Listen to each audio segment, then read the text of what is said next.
Hello, KMLocal. The camera finally focused. Yeah. I said hello, KMLocal. Hello, KMLers? KMers? Ellers?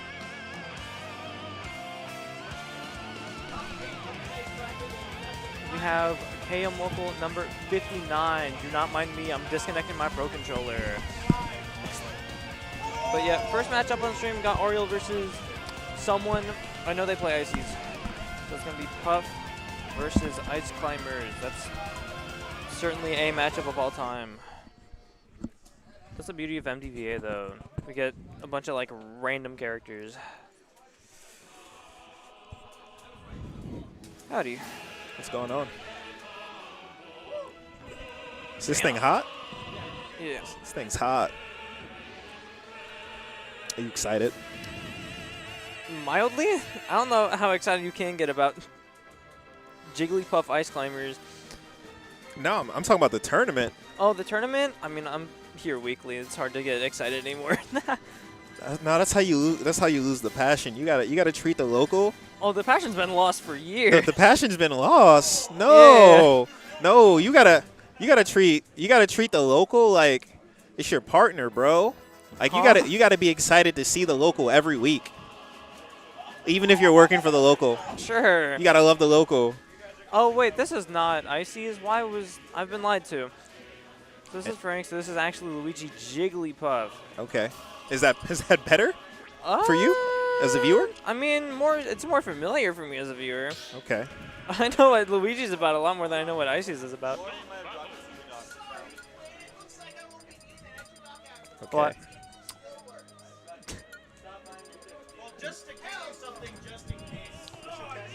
Oh, it's S-Nick. I think we played like friendlies before the Maryland Arcadian. Nice. I'm Soju. Oh, okay, Yeah. All right, I think we're about to go live. So, okay, we got the thumbs up. We're getting right into it. Now, I did not catch the stage choice. Which, I mean, like, it does matter for Jigglypuff, at least. Okay, yeah, small battlefield is to be expected. One thing about, like, seeing people go to small, I know people prefer it. A lot of people prefer it to PS2. But, like, low-key, we don't be thinking about these stage strikes. Because this is, like, Luigi is also a demon on this stage. Yeah, and I feel like character like Jigglypuff, like, platform placement actually does matter a bit for those combos. Different setups. But see, think about. Oh wow, that just killed. Was that? I don't even know what to say about that DI. Yeah. But probably caught them drifting back after they released from the ledge.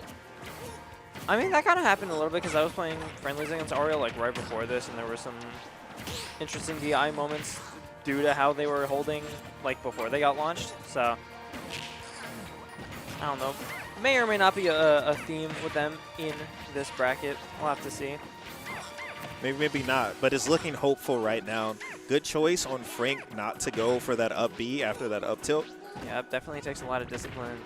That, I'm not gonna lie, that back air sent like way less far than I thought it would. And Frank had a bit too much dip on his chip. Gonna find himself in that bottom blast zone. Okay, that back air is putting in work. And the reason that it's putting in work is because he's placed in that hitbox before Jigglypuff can even put it out. Yep. Oh, okay. Good reversal. That has aura. But that You're could, getting 0 could to spell death, but no. And he said, I think he noticed that if he didn't pull the trigger just right, he would have got rusted out of that. And I mean, Oriole is the type of player to go for that. So probably a good choice. Very, very opportunistic when it comes to rest. Oriole is. And I think low-key you got to be, right? Because in a meta, in a game that's so reversal heavy, if you got like that frame, never mind. I'm not even going to talk about it. Shut up! Get off my stage. Ah. Bang, bang. Yo, what gang is Luigi repping, bro? What color is he repping? Like he's out here in the trenches of Edgewater, Maryland, posting on the gram talking about bang bang. Oh man. Man. But I mean, We run what, 3 bands, no DSR here, right? yes. All right, so we might be in for a treat. I'm hoping that we're in for a 3-game set. Mayhaps. I'm waiting on my set to get called, so like I can stay. All right. But Let's see. I wonder what Ario's listening to. You got any insight on that? nah, I don't. No. But we're gonna be going to normal battlefield, which I could see that being good for Jigglypuff. Yeah, what it'll give Puff at least is a higher ceiling, and it'll give them some mix-ups in conjunction with the drift and the low hit stun that they get off of Luigi's hits.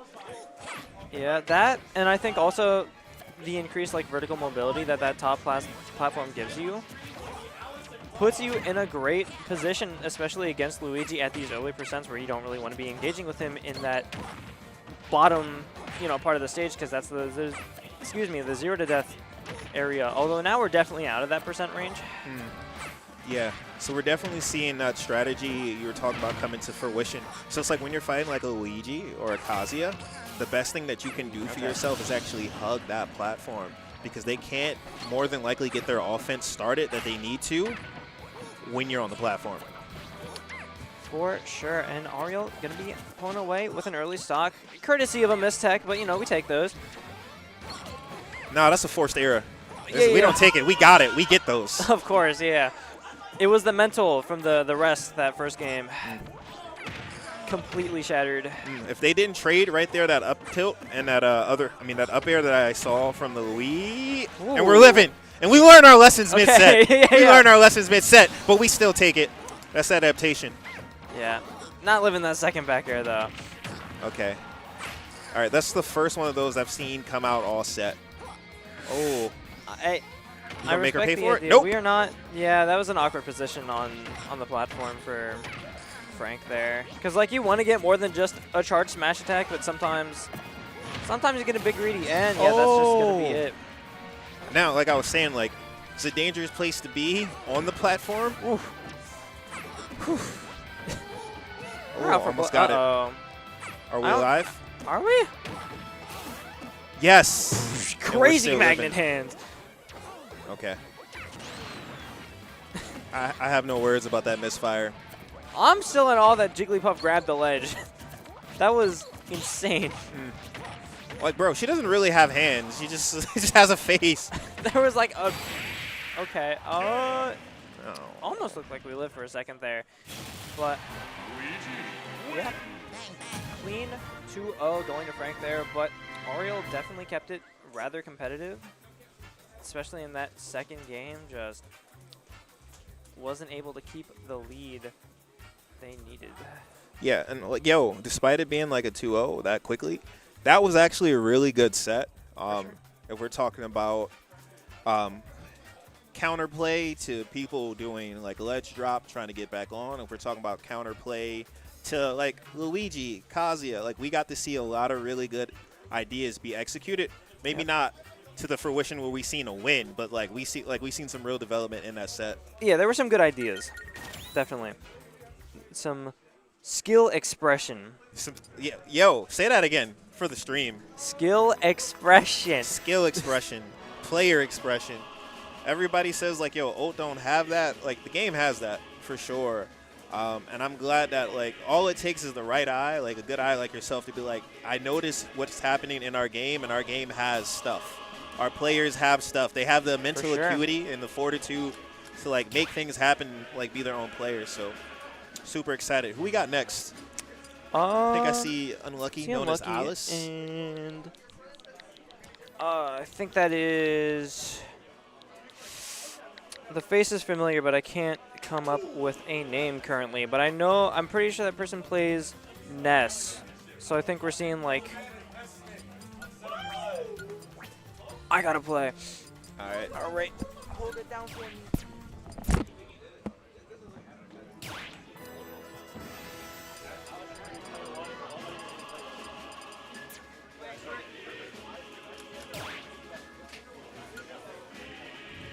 So it looks like we might have a combination of Snake or Hero against what I heard might be Ness.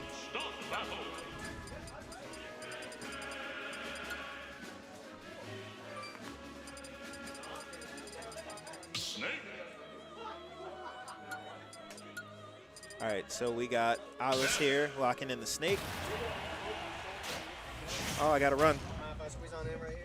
No, you can take the whole space, brother. I gotta hop off. I don't like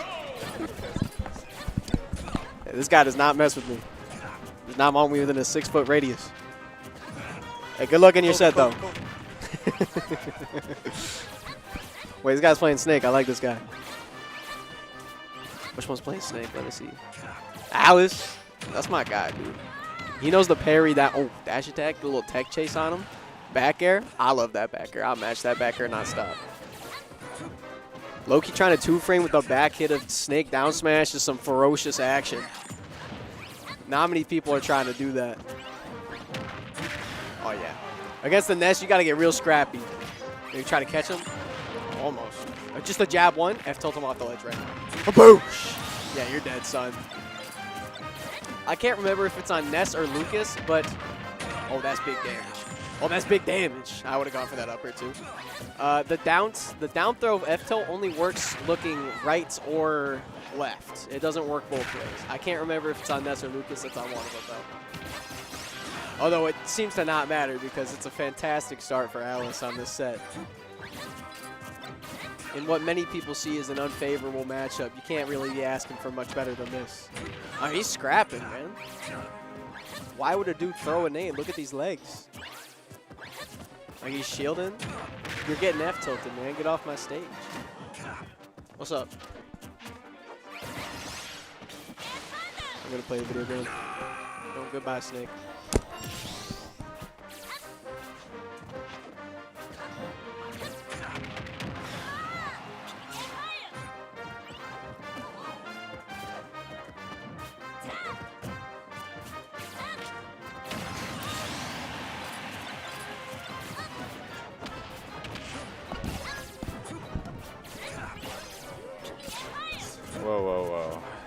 Hello, KML Tournaments. I'm body blocking you. All right, hey guys. Tournaments. We got a Southern Maryland Classic here, by the way. It's not a classic, but Blubba is a classic player from Southern Maryland. Trey is not. Also known as Alice. Yeah, also known as Unlucky. Also known as Tedo. Also known as. There's one more. Yeah. No, there's one more like recent. No, there's one more recent. All right, wait. There's a. There's one that's Matsuge. No, that's not recent though. That's post-COVID. I think like Meeting Ground. That was Alice. No, they've been Alice for like a month, maybe 2 They're months. Alice, the one with the C. What? The one that alternates one? No, like I think it was that one. Yeah. Yeah, That wasn't Alice. They were Alice. No, they weren't.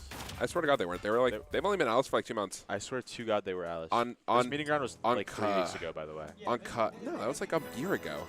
What are you The talking Noah about? one? Yes. Noah's XC Grams?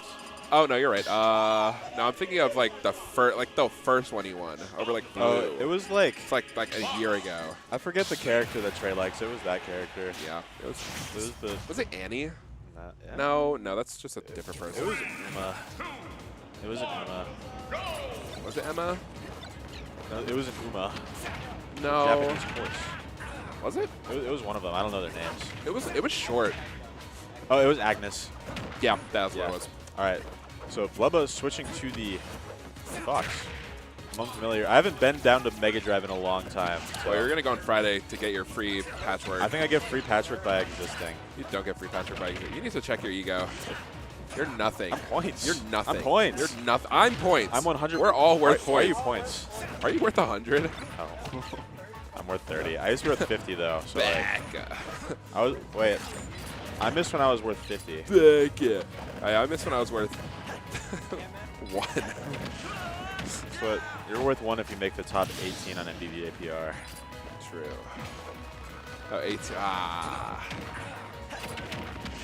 Yeah, for those who don't know, I'm KML Tournaments mod Festive. This is KML Tournaments mod Chris Oolong. They know me as Chris. Yo! Oolong Iced Tea. That's a tricky one. That's an unfortunate. It's an awkward angle. You're like Yeah. right under the stage, so you don't want to get pineapple. Unlucky he's throwing out the F smashes here. This is troll. Oh, that's not troll. There's like no risk. The risk is like you get clipped by Fox up B. I guess so. Ooh. It's like you're already this up. You really don't have any reason to just start fishing for nonsense because Snake is like the best last hit character ever. I thought that was gonna kill. It's like you can't really do anything cool as Snake. Yeah, you just go for that. Yep, good stage spike. Dominant game for Unlucky. It's just like Snake is just such a strong last hit character that when you have this giant lead, you can't do anything flashy because Snake is really lame, but like you can just fish for stuff. Snake has like grenade fair. Is that cool? I don't know. Some It's people like- think it's cool. it's That's like chill. Daily Her Clips probably post that. It's chill. But yeah, it's like Daily Crow for make clips. there's like an added layer of confidence that's also like added when you just start fishing for things that you don't even know you're going for. So then your opponent's like, what are you doing? I'm 3 stocks down. I need to like try to like dial in on this game plan, and you're just not doing anything. I think more people have to show their opponent random options because then they get scared. Yeah, If it's you just just like whiff like a smash attack in neutral, then it's like you start overthinking things. You're like, oh, I really don't want to get clipped by raw F smash when I'm holding shield. I got to be careful for that one. You know, I don't know if Snake F smash is a good example, but like, yeah, you always got to keep those random scrub checks in the back of your mind. yeah, that was low-key Blubba's first tournament in like 2 years, by the way. Shout out to Blubba. Blubba. That really needs to blow my nose. Blubba, that used to be number 9 on Southern Maryland PR. I really? remember. Who was good in Southern Maryland? Me, Goofy Goober. Ah, it's Cool Cow's Mega- number Mega 1 in Drive PR. Louisiana right now, so that also counts. We're about to see another Southern Maryland PR player. We have Brisket versus Lugia coming up. James just smoked Brisket. Yeah. You familiar? No, I'm not. Took Omar. That's really, He was on a really hot. We had an Applebee's PR. He was number 8, and he got to be the Dollarita. Hey, what's the Applebee's PR? I'll show you. But like, what does that like entail? You can show me the You'll graphic, see, you'll but like, see. oh, I'll see. Okay. Kyle, don't Are cut you out going to yet. Chili's tomorrow? What's Chili's tomorrow? We're just gonna go to Chili's. Probably not. I have a final. If Canvas remains down, Game 1, here's the Chili's show. Lugia versus Brisket. Oh, it's just a Chili's themed PR. Okay. All right, game 1. I do know. So Brisket's actually. They even have the triple dipper back then. Huh? They even have the triple dipper back then. This was like 2 years ago. Back then. That's not This 2 was years two- ago. That's like 5 years ago. That was not 5 years ago. Ancient. You're looking. KB's on the PR. The KB was He did alive not 5 play years 5 ago. years ago. He did. He was alive was and well this 5 stream? years. When was Dude, this 5 stream? years ago was 2021. This is February 2024. That was 5 years ago. They didn't Alright. have the triple dipper way back then. So Brisket actually has sort of been playing this game recently. I have seen. I mean, judging by their gameplay, they like do pretty solid so far. It's a pretty even game. Yeah, I was very surprised to see them here. Apparently, it's just a free Thursday for them. They are coming like an hour and a half drive up. Nice. But yeah, Brisket beat somebody at the last meeting ground that I was kind of surprised to see. You know who doesn't have free Thursdays anymore? Who's that? Relwood. We're never seeing Relwood again. Oh, it's true. Yeah, because he's doing like Taekwondo, I think. Taekwondo? Yeah, or no, it's a Japanese learning class is what he said it was. That is on Thursdays now. Okay. Or, no, he has a class where he had to like. Oh, you're gonna lose. Good luck, Chris. No, it's just me. Alone on the microphone with this gameplay. I mean, it's kind of slow so far. Almost 2 minutes left. No stocks been taken. I don't really think it's the fault of any players. Competition's curse. No, we get clutching up that first stock at the back here. This matchup is kind of awkward. I don't think I've ever seen it be played. You know, we don't really have any Olimars in region. And at top level, I mean, you'd maybe see this like if Spargo decided to go plant into like Shuton, which doesn't make any sense. But yeah, it seems kind of interesting. We had an interaction where the Pikmin die to the Poison Cloud. I believe they die before they like, or they bonk. They bonk off the Poison Cloud, which is funny, except the white one, because the white one's immune to poison. It's a fun little interaction there. So yeah, that Poison Cloud is actually going to serve as a pretty effective wall, which in a lot of matchups it doesn't really do much other than kind of deter you from being in that area because you don't want to take chip. But sometimes you can just say, yeah, I don't really care, and just run through it. But Olimar has no such ability. Not really the fastest character ever. They have good initial dash, but their actual like, run speed is amazing. Their burst range isn't that good. Their like, grab is kind of slow. They don't have a real dash attack, so yeah, Olimar does kind of struggle to deal with that poison cloud because even if they're like, they're either just stuck in place or they're getting like chipped with not a whole lot of reward. It's like you can kind of corner. I imagine you kind of can corner plant, but I don't really know how the Pikmin like interact. Like, okay, the Pikmin didn't die. Like the Pikmin is just, yeah, the purple just got stuck. They don't even die. They just get like stuck. Yeah, and you see the Patui just like ricochet off of the Pikmin, just killing all of them. And just gonna find the grab there. Like you just take like this chip. Like they just spawned at like 144%. Just eventually got grabbed, died. While not really getting a lot of chip in return. I mean, they managed to sneak in a Pikmin toss there, but they're really not like did the side B puff just like knock off the Pikmin? That's like really. Yeah, I'm not one to call this like a super good matchup or anything. This plan's horrible, but like I kind of see a lot of merit in this. You know, it does really seem like it's kind of tough for Olimar, but maybe there's not fully diving into their pockets right now, and I'm just not being joined by That's commentary. right. Commentator. It's Glory. And yes, unfortunately, like Steve Blocks, Piranha Plant Poison Cloud just kind of acts like a I will kill you if you get anywhere near me Pikmin. That was just checkmate, yeah. It is the anti-Pikmin Cloud. Yeah, it's like really good into Pikmin, which like, I don't really know what you're, oh, that's, yeah, it's getting a combo theory. Yeah, just going in at just the wrong time, just getting a clip there. Game 1, going to Lugia. Yeah. Yeah. I don't know if you were watching that last game. This matchup does not look fun for Olimar. Yeah, no, surprisingly, it's one of those Olimar matchups where, you know, usually he gets in and he combos you with his cool up smash, up air thing. Yeah. But that doesn't really mean anything if you're Piranha Plants and you're like 8th heaviest in the game. You're just like, you're chilling. And also you just have Poison Cloud. I mean, it's just, you have to play this really awkward game where like you have to try and like throw the Pikmin over the Poison Cloud, which is so annoying like when you're under that like PS2 platform. You have to get it like such a specific height or you just don't. Yeah. You just have to like wait for the cloud to be over, but then you just put out another one. So this is one of those matchups where you'd want to take Piranha Plant to like a flat stage so you can jump up high and then throw up like, you know, some of your Pikmins over the cloud. But unfortunately, we're just picking lots of platform stages, which means you're never going to get high enough that Piranha Plant can just retreat higher as well. Yeah. Also what? What was I about to say? Oh yeah, Plant's really heavy and falls fast and just awkward.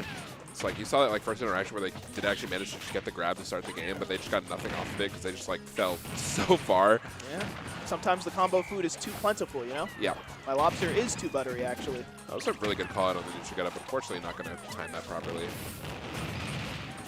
Yeah, taking lots of damage from the Pikmin is usually a problem for some characters where their hitboxes aren't really good enough and don't cover lots of their body. But fortunately for Piranha Plant, most of their hitboxes are just their entire head. It's a really good spot dodge call out.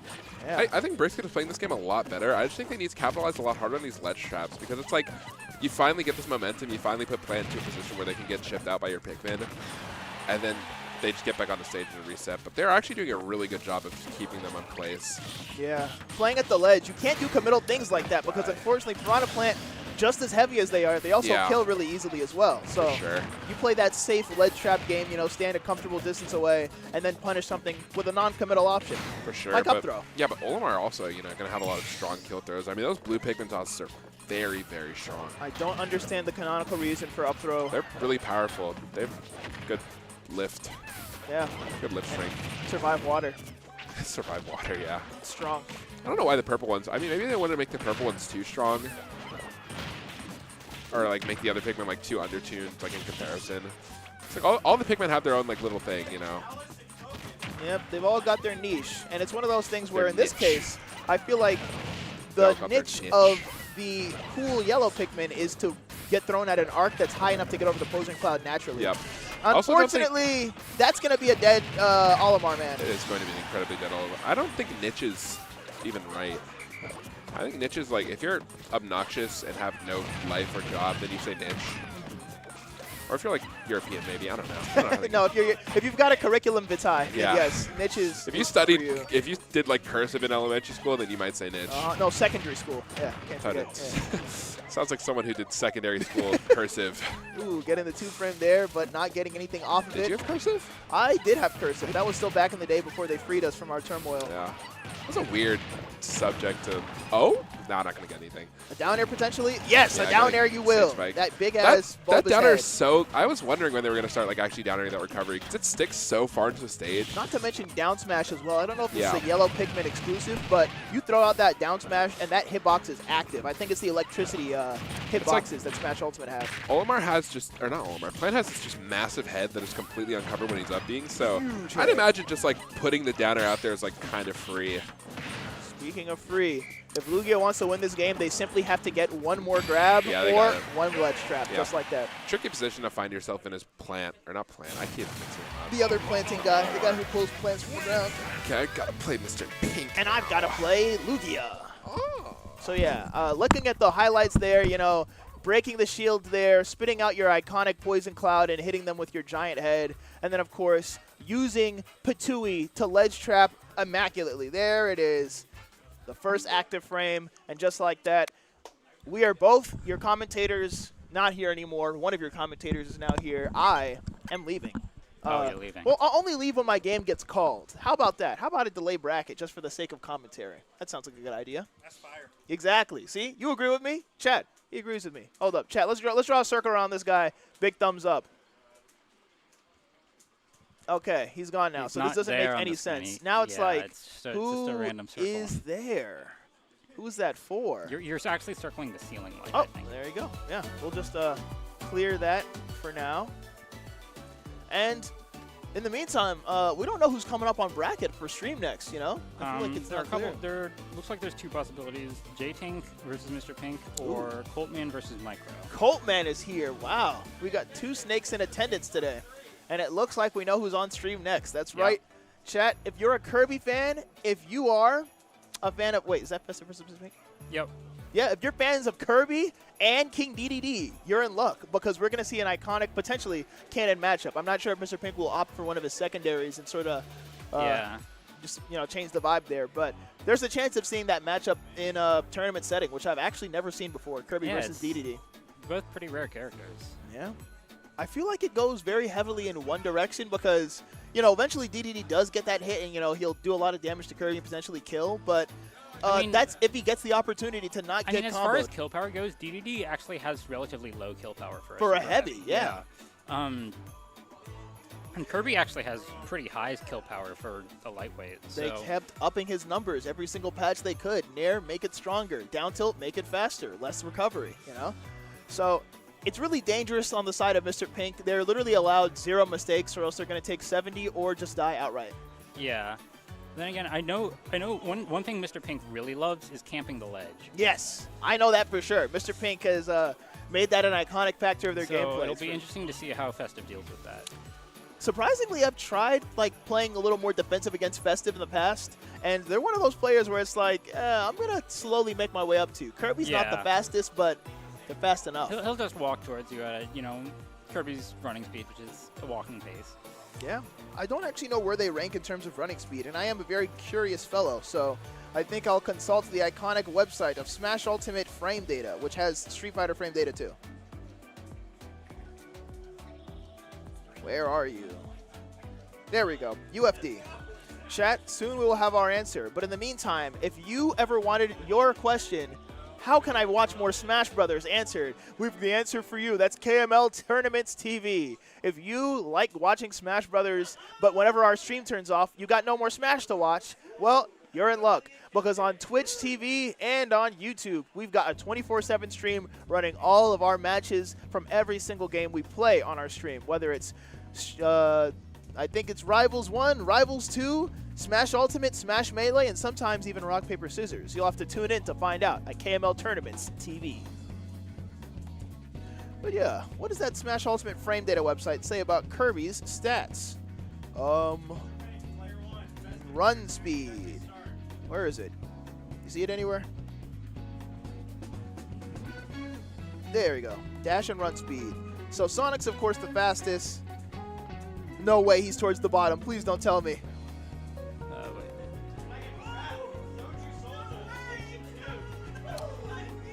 I think we're about to see Kirby at like number 40 or something.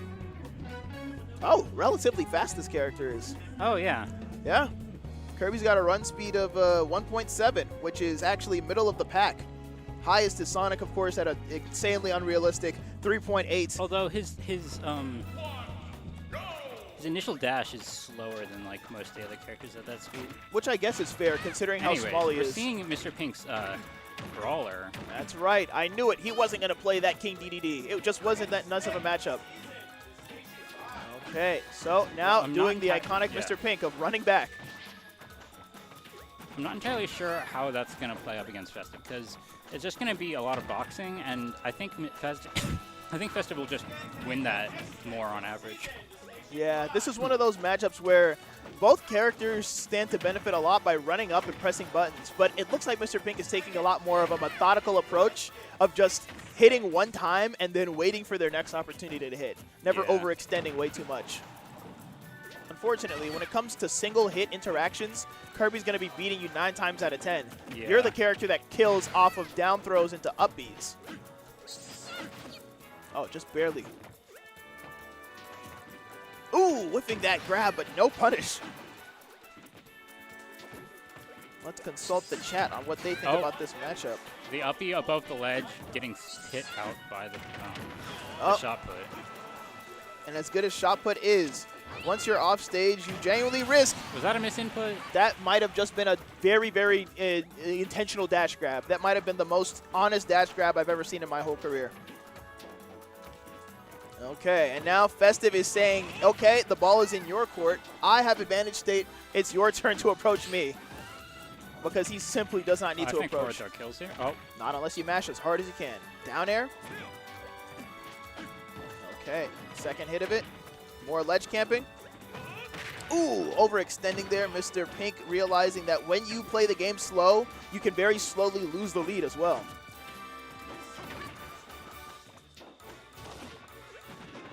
Okay, and hitting the dash attack at the first few frames of neutral get up. Very good at catching neutral get up with the dash attack. Neutral get up is one of those options that's only good in moderation. It really feels like 9 times out of 10 you should not be doing it. And speaking of not doing, we're not doing anything in neutral right now. We're just playing a very safe, patient smash ultimate game. Dash up. Yep, there you go. Dash attack. No, overextending. Oh, but mashes out. Mr. Pink's plan somewhat falling apart here as we are not getting that first stock. Kirby should never be living up to 173, and now he's not. Kick. Gonna take it. Have you ever seen feint jump kill off the top? I don't think so. I could not hear your volume. It's too low, but I assume you're telling me to play a good player after this.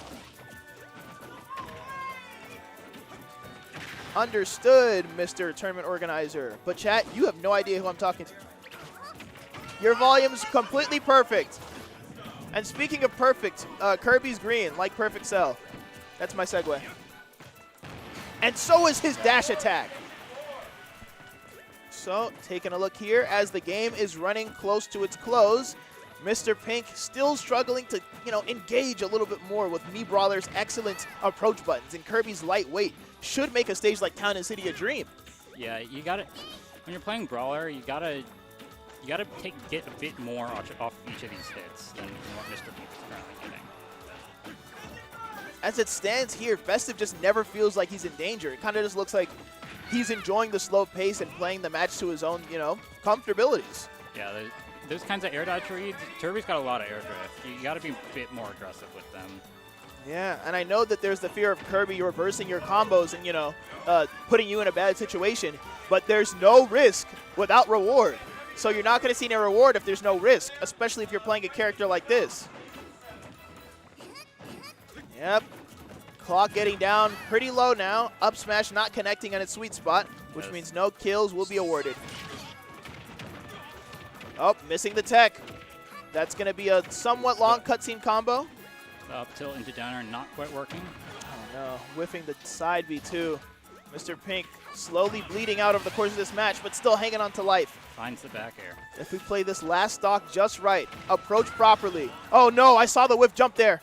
There is no other recovery option, and that's the end of game one and the end of my commentary. Good luck, Alexa.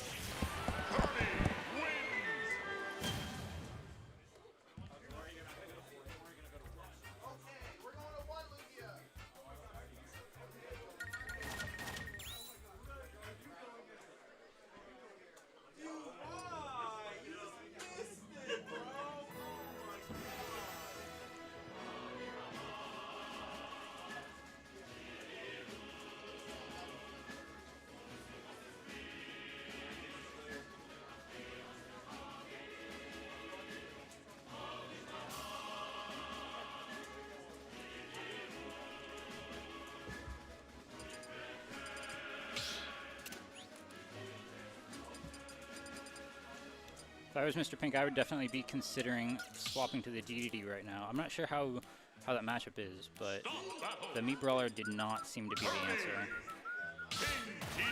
Yeah, there it is. Swapping to the DDD.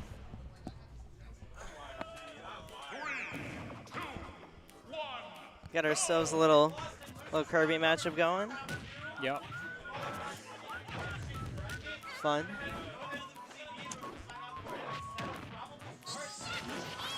I think Mr. Pink beat Sam in round 1 to get here.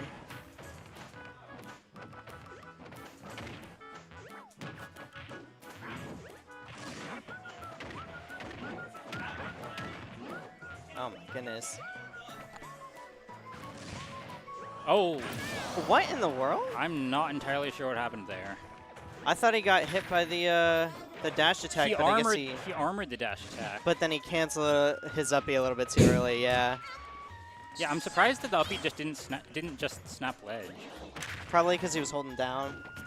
Maybe. Yeah. Yeah, regardless. The one thing that I admire about Mr. Pink's gameplay is that he will hold this ledge for 7 minutes if he has to. Oh, he is we swapped out comfortable inhale there. for another inhale.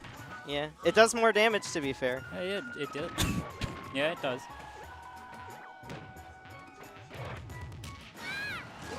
Nice little safe haven for Mr. Pink to come back here. Ooh. But the fair one into the forward smash. I feel like Kirby can just run over this character. Has the right hitboxes, but good catch from Mr. Pink using the hammer. Yeah, using the armor. Yeah, that up B has always been a big weakness of Kirby's. So easy to punish. Festive seems to be perfectly content to sit here for 5 minutes just staring at each other. Yeah, both these players really patient. Like, if it wasn't for that SD, I wouldn't be surprised. Either of these players playing for time, or at least bringing it down within the last couple of minutes.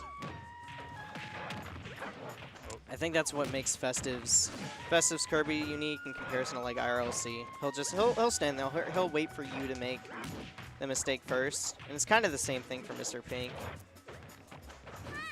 But the difference here, obviously, is because he's down that whole stock, he's got to approach and making some good ones. Ooh! Catching the neutral get up with the jet hammer again. Yeah, great timing. Festive not happy about that one. You know? And if we didn't have the SD on the scoreboard, he'd be winning this game, so yeah. Not bad.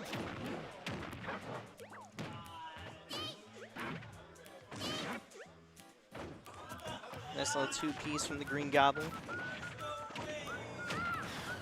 Oh! Yeah. Yeah, your dogs will do that not, to you. DDD is just not good at canceling horizontal momentum. Most characters can just double jump, but DDD's double jump is not very good at doing that. Yeah? I thought that was game 1. All right, well. That was game 2. Yeah, set going to Electra. That's one of the, like, I think unintended consequences of him losing his Brawl back air, because he used to be fantastic at canceling his momentum. You had that frame 4 back air in Brawl, but now all your moves are slow. You don't really have anything good to just throw out there in the blast zone.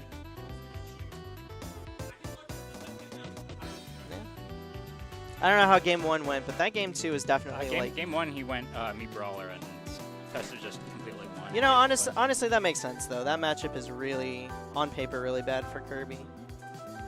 You gotta go with what you're comfortable with if it doesn't work out. Yeah. What we got next? We got Micro versus Coltman. I will probably get called before then, so I'm going to hop off.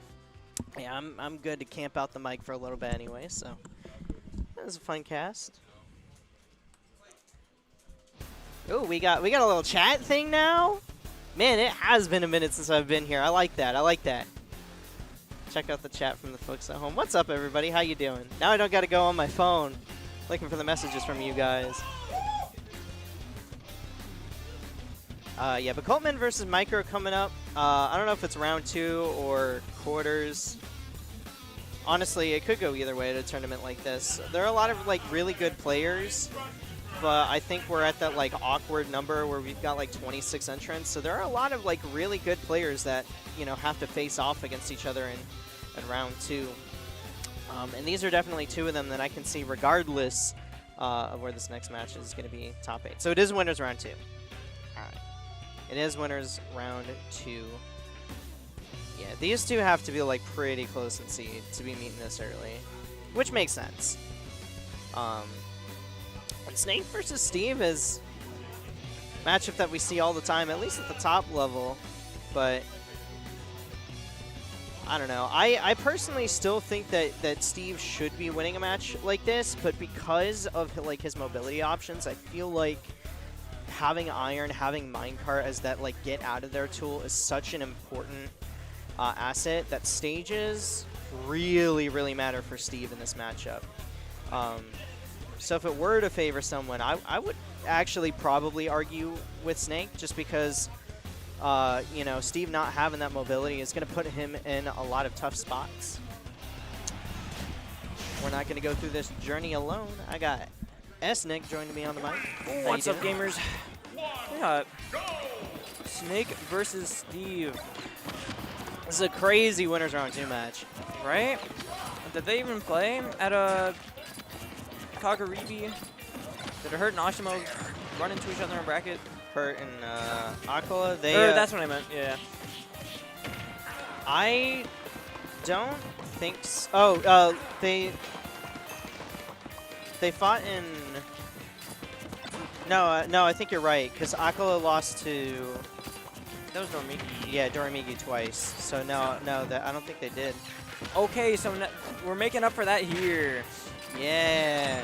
Did you miss Steve versus Snake? Well, we've got Steven versus Snake. Versus a slithery fellow. A slithery fellow. Versus the reptile. You know, gonna go on a little mini rant real quick. Have y'all seen these like YouTube lives that have just been like people playing snakes and Snake.io, or not Snake.io, Google Snake, and just like reading the chat and doing like the random like TikTok NPC bits from like 8 months ago? What? This is a real thing that is like popping up on, at least on my timeline, and I don't know why. Huh. It's for Stock Coleman. Yep. It's relevant because his name is Snake. But yeah, there's a lot of people playing Google Snake for some reason. Getting a lot of subs on YouTube. Something. Maybe this is the way. You can Gift even say 50 subs right now, my and name. Kyle will host a Google Snake contest. Google Snake side bracket next game local. 50 subs right now. That's what we need to do. And he won't stream it because he hates fun. 100 subs and he streams it. Real. See, this is how we turn into Hungry Boxes. We gotta come out with the bounties early. So I mean, as we were talking about stuff entirely unrelated to the game, Micro did take that first stock off of Coltman. Thing is, I mean, Coltman is letting Micro get these resources here, because like, as long as you got that grenade on hand, okay, I have to play my set. That woke me up. Yeah. I will pick up from where you're leaving off, though. I think one of the like biggest counterplays to Steve that people were kind of theory crafting when he first came out, when we really didn't know like how strong he would be, was just to camp him out. Like, it doesn't necessarily matter that he can get the resources if he can't get to you. And the thing is, that doesn't really work versus most characters because you have to play so perfectly around such strong tools. But Snake has such good tools for not allowing Steve to be able to approach at all that he can actually implement that strategy of just literally never letting Steve in at all because he doesn't have to. He is perfectly content to throw grenades over the wall. And oh my goodness, was that the timer? Now that didn't feel long enough. I feel like Coltman just traded it traded C4 a couple times. I did see the C4 sticky, and then it transferred to his ankle. I didn't see it go back though, and I guess neither did Mike, because he wasn't ready for it. But both players just content to run it back. I mean, this is probably the best stage for both characters, so not too surprised. Want a quick and smooth transition.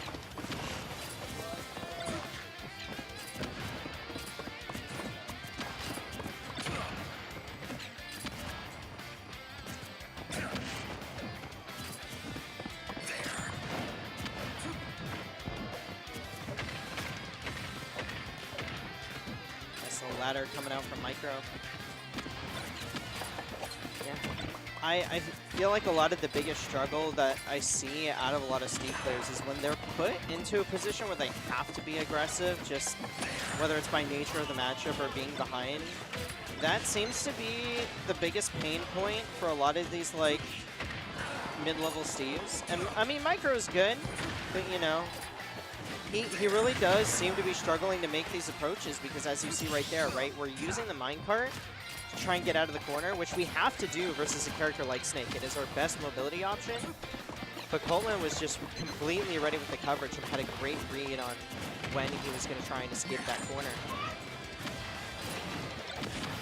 It's just a matter of, like, Micro has to pick his openings and take that advantage, because we're gonna get diamond. Like, Coltman is gonna let us do that, so we have to make the most of those opportunities that are presented to us and not fall into these traps. Ooh, nice little fake out with the wall right there, not cornering himself and actually going for some aggression, like the slight adaptation, and actually gets in there with the back air and able to repair his tools, and we have another diamond in the back pocket. So despite the percentage, technically speaking, I don't mind this spot for Micro as long as we're able to get that opening and get that damage that Steve can pull off. Because Micro, he's not necessarily like known for it, but he can do the ladders. He can get a good like 70% off. Definitely solid in that department. Because there are some Steves that are content to, you know, get the down throw fair, whatever. He'll go for ladders. He'll go for up tilts. That's him. Oh, but never me mind. I guess he is gonna go for the. Technically, that was jab fair, but cut from the same cloth. Regardless, a really good opening for him. And yeah. Speaking of really good, we got a really good commentator. We've got an also really good commentator, and their name is Ariel. Yo. And we've got really good Smash Ultimate. It's called Snake versus Steve. What are we watching? Kagaribi 15, am I right? Yeah? Yeah. Y'all remember that? Twas a distant memory. Yeah. Doramigi Fan Club who? Like a Gola, because it's like goat and a cola. Anyway, speaking of goat and a cola, Steve doing what he does best and playing Campy in a disadvantaged state, which, you know. I mean, Micro, I think, has been making those micro adjustments and actually making those approaches when he needs to. Because he got a lot of damage off of that second stock. Right. And did a good job of like making use of that diamond, but Coltman is just absolutely shutting down this neutral in stock number 3. I can see it. Coltman sees a timeline. They're divining an up tilt after a roll-in. Unfortunately, that's not the reality we live in, and Micro lives for a little bit longer. Ooh. Coltman trying to convert off the jab 3, but going to get punished for it. That's right. You know, sometimes you think to yourself so confidently, yeah, my opponent's afraid of me. They're definitely going to roll in. But you don't understand that there's a bit of a caged animal effect in Smash Ultimate, where if you're on your last stock, you start fighting like an absolute monster demon child. Oh, great call out. Oh, my goodness. Oh, my goodness. When did this game go from winning to almost losing? Yeah. We'll never know, because the game was lost. Coltman almost let it flub, but able to stop it before things got too crazy. That's right. Just that spacing on that fair wasn't quite there, but, you know, I like what Micro was going for. I like where his head was at. You know, if it wasn't for that darned confounded Cypher, you know, that forward air would have landed. Yeah, unfortunate. Yeah. It's one of those things where this is a game we have no replays, no highlights to look at because it simply just happened, you know? The only highlights you got to look at are the shining highlights on the top of my head. The shining highlights of my greasy forehead and the shining highlights of our upcoming tournament, which you may have heard of tonight. That's right, Patchwork taking place in, I don't know how to pronounce that. Rally. Rally? That's lay, my friend. Rally. That's rally. That's Ralsay. Relay. Anyway, I'll tell you what else it's pronounced. Relay. Chats, you like winning? Well, guess what? If you win tonight's bracket, which, you know, if you're not here, sorry, you can't win it. But whoever is here will win a free pass to Patchwork, taking place on June 20th to the 21st. It's a 2-day event. No fire alarms involved with this one. So if you want some fire gameplay instead, make sure to tune in to Patchwork June 21st, 20th as well. I'm sure it'll be streamed by yours truly. And, yeah, we'll see who gets a free pass to that. But wait. Just you wait. You couldn't make it to this tournament today? Well, don't you worry. You have one more chance tomorrow to get yourself a free pass to Patchwork at Retriever Rumble. Well, where's the button for that? I don't see a button for that, but you know what? I'm going to shout it out anyway. Shout out to the guys over at UMBC running this tournament every single Friday. Retriever Rumble number 99, the winner of that, also getting a free pass to Patchwork. So if you're in the area, you got the time. It's at 4:15 p.m. is when Ultimate Single starts, along with a plethora. It's at the UMBC campus, if I'm not. Yeah, it's right in the Rack Center, which is like where they got the big basketball court like and everything. Like the common area, basically. You go upstairs to hang out with the nerds because you're too nerdy for basketball, but we'll play some Smash Bros. You know, just get access to the secret code to unlock access to the elevator. You'll walk right up. You're there. You made it. Smash Town. It's that easy. Speaking of Smash Town, we're in there right now watching Brandon facing off against Oolong. So we can tell that people coming out tonight really want that free pass to Patchwork, as we're seeing a lot of heavy hitters that don't usually make it up to the KMLocal. Yeah. I know Focus and I know Oolong. I know this is probably going to be a rough one. For who? Well, I don't know. I think Oolong has a really great record versus the, perhaps more noted Peach of Sorajay. Right, Sorajay. Yeah. Well, see what Focus has to offer. No two characters play alike, or rather, no two players play the same character alike. Yeah, Focus is a lot more, neutral heavy. We're nickel and diamond here, and actually starting out with the lead here. 89%, well, 88%. We're not talking him down too much. Hold on here. Oh, nice little booty bump. That's right, undoing all the healing that you get from deep breathing and continuing the pressure with those sour spot nairs, still leading into conversions. Oh my goodness, this float pressure. Whenever Oolong usually runs in, he gets to start something. But Focus simply says, no, it's not your turn yet.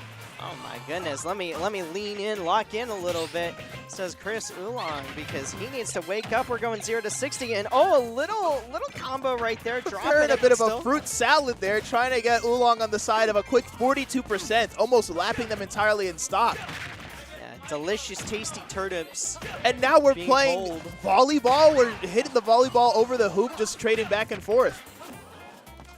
Here we go again. Nice little turnip toss. Focus just trying to extend this lead as much as possible. Yeah, we take what we can get, but Oolong finally coming in with the backer saying, And Arlo, you might think that cool floating that Focus is doing to stay right out of range is a little busted, that, a character should be able to move like that. But look at the horrible things that happen to you when you don't float properly and get hit with the back air. You die immediately. Yeah, it definitely takes a very special kind of mind to be able to space out that way, because you make one mistake and Oolong's going to be right on your tail. Focus looking for the kill here, but unfortunately cornering himself. Not the position you want to be in, especially with that fully charged Sun Salutation. Going for a hard read, but Oolong all over that one. What did I say, Ariel? There are players who divine themselves a roll-in up smash, but unfortunately, if anyone's not afraid, it is Oolong. Yeah, he'll just sit there, but Focus playing patiently there and actually catching the deep breathing. Oolong. Yeah, maybe he should be a little more afraid. Yeah, just a little bit. But finally starting to focus as he takes down the last stock. Oh, what a catch! It was all a bait. You thought that I was in disadvantage. I was simply waiting for my turnip to fall down. No siree, he was on my team the whole time. The JoJo, you thought I was going to do this, but I was actually doing this game plan. Let's see if it still pays off, because of course, Oolong could always deeply breathe and all of a sudden be back in the lead again. Nice little combo for Oolong, and this has been the most back and forth game I think we've seen on stream thus far. And we're in winner's quarters, baby. I mean, this is the time, top 8 on the line, and of course there's stakes, right? And that's why, you know, everyone's playing at their absolute hardest. We both want to get that pass to patchwork, and going through winners is going to be a whole heck of a lot easier than going through that loser's gauntlet. I mean, we've seen those faces. The bracket of alternate success may not be in the cards for our players tonight if they keep this up. But of course, in this match, one player has to win, one player has to lose. Best of 3, who can capitalize off that? Deep breathing back online to do what it does best, securing that stock. No matter how much you keep Oolong away, when he gets in, he's getting his. Yeah, but nevertheless, that was absolutely down to the wire. I feel like Focus, you know, was able to turn it from 0 to 60 in 0.2 seconds, and Oolong took a little bit more time to rev up the gas in the tank, but was just able to nickel and dime, make the most out of every opening, crucially evening it up in that last stock situation and just able to eke it out. But props to Focus for actually making it that far in the first place, right? Not a whole lot of people in this region can keep toe-to-toe with Oolong in neutral. And he's doing it quite well, just floating right outside of that range, baiting out that forward tilt, waiting for him to swing. We should see a lot more of that waiting, because once you actually get in, you get your money's worth after you finally whiff punish Oolong. So keep it safe, keep it simple, and you won't get hit with deep breathing. Yeah, speaking of keep it simple, right? Focus cashing out with the guaranteed forward smash instead of trying to chase him off stage. That's where Oolong gets, you know, a lot of his reversals. I like the idea coming out from Focus there. Yep. And seeing the same tried and true gameplay of just weaving directly out of Oolong's immediate range of danger. Yeah. No up air on the docket here, but deep breathing is still online, so you want to be very careful to not let Oolong get near you whenever that gets online, because with a character as slow as Peach, you're not going to be able to prevent him from deep breathing whenever you want to. And Focus thus far has been doing such a great job of actually punishing these special moves for coming out. Doing a great job of punishing the soccer ball, punishing the deep breathing off stage. Because even a player as revered as Oolong, you know, we still have some habits that we can punish, and Focus is doing a great job capitalizing that, almost catching that potential neutral tech with the forward air, but Oolong just able to get that shield out in time, no tech required. Still evened up, but Oolong taking the first blood. Yeah, that's one of those unfortunate things about characters like Peach. Despite having such good mobility, they're still relatively floaty, relatively slow. And, of course, if you're a Wii Fit trainer, you can simply opt out of doing an edge guard and just take your time to deep breathe. And once they get back to that stage, they're going to die. Yeah, it's that patience game. Just stand there at roll distance, wait to react, and it is a lot easier to it is a lot easier to react to these slow characters. Focus not ready for that one, and Oolong almost sneaking out the early kill, but I think Focus staying alive here, the best possible timeline for him, because he can certainly make this up. He's able to get this ledge trap here, but unfortunately Oolong just finding his way through and threading the needle there with the soccer ball to stay alive. The thing we feared the most, like you said before in game 1, Oolong takes a little while to get revved up, but once he's there, he's a force of nature, and unfortunately, Peach might be getting caught in this hurricane tonight.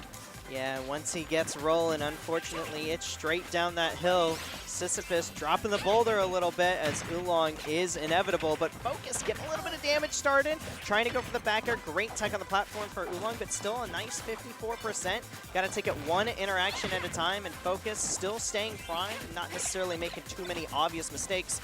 Nice little turn-up train as well to rack on a little bit more percent, and hey, we get a down tilt fair at ledge, and all of a sudden we've got ourselves an even situation. Why are my players divining up smashes tonight? They have not read the good book. They don't know what's going to happen next. Yeah, I think only got one passage in there because Oolong got it on that second stock and it didn't even kill. Yeah. So, speaking of kill, I feel like one thing that Focus needs to worry about is the fact that they haven't been killing Oolong at these early percents. They've been living to 170, 150, and when Oolong strikes, they start killing you at 110, 120, sometimes even as early as 90. Yep, and as comfortable as we are playing this neutral game, you have to finish your food at some point because that's only going to allow Oolong to get more and more extra credit. You do not want to you don't want to give him the opportunity. Finally catching the dash attack with the back air, and 81%, not the end of the world, especially by peak standards, right? We're, 1.5 combos away from getting right back in there with the right position, but Oolong setting up for the ledge trap here, going for the soccer ball spike, not going to get it off stage though, allowing Focus to come in with some attacks of his own, almost getting the air dodge read with the forward air, but not quite going to do it. And Focus just barely able to get in there. Nice defensive neutral air to get his feet back on the ground. Yep, and Focus is moving like a madman, like a bat out of hell right now, staying completely unhittable, very avoidable, very slippery, and hoping that Oolong doesn't get enough time to get Deep Breathing back online because that would spell the end of their tournament. My but goodness! It looks like Focus, their name has focused up to take that second game, to bring us to a first game 3 of the night, I'm pretty sure. Yeah, and Focus just clutching up at the very last moment. Knew that they had that game won and just brought it all the way back around. I think Oolong just a little asleep at the wheel right there. I mean, he had his moments where he had the momentum, and just in that last stock, Focus got that 50% damage, and Oolong started to panic out in neutral because he didn't want to go for Deep Breathing. He had that red. Didn't want to go for another air dodge in disadvantage because Focus had read that, and so decided to mix it up and do nothing, and Focus just with the perfect turn up into forward air, just the right spot. And listen, we got ourselves a game 3 against one of the greats in the region, and with so much on the line, even a player who has seen so many top 8s, so many Ws here at KMLocal, he's got to be feeling the nerves a little bit because let me tell you, as a resident, KMLocal attendee, I don't think I've ever seen him go into losers before top 8. Well, there's a first time for everything, Ariel, and it looks like as 47% has gone unanswered, this might be Oolong's first trip into the bracket of alternate success. Game number 3, starting off strong. Yeah, this Peach absolutely mixing him up. Listen, it's definitely taken me for a surprise, but certainly a welcome one. That's right. Focus is holding on to this lead, and look at this ledge trapping. He's scaring him like Oolong playing a little flustered speaking of here. scary, you never ever keep your eyes off of that volleyball because you know it's not done until it disappears entirely. It's still always active. Oh, is that going to kill? Almost. This ceiling is relatively, well, low, but not that low. Yeah. Okay, getting the power of the sun online here, but no time for Deep Breathing and no volleyball in sight as you get forward air. The first stock taken so early. I love this confidence of this movement from Focus. You saw, like, using that float cancel to jump just over the sun salutation, but also using it to duck under the soccer ball. I mean, that level of confidence is exactly what you need if you want to make this upset. And one thing that we're not seeing here, which I think might be a pretty good strategy, the fact that this character is so floaty means that they have the opportunity to camp out Deep Breathing when they get sent off stage. But I haven't seen Focus utilize that yet, probably because they're most focused on what they're going to do when they get back to stage. Yeah, I mean, he's not really giving him the opportunity to fish for Deep Breathing as much as I would expect, regardless, because these openings have been absolutely huge for him. Getting that solid 50% consistently and just finding these forward airs in the right spot, but Oolong suddenly turning it around, getting a couple of neutral airs. Is that a dot eyes? Lead of his own. I don't think so. I don't think there'd be any reason to prioritize it that much if it wasn't. I think it is, yeah. Focus wants to get their value back, but if you get too focused on one rabbit, the other one will get away. In this case, that rabbit being the lead. Yeah. You can't focus on the damage to be. Focus on neutral. Yeah, I think Focus letting that slip a little bit, unfortunately, because Oolong in the ledge trap situation and actually had the roll scouted, but just a little bit too far with that forward. So let's see if we can make a little opportunity happen as finally Focus throws the turnip away and grabs a new one. How do we get in here? Little float cancel. Here we go. That shield pressure, not going to go unanswered. And down air into forward air, getting some good percent. Now we got ourselves a ledge trap going in Focus. Finally prioritizing the right options as we have Oolong off stage again. Going for the forward air. I like the idea there, but just running out of sauce with that float. Putting themselves in disadvantage. Yep, and Deep Breathing back online with a 158% that's going to be a kill no matter what you do. But up throw. Up throw. Okay. Well, you know what? He cleans it up. He cleans Up it up. something else. In this case, air. Yeah. Speaking of air, that's all we're hitting now on the side of Focus, except for right there. So there's still a chance for this game to be very, very even, very competitive if we just get this ledge guard. Nice little recovery coming out from Oolong, too. Going under the stage, making those adaptations. Giving Oolong an inch. He's going to take it a mile. 41% and no double jump.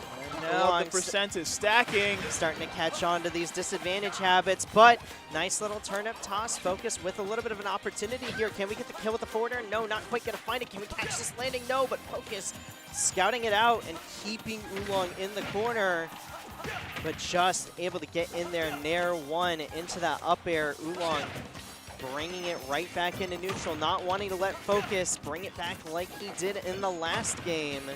Yep, and just like Focus has been playing to avoid and be wily and hard to hit, Oolong says, big whoop, I can do the exact same thing. My character has a small profile, and if I want to, I can edge guard you and wait to get my advantage state when I want to. Focus trying to scout out the jump again, but Oolong content to hold that shield in the corner, and oh no! That side B barely going to go unpunished, but the Sun Salutation, you forgot about it. That's and right. Oolong pulls it out right at the last second, but you know what? A valiant effort from Focus. That was an exciting set to watch. That's right. Take a look at some of the highlights, of course, right there. Getting hit with the forward tilt because, of course, characters like Wii Fit Trainer, you really, really have to keep on lock. You cannot let them start playing their game because, like you saw in that last game, Focus managed to bring it back, and then that last stock just started getting away from them. Hit after hit, volleyball after volleyball, header after header, and then eventually getting caught by the Sun Salutation. It doesn't matter how wily you are, you give Wii Fit Trainer enough wins in neutral, and eventually that hill becomes too far to climb. You can't make that deficit. Yeah. They're talking about us. Yeah, That's they us. are right talking there. about us. We're the great comms. We are the great comms, and you know what? It's fun casting. Listen, that's the kind of production quality that you can expect here at KML tournaments. I mean, we have some great comms, but it wouldn't be, we wouldn't be able to do it if it wasn't for this guy right here. So, hey, listen, if you've got an event coming up or whatever you got going on, make sure you check us out on all of our socials. Especially because we need event partners. We need you to team up with KML himself to make your event stream to the masses. Smash Brothers is important, but not if nobody can see it. So scan the QR code at the bottom right-hand side of the screen so you can fill out the event form and get partnered with KML tournaments. And listen, if QR codes aren't your style, you don't got your phone on you, or you're too busy watching the stream so you can't really scan the QR code, make sure you join the Discord server. You can chat us up all the time, get in touch with all the KML staff, and keep up with all the news that we got going on right here. Sorry, I can't really hear anything right now. I was too focused on the idea of playing Wordle in the KML Discord, Sometimes we get Wordle in two. It gets exciting in there. But yeah, speaking of KML, there he is. Take a look at him. It's that guy right there. With the nice, I think that's an Akuma Spiff jacket. Let's see if I can draw a finger to point at this guy. Oh, we got a hand. There he is. That's and Kyle's he's hand. gone. I was thinking of a cool thing to do, Ariel, where we're like, hey, my name's KML Glory, and you're watching dun, dun, dun, dun. Like one of those, But we have to get around copyright somehow and make it actually look like a funny logo. Yeah, no, if it were to be for like KML tournaments, I feel like it would be the Persona theme, and we'd all be like, a calling card, right? We would pop up in the corner of the screen though, like a 90s sitcom, like coming up next at 8:30. Oh, I'm sure I could draw. Oh, here we go. There we go. Our KML yeah, calling card. Wait. There it is. Ah. We're gonna steal your heart, chat. We're gonna steal your heart and make you watch 18 advertisements. But no ads on right now. Hey. Now we've got Slobber Knockers on. I was gonna say we're not making you watch 18 advertisements. Instead, we're gonna make you watch Kazuya Sonic. That's right, Kazuya Mishima. Listen. I am actually not confident that that's the matchup that we're gonna see. That has gotta be his worst matchup. Ariel, how do I put this into perspective? We are trying to get to Patchwork. They're playing rock, paper, scissors. They want this. Yeah. This is the bracket of wanters and sweaters and tryharders. Yeah, no. I mean, Myth, I would definitely say is the better player on paper. But, I mean, this matchup is just, Kazuya really has to get a read in order to be able to get in there. Now, when you do get that read, of course, Kazuya can kind of do his thing. But Sonic is one of those characters that can absolutely run down this character and make sure that we don't have to interact at all. Now, Kimbo, not necessarily playing that. Oh, okay, I was right. Yeah, I was there right. we We're go. not getting Kazuya. I am surprised we're getting the Terry, though. I have seen a lot more of the Steve coming out in those types of situations. Also, where the Kazuya is ill-advised. keep in mind, just literally today, we got a new tier list, and guess who's sitting at big number 2 and who's sitting at big number 7? That's right. Little jab power dunk coming in. But no, this is a character that Myth has always had in the back pocket for a lot of those like weird matchups for Kazuya. Certainly a very seasoned Terry, so this is not coming out of left field. It's more like shortstop. And Terry's one of those characters that can get you results, even if you're not really the most fundamentals, or rather, if you have strong fundamentals, but you're not fundamentally strong with the fighting game characters, if you know what I'm saying. But this guy is. I mean, he's got that Terry, and of course, he's a Kazuya main, so he's got the neutral on lock. Yep, let's Certainly see. has the game plan. Trying to hit that last hit of Nair to combo it into a forward smash. You can't trick me, Kimboyachi. I know what kind of player you are. I love that placement of the back air right there from Myth. Off air back air just sending him off stage. Looking like a Rivals combo right there, honestly. I love that game that I don't play. Yeah, it's a fun game. I wish I played Rivals too. But speaking of playing, Myth is playing around up there and getting caught by an up smash on the side of Kimboyachi, taking that first stock. So you know what that means. Up a stock, you know the vibes. And Kimbo not here to play, here to win. Honestly. Right. Oh. You know the vibes, chat. You know them. And unfortunately, the vibes are, oh, that should have been definitely a rising tackle. I will say, though, Kimbo, you know, not the type of person to, like, camp out in the corner like some Sonics do. He'll box with you. He'll scrap with you even if he has the lead. I mean, of course, he's willing to play, like, patiently. He's not just going to fling himself at you. That's what makes him a good player, right? He knows when to pick his openings. But he's willing to get in there, throw out a couple of jabs, that neutral air, getting that advantage take going, a little double up air. I mean, that's just the Kimbo style. Goodness, Ariel, this is probably the most scary thing if you're Myth. You've been having such a good winner's bracket run so far, and then your next match to get into winner semis right before top 8 is Kimboyachi. You really have to play every single opportunity, every single advantage state combo to its best potential. If you drop anything, you're dropping your potential entire game. Yeah, I mean, he's doing not a half-bad job at this point. The good thing about Terry, right, is his combo game relatively simple, right? We can keep it simple with 2-piece, a bucket of fries, and maybe get a good air dodge read. Good Because hearty that's what meal. he's all about. A square meal type character. Yeah, more like a Popeyes meal. It's not something you should have every day, but A you know. 2-piece combo type character with a side of biscuits. Yeah.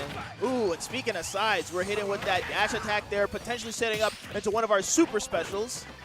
Yeah, that power guys are going to be really, really great at calling out that spin dash if we have the opportunity. What a great back air out of disadvantage from Myth. Kimbo not expecting that one and just chasing him all the way up there. All of a sudden, those percents are even up. But with this go online, Kimbo now going to be the one to struggle to approach. Because honestly, how do we get the kill here? I think the answer is wait for Myth to miss input and then immediately run across the entire stage with spin dash to kill. Yeah, for all the things that Sonic has, he doesn't exactly have the most reliable button that he could just be like, you're dead here. But Terry, he's got a few options. Just that ability to be able to cancel into specials. Okay. Throw out that jab, throw out that forward tilt. Oh, here we go. That down tilt too, another great option, but around the world with the Kimbo, barely going to live. Speaking of around the world, around the stage. Ooh, and just the up B barely keeping you alive in that situation. And speaking of alive, you're no longer as that back air hits. And it's time to be up a stock. How many times I need to say it, chat? You know the vibes. And Kimbo now committing to that patient game plan. And he needs to win. Chat, what does a good second place player say? The matchup is unwinnable. Give up. So we're not seeing any giving up taking place now, as Myth is just trying to very methodically place those power waves, stop the spin dashes where he can, but that desperation there, you want to get your approach. You don't want to force your approach. I was going to say, throwing out these power waves doesn't seem to be the best idea. I mean, that's what got you killed in the first place, and you're losing neutral over it, and you're going for these rising tackles. Kimbo ready with the punishes, and we're not getting a whole lot of damage per hit, but, you know, the more and more percent that we get, the more and more this game comes out of reach. Doesn't matter if we get go online if we don't got time to go. Oh, and there we go. Another jab, jab, rising tackle. Now, another thing that I noticed that Kimboyachi's catching up on is that whenever you see Terry do a burn knuckle, or what is that move called? Yeah, power wave. Sonic has a projectile of his own. It's called his own body with neutral B. If he throws out a homing attack, easily covers any of that stage that you're using to throw out that projectile. So if Kimboyachi realizes that, Myth is going to be in a world of hurt. Yeah, plus, if he has the time to be able to react to it, he can throw out that invincibility on the spin dash and just go straight through the power wave. I like that we're throwing it out sometimes because you still have to have that. I think it's like 30-something frames to be able to get that invincibility in the first place. Ooh. But, oh my goodness, the atrocitous DI, the DI of despair and doom.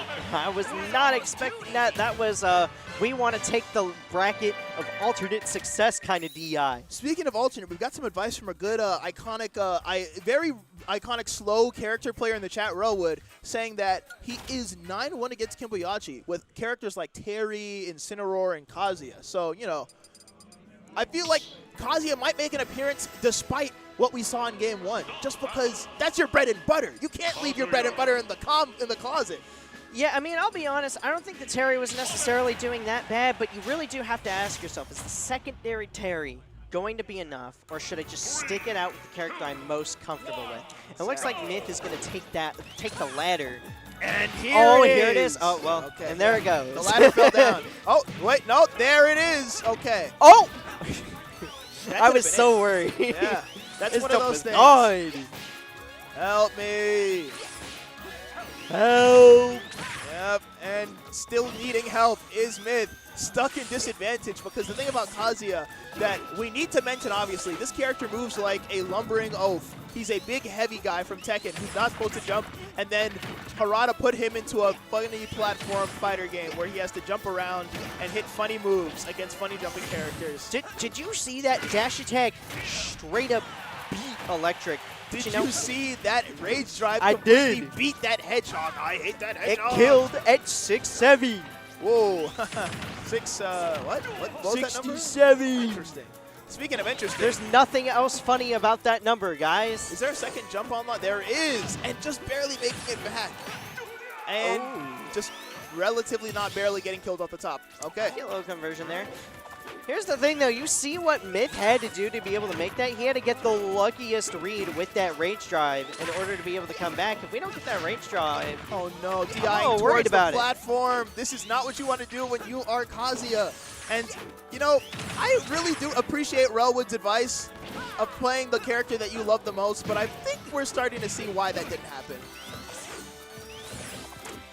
Myth starting to get that advantage state going. But just not enough damage. I love this defensive play coming out from it. That's the second time this set that we've seen that aerial in the bubble, and Kimbo wasn't expecting. It's hard to react to that. Yeah, and it's also the second time we've seen it not kill. Yeah. So but damage is damage. I mean, we got to do something. Kill, yes, sir. the expression on Myth is looking for the answer across the venue. He cannot find the answer in game. Up smash? No, that's not going to connect. Ooh, I was worried. Oh, okay. Well, we're making it back there. Myth is starting to get impatient. He's starting to want to play Smash Ultimate, but unfortunately, he is up a stock, and you know the vibes. Yeah, I mean, this isn't a bad stage for Kazuya whatsoever, but... The fear of throwing yourself off the stage and ending it all is very real right now. Yeah, I mean, this might not have been the pick. Yeah, like Town and City versus why Sonic. are we on Town and City? I almost forgot to ask that question. I get it, right? Because like the FDs were probably banned. FD Callus were probably banned. We might have banned like a Smashville because we're Sonic. Right. So like this is a good. But I feel like Small you go Battlefield, maybe. I feel like Hollow Bastion, not a bad pick. Relatively large, but there's a platform that you can catch Sonic on instead of having to suffer on really, really big FD where Sonic says, "You'll never catch me. You'll never match my speed." Yeah, I mean, this is the struggle right now, and Myth taking to playing patiently, using that projectile of his own, saying, you know what, this character still got Power Wave. Let's see if we can make it happen. And Kimbo just not getting hit by it, reacting perfectly and willing to play for that time because you know what? It may not look like a timeout right now, but if this is the strategy that we're going to be going for, it could get there. Oh, there we go. Yep, there's one. Oh, what's that? That's the whipped. There's the mistake. There's the kill. Chat, we've got ourselves a last stop. It looked like there was no hope, but to play Sonic, you need to be locked in at all times. I promise you, chat, that when players like Sonics are mocking the camera, leaning in as far as possible, they're not just doing it for the aura. Sonic takes constant attention to play because you make a whip like that and you die. You lose your lead. Yeah, no, I mean, I wasn't down for the strategy at the very beginning, but it hadn't occurred to me, hey, maybe we're playing for that mistake. We're waiting for Kimbo to make that mistake and get in there. And we're down to this percentage, but taking that stock so crucial, especially he was at 79 when he got hit by that electric. Exactly. Kazuya is one of those characters where, unlike Terry, you might get a few openings, and that might do pretty good. Oh, but with there's Kazuya, the opening, no you jump! only need one opening! With Kazuya, you hit them one time and they die! Yeah, Myth really playing for the mistake. Looks like Relwood was right. He was right. Because listen, he realized very quickly that he's not able to force those approaches as Kazuya, but that's the character he's most comfortable with. So we wait for Kimbo to get just a little bit too aggressive, and Kimbo's like, well, I want to play the game. I don't want to sit here and take these lasers. Nah, Should have stayed back. Should have stayed back, because this is what he does. That's He does the this thing. type of stuff. Ariel, the main problem when you play Sonic the Hedgehog is, I want to play the game, but you can't play the game if you want to win. You have to not play the game. You know the vibes. Yeah, it's just what you have to do to win. And I feel like in a match like this, where you have these real bona fide stakes on the line, you got to do what it takes to win. Exactly. You think Proximate. Oh my Oh, goodness. no. Chat, just like the mentor Oh, Sonics, no. we are Okay. going off stage with a homing attack to say, you know what, I hate this stage anyway. Ooh, and getting 3 forward airs. All right, that should be a back air. Yep. Oh, No, there's do a we have jump online. We do. Oh, Kimbo Another barely down missed the dash smash. guard. Both players definitely flubbing right there. Oh, No! No! Kazuya following in the lead of a Hachi Mishima and throwing himself off a cliff. Up a stock. You didn't have to join him, bud. You know he's like, wait, Dad, not that I'm bad. coming. Okay, so the I'm coming, father. The misinput of despair and grief and suffering and pain took place, and now we have to play against a Sonic player who with pretty much half a stock left in his first stock as you are on your second. Now, and look at him now. Kimbo's like, you know what? Up a Kimbo's stock. doing the Sonic's pose. That's exactly how Sonic sits in his player cam. You know the vibes. We know the vibes, and if you're Myth, the vibes are feeling awful right now. The room's just really too slightly warm, and you're kind of sweaty, but like, you know, the shirt's stuck to you. It's the worst vibes possible. More and more damage continuing to mount as Myth is really struggling to get his feet on the ground. I mean, he does not know how to get in here. Lapped in percent at this point. Oh my goodness, this is the struggle in the matchup, right? Is like if Kimbo's not gonna like make that very obvious mistake, where's it at? You know, where's the opening?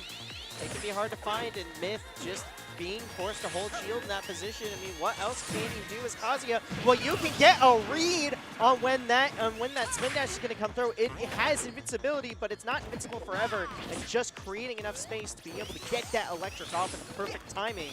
Yep, that's one of those things in neutral where if you're playing Sonic, this is one of those things. We see a lot of people ask, how do Sonic players lose? The answer is they can't commit to the bit. The bit in this case is running away no matter what the cost is, never engaging in neutral of your own volition, and always whip punishing. In this case, waiting for your opponent to waste their rave drive. If you walk up when your opponent's doing something, you will never be in danger. Optimal Sonic does not approach. He only whip punishes. Yeah, it's kind of that tag of the mental human condition, where like you want to interact with your opponent, and unfortunately that sort of bug in your brain is the exact thing that causes these types of games to turn around. Kimbo turning that bug off. That's right. The proper way to play Sonic Sending is them to out. reject your humanity, to turn off the desire to engage, and instead play with the vibes. The matchup is unwinnable. Give up. Become the hermit you've always dreamed of being. Become the Zero hedgehog. friends. Exactly. Win that free pass to Patchwork, because your life depends on it. Chat, my favorite thing about Sonic is the way he turns into a ball. See, look, he's doing it again. Wait, he's gonna do it again. Ah, yes. I love Smash Ultimate. Yes, I love Smash Ultimate. Leaning back back in his chair, knowing that this is going to be a tough one to come back from, a tough mountain to climb. But we still got 4 minutes of time left. I mean, considering the fact that there was an SD in the first stock, this is pretty close. Yeah, but not that close. Not that close, yeah. I'm delusional. Oh, here we go, though. This is the opening. Oh, we drop it, though. I feel like we should have gotten a crouch jab there. Yeah. You got to play to the matchup, making the most of openings. I mean, the matchup. Ariel, another unfortunate side effect about Sonic, characters like Steve, characters like Min Min, there's the mental tax. Or whatever gameplay that you're pretty frosty at, that you're pretty good at, all of a sudden your inputs become harder to do, you become sloppier because you've been playing this game for twice the time that you usually would have expected to. Yeah, you're overthinking stuff because you're like, oh, I expect it to be done by now. What do I do? Yeah, like you. How do I approach? It's like Plankton says, you finally get Sonic in disadvantage. You finally get your hands on him. It's like, okay, combo him. He's like, why did you drop your combo? I don't know. I never thought I'd get this far. Yeah, what do you mean it's checkmate 40? I'm used to the fool's mate. I play against my little brother. Okay. What's happening? Speaking of what's happening, I'll tell you what's happening. A potential edge guard situation, flubbed, lost. Man, still struggling to find that opening as Kimbo sitting out in the corner, content to spin dash. Really running for the hills. Okay, 2:15 left on the clock. Woo! Oh! Chat, you ever stand in front of a moving train and make it out alive? That's essentially what we just saw here. Yeah, that up throw definitely would have done some magic. Here we go, though, from Kimbo. Little advantage sync coming on. Trying to get that good old air dodge read, but we sit back. 91% of extra credit. Down inside of the 2-minute marker. Myth looking to make that last-second three-pointer. Can we get in there? Little conversion from Kimbo. Can we get the edge guard? No, not going to find it there. Neutral air to try and secure the kill with the back air. Not going to get it there. But Kimbo just letting this lead go further and further. Up air not going to kill off the top, and Myth no longer having rage drive. And Myth no longer having a stock. That's going to be going to losers, and unfortunately denying the fist bump. Chat, you know, there are moments where the game gets a little more than just a game. Playing a character like this does more than beat you in game. It beats you mentally, in real life. It beats you over and over and over and over again until you just want to go home. The game that you love gets turned into something you can't recognize. But in order to keep playing this game, to be good at this game, you have to accept it for both the good and the bad. Smash Ultimate look like this sometimes. Other times it looks like this. Yeah, I mean, the reality of playing a bad matchup like that, you got to play to your win condition. After that game number 2, Kimbo knew, hey, if I just don't make a mistake, if I just don't approach in a way that he can punish, I don't give him that opportunity in the first place, it's GG's. There's nothing he can do. Yo, just imagine like Sonic standing over here. Like, let me see if I can. No, I'm not drawing that. Okay, so like Oh yeah, okay, you got it. So I'm just going to erase this because my good TO needs the mouse, but I was trying to draw a diagram of essentially what the matchup is, where it's the opposite of immovable object versus unstoppable force. It's constantly moving object versus very, very unstoppable force who cannot get his hands on that very moving object. And he's really angry, and once I get permission, I will draw that. But just like, imagine Kazuya over here. He's really angry. He's like seething and molding. He's like, why can't I get my hands on that guy? He's crossing his hands. He's mad. And Sonic is just over here, just like pointing and laughing at him. He's like, ha, loser, you're not going to catch me. And that's essentially the entire matchup. It's the Chud Kazuya versus the Sigma Sonic. And he just doesn't react to anything that you do. He just stands across and waits for you to whip punish. Kind of like this. Kind of like... We could be Sonic players. No, I'm lying. But yeah, what was I going to say? With X, we don't have a matchup like the last matchup that we saw. We've got a different matchup. A matchup between a certain Colts man and a certain Best man. Who do they play? I don't know.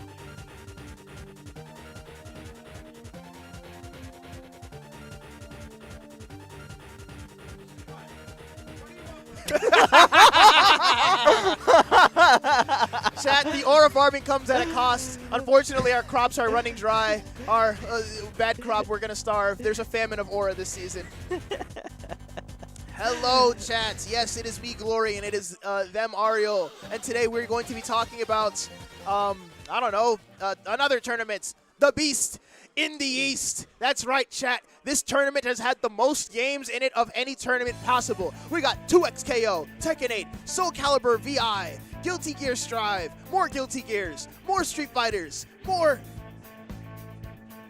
Oh, then in that case, ignore all those games that I mentioned before because Smash Ultimate is this one right here. And if you want to watch some Smash Brothers Ultimate on the KML stream, you tune into KML tournaments on Twitch to watch Beast in the East. And if you want to watch me pass out from getting physical exercise, then watch this tournament right here because I will pass out and probably die. It's on July 17th, 2026 at the Hampton Roads Convention Center in Virginia. So there's going to be live music. There's going to be Dance Dance Revolution played by Ariel. What more could you want, Chad? What do you want us to like be good at Dance Dance Revolution? You want us to like aura farm some more and stay silent on the camera? Because we can do that. We can. But we're not going to because the next game is here. The matchup of Festive versus Coltman. All right, well, you guys can have fun watching that one. I'm going to have fun playing in the Redemption bracket we got here. So, hey, thank you for holding it down with me, my friend. Absolutely. That was a fun joyful commentary. For sure. I've been up for 25 hours. I probably should be here right now, but you know what? Smash Bros. Chat, we need to fund the KML bed, the KMLocal bed in the back room for our friend Ariel to take naps in between brackets. Speaking of friends, where is mine? I need a co-commentator because we're listening to Ice Cream Island in Game 1, Winners Quarters, Festive versus Coltman. That's right, my quirky co-commentator is tagging out for my second quirky co-commentator. And his name is, I did this too early, I'm teeing this up too early. He can't say his name yet. Ooh, chat. Kirby has gotten his 5 o'clock shadow, unlike my amazing co-commentator who shaves promptly, and his name is... Hey guys, it's actually me, Kyle Lynch. Oh my goodness, Kyle Lynch, he does have a 5 o'clock shadow. We can't use that reference on him. That's right, chat. If you come to the KMLocal, Kyle will show you his 5 o'clock shadow.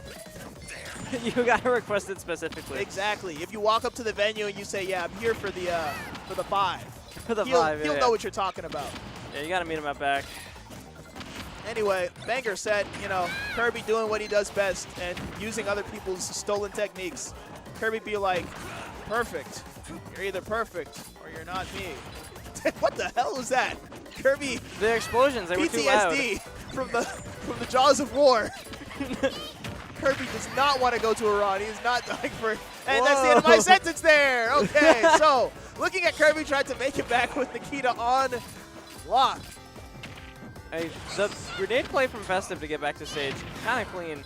And one thing about Snake, good lord, watch out up there, is that he only has 2 jumps. So when he does grenades, it's mostly just waiting till he gets back to the ground. When Kirby does grenades, he genuinely gets to stall for as long as he wants to and say, here's a hitbox right above me. I'm just going to jump down here. You have fun.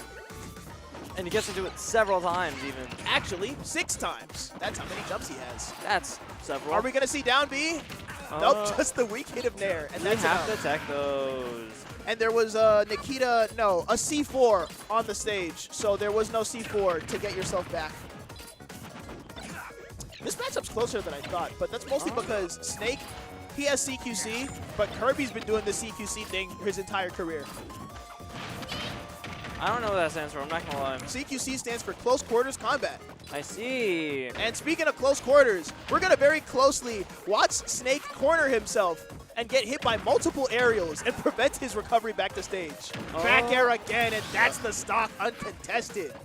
Because honestly, I thought these grenades would be playing a much bigger role in like messing up a lot of Festive combos and game plan, but he's been navigating them really well. Well, there's one thing you don't realize about Kirby, and it's something that him and Plankton have in common besides being green. It's that he is small. And that means he can simply just usually get away from most grenades by running or crouching, because Snake will throw them at an angle, and Kirby will be too short to trigger the hitbox. Yeah, but and if he's holding speaking them of when too Kirby short, hits them, their life. Too short. yeah. Rest in peace. Rest in peace, my Snake. He got hit by an F smash. I think about it every time I look at my dashboard. Every time I look at my C-stick. Ka-smash. Ka-crash. Running it back to Ice Cream Island We on are small Smash battlefields. players, but now we're red. He's angry. Grr. He's gonna blend in with the explosions and catch Coltman off guard. That's right. This is what we like to call camouflage. It's the first art of war. And speaking of war, I read that Kirby's- book. He's gone to war, and he's come back a grizzled, seasoned veteran. An unshaved man Psycho Mantis. with a headband because he's a really big fan of H-Box. That's right. Who threw this? Holds up a grenade. You know how long I worked to get here?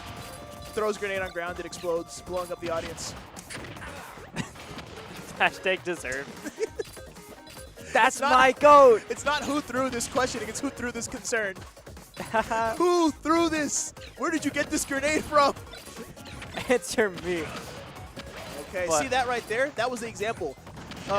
Right there, Festive ran into the grenades, but if they were crouching, they would have been completely safe. This is true.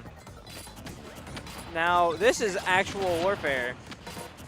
Chad, Like, this is circa 2026 is all I'll say.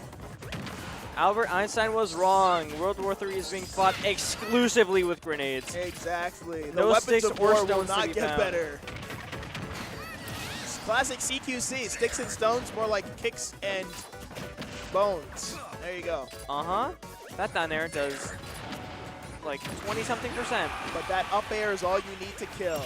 Taking that stock and keeping things even. Do you think we're going to see more of Grizzle's military Kirby? I mean, it wasn't working out all too bad for Festive, so like, if he wants it, I would be on board. And one thing about Snake is that, do you actually see any Snake players play the Ditto? I feel like this is sort of unfamiliar territory for most Snake players where they're like, huh? Dealing with these grenades are annoying. Is that what I've been doing to people? I deserve to be in here.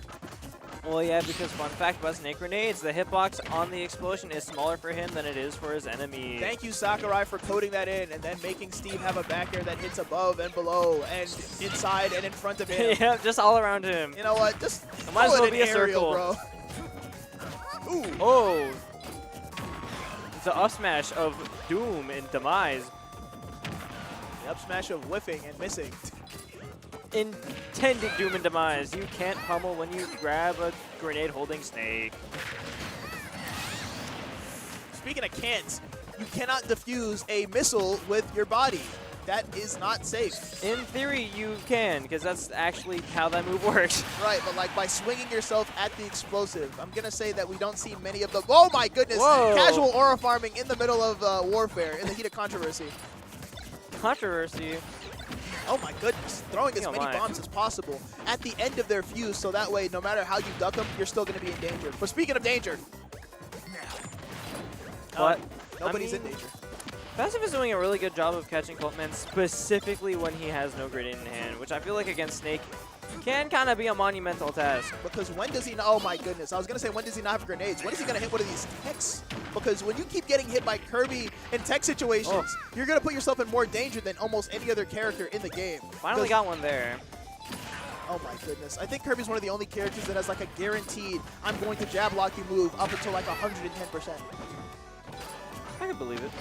That down tilt. Oh, speaking of down, look down. There's a bomb at your feet. What is he doing? Bam. The American air dodge into your opponent's loving arms. The toesies. Awesome. They're both a kill percent, if you notice. If you think about it. 6, 7.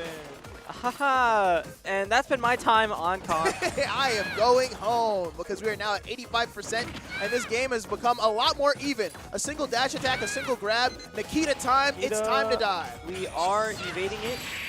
Not going to be evading that up smash, though, as Coltman takes that game number 2 very, very close. Exactly. That could have been the end of Coltman's winner's side, because they simply just locked in at the end and said, I'm sending you off stage, I'm winning neutral a few times, and then you're done for. You're cooked. Yep. Although, it was almost a victim to a nasty little platform extension, I don't know what you want to call it, combo, Yeah. but learned, if I encounter a surface and press the shield button, my character doesn't move. Chat, take a look at this right here. Take a look at this right here. See this thing right here? That's the button right there. You want to press that one right there. It will save you so much trouble. For sure, we are back to being green. No more anger. And that's right. The anger, you got blinded. You didn't know how to win the game. So with green, you'll be mean, but in a good way. Because everybody knows Snake is allergic to mint. Snake's like a Green Lantern who's like allergic to yellow, but he's allergic to green. Yeah. What lantern would Snake be? Snake would be a Green Lantern. He's brave. I guess. As he will bravely sit on stage and not engage with the edge guard. Okay. When you can't even say his name. Snake. Oh. Wait, oh, I get it now. Okay. And speaking of, yeah, he said Snake's name, and he took his name too. And he took a quick slide out of danger right there. As Kirby's definitely a killing percent here. You know, if he gets hit by anything, he's in trouble. Now, okay, are we going to see a grab? who presses the B button better? I'm going to say it might be Snake here, as he presses more than the B button here. He presses the grab button and kills you with explosions. Or yes. Definitely yes. So that first stock was taken pretty decisively. I don't really see a lot of damage on the side of Coltman here, and he's looking to take more than just damage. He's looking to take a stock right now, as it's pretty much lapped in percent entirely in like a few seconds. Yeah, because Snake, one of those ultimate zoners where like you do feel like you're playing on the other side of the screen as him most of the time, but like you get in, he hits you, you take more damage. Beat you up. Like, yeah. That's one thing that people don't understand about Smash Ultimate. It was coded by an insane person who thought that Sephiroth was too strong, but then gave Min Min a frame 5 up smash. That's not frame 5. It's actually like frame 7. Speaking of frames, Snake died in a very, very quick amount of frames there. Kirby sent him to heaven. Yep. Made in heaven. He did not want to go there. He hasn't played that game. He has not played that game. So on Stardust Crusaders. Everybody get in the car. Sorry. What's this? This isn't the car. Ah! No. And speaking of no, even though Snake said that when he got star KO'd, it looks like this is actually still doable as long as Festive plays this stock with pretty much no mistakes, catching Coltman in situations where they don't have a grenade online and then walking up to do as much damage as possible. But of course, they're at kill percent. Any up tilt, any forward tilt will take their stock, so they need to keep that in mind. The evil I will send you up angle of F smash. I didn't know Kirby had that hitbox. And speaking of didn't know, did you not know that the C4 was there either? Yeah, no, I did not. Yeah, this is how I expected the matchup to go, I won't lie. Like, Yep. that first game, I think if we see some of the highlights, we'll get an idea of what went wrong there. But like, essentially the first game, some techs were missed. Death happened because of that, but in the second game, we started seeing that ledge trapping, those explosions, keeping Kirby away from that place he loves the most, center stage. Indeed. There it is. Coltman threw those steel balls, and matchup ran its course. Actually, if you think about it, this is where, hold up, let me duck away here. This is where Snake was. He was throwing steel balls right there. He was running away. That's him running as he throws steel balls. Oh yeah, of course, yeah. And then, yeah, he's running away. That's Snake, and that's Kirby getting steel balls thrown at him. He's not happy with that. And he can't run. Yeah. Anyways, you're gonna enjoy fighting Steve. And you're going to enjoy commentating with my good friend Tempo. Eventually, Tempo will exist when he feels like it. But yeah, we're gonna be seeing. I think it's Glory versus Rap. How's it going? It's going great. I just got back from finals. Really fun finals. What class? It's for an environmental science class. I see. So, That's neat. how about you? How are you doing? I'm doing okay. All my finals are next week. Excuse me. So we got Glory and Rap here. So Steve and I assume Steve from Echo Kazuya because for the fun of the game, but Steve and Pit. Probably Pit, yeah. Yeah, I feel like you want the Pit arrows for offstage. I don't know if the Dark Pit arrows really do all too much, considering how many walls, you know, Steves tend to make. see here. But we're going to have to wait because this dude, Justin Glory, very big fan of engaging in rhetoric. But I believe we're starting on Smashville. So interesting start for sure. Nice. We're gonna be seeing the Steve on the side of Rap, and we're going Steve here. Sorry, I'm just checking bracket right now. Similar color scheme. Got the Caucasian clash going on right here with the two characters. David Jones beat Lugia. That's upset. So we have Steve and Pitt here. Eric, and it begins. Up tilt. You're taking like 70. 70 exactly. Hey.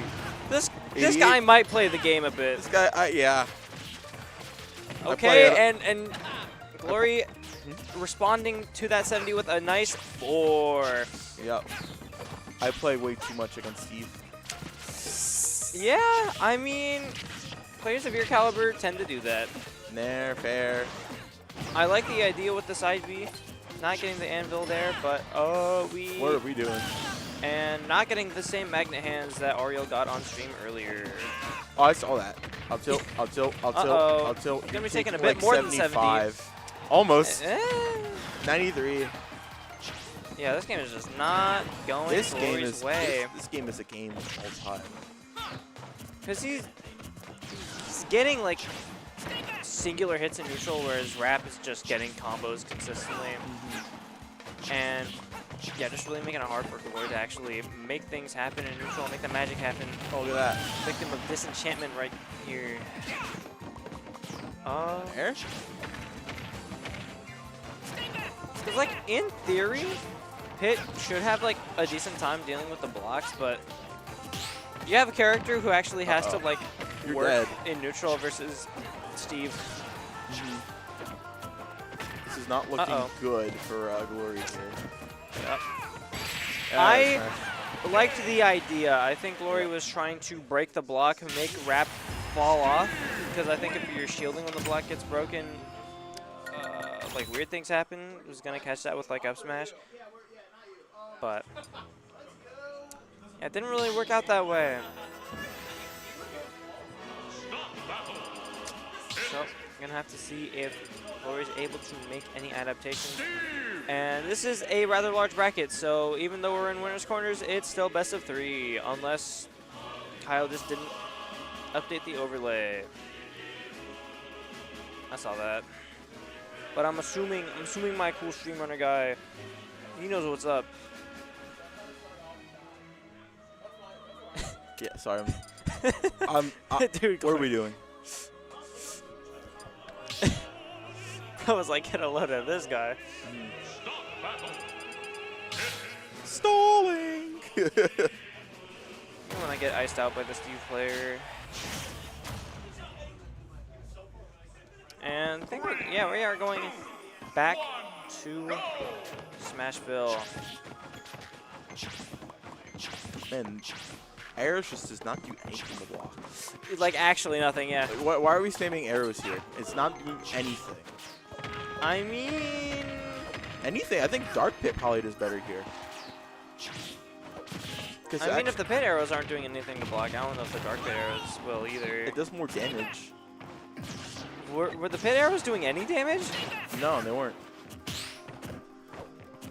Yeah, because I'm thinking that's just got to be a property of the move. Double S smash. Interesting. I'm Steve. Uh-oh. That block. Oh, me oh my. No edge guard for you. I just reverse edge guard because I have up the axe broke. Because, like, we really are just seeing matter of, like, hits come naturally to one of these characters, and not so much to the other, and, yeah, that's rough. Yeah. Glory, you have to even find, like, a stock thus far. How does Pit even do anything here? Like, he can't break walls. He has to snipe. Like, he has to, like, work his way in. And he's not one of those characters where it's like, oh, I can just, like, you know, abuse some safe hitboxes or just zone you out with some projectiles. He has to like really go in, ow, and commit. Because you just can't mess up Like look, you're at 29 already, and you're down. from 2 hits. And you have to get like Pitt's combo game. He has to get like 5-ish. Wow, you just reflected the down smash. That's funny. Yeah, but I feel like that was odd. I felt like that would have done more. Meanwhile, Steve just does this and wins. Yep. Up tilt, TP. Stay back! Stay please! Sit back. No, I am Steve. I'm going to up tilt you and you never win. Why is it like Wario there instead of Jack Black? Yeah, I don't know how we made that. I am. It's like me. Whenever I do like accents, like European accents, they always turn into British eventually. After long enough time. Speaking of British. Yeah? I don't know. Okay. And that's gonna be the set. Yeah, bit of a... I hate to say it, but it was kind of a bit of a stomp Rap's favor. That's just kind of a rough matchup for Pitt. Yeah, I would say it's more than a rough matchup. Looks really bad. All right, I'm going to look for friendlies. Redemptions. You do that. Looking pretty slow. And I'm going to check bracket to see what the next set is. In the meantime, oh, okay, we're going to restart the Twitch stream. Stay right there, guys. Haha. We'll be right back.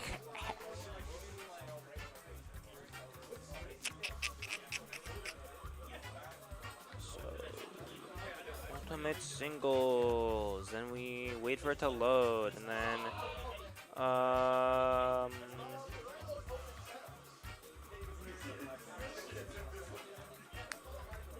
YouTube's not real. No offense, YouTube watchers. I don't know how to supplement what I just said. I'm not commentating right now. In case you were curious, in case you wanted to know. So we either got Kim Boyachi versus Coltman or Oolong versus Rap. But Rap just played, so it's probably going to be Kim Boyachi versus Coltman. Oh, that's rough. Glory has to play against Micro now, which is another Steve. Matchup knowledge. So, we're waiting. Things are going. How's it going, chat? Are you back on Twitch? Okay, time to run some ads. Do we like paying the bills? Which one do I want to do? We got Bite, Beast in the East. We got, it's a tournament that's happening in the East, very beastedly. Oh, it's at the bottom.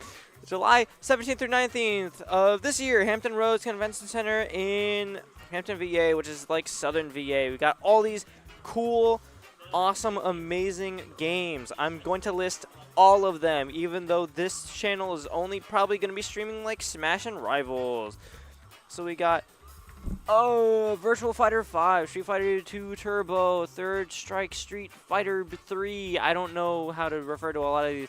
Street Fighter 5 Champion Edition, Street Fighter 6, Vampire Savior. So, I'm trying to stall for time, Kyle.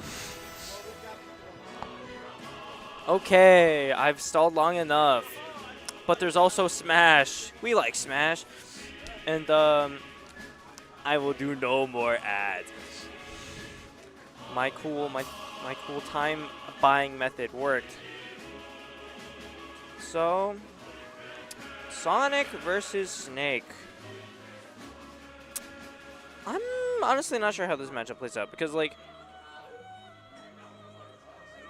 it's interesting because both these characters are kind of known for their play styles forcing you to play their game. But what happens when two characters of that classification match up into each other? Because Coleman, Snake, you have that very good, like, stage-wide pressure that you can apply, but also Sonic, you have some good mobility, pretty fast. So that'll theoretically give you the ability to kind of navigate and evade a lot of the explosions that could potentially be coming your way. So definitely going to have to see kind of who navigates the matchup better between the two. Coming back to that whole aspect of, I don't know if you would call it skill expression, but matchup familiarity, matchup, the word is not coming to me right now. I was going to say maneuverance, but I don't think that's a word.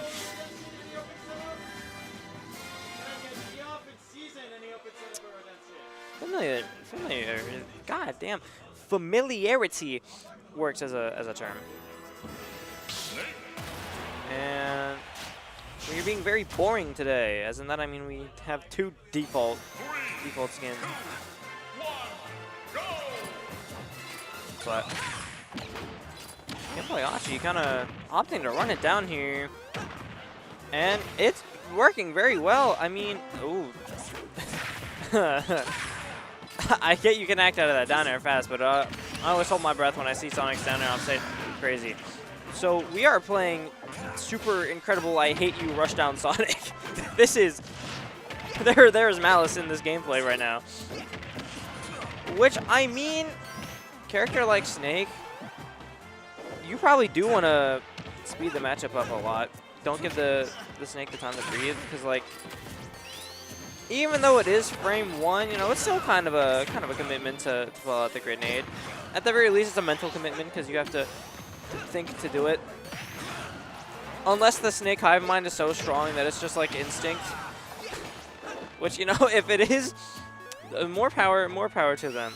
I'm not a Snake player, so I wouldn't know.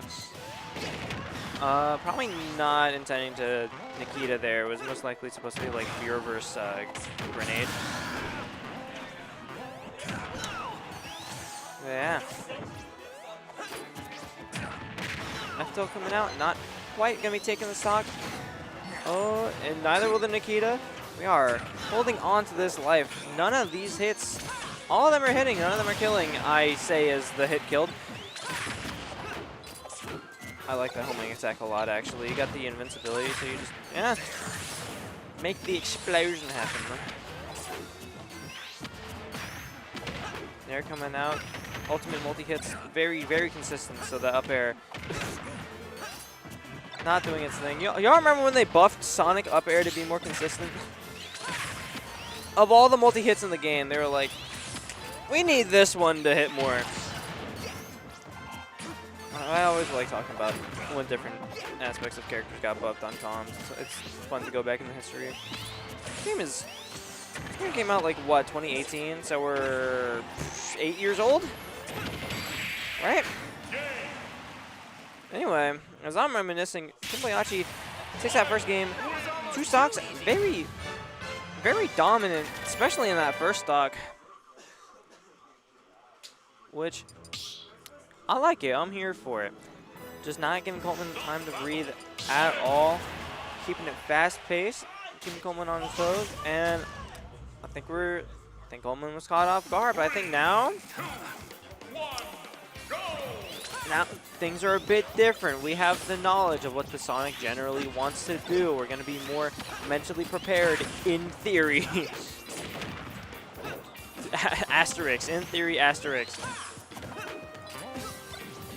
But, and I mean, definitely a more even first 20 seconds of the game, even though it is generally still going KMLocal's way. Also, worth noting, we are now in winter semis. This is officially the start of best of 5 territory. So we do have 1 more game's worth of room to make these adaptations if and when they come to us.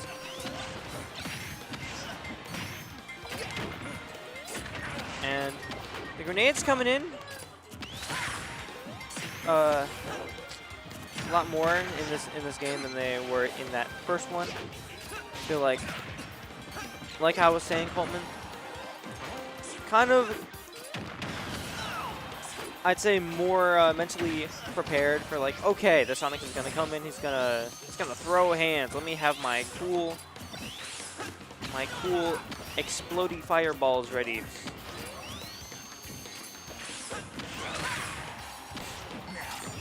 I've noticed Coleman's been kind of getting hit by his grenades a lot. Which, you know, from what I've heard, and I could be misinformed, this is like kind of Coleman's return to competing, you know. School, I mean, for me it's finals, but you know, I'm sure other schools probably like finished finals already, so.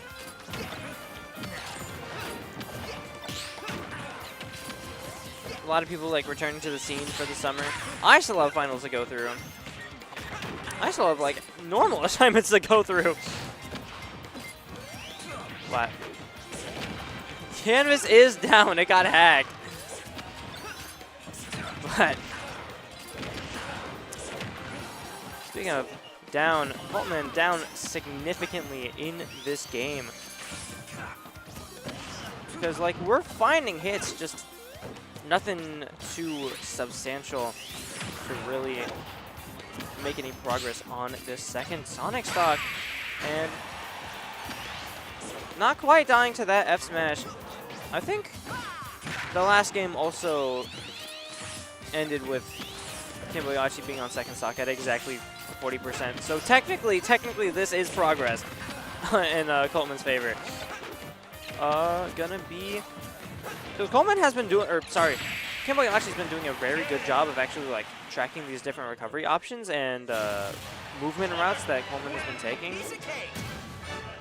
Mixed results, sometimes the moves land, other times they're well-intentioned. But the neutral interactions are definitely going KMLocal's way enough to where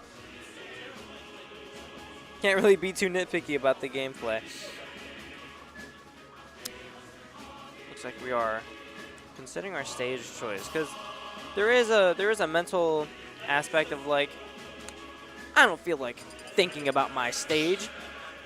PS2. And other times it's like no, maybe I should consider my other options. That being said, we are going from PS2 to small battlefield, which I know the platform placements are like ever so slightly different between the two, but I'm not quite sure what the reasoning is. Maybe we just like blue. Even though now that means Sonic's like blending in with the background more. I bring that up constantly, although it's like it's never been a factor. It's just a fun thing to point out. Gosh. There is something very jarring about seeing Sonic with realistic-looking grenade. Realistic-ish looking grenade. But Coleman actually coming out with the tracking, taking this first stock off of KMLocal. Maybe small battlefield did make a difference that I still am unsure of.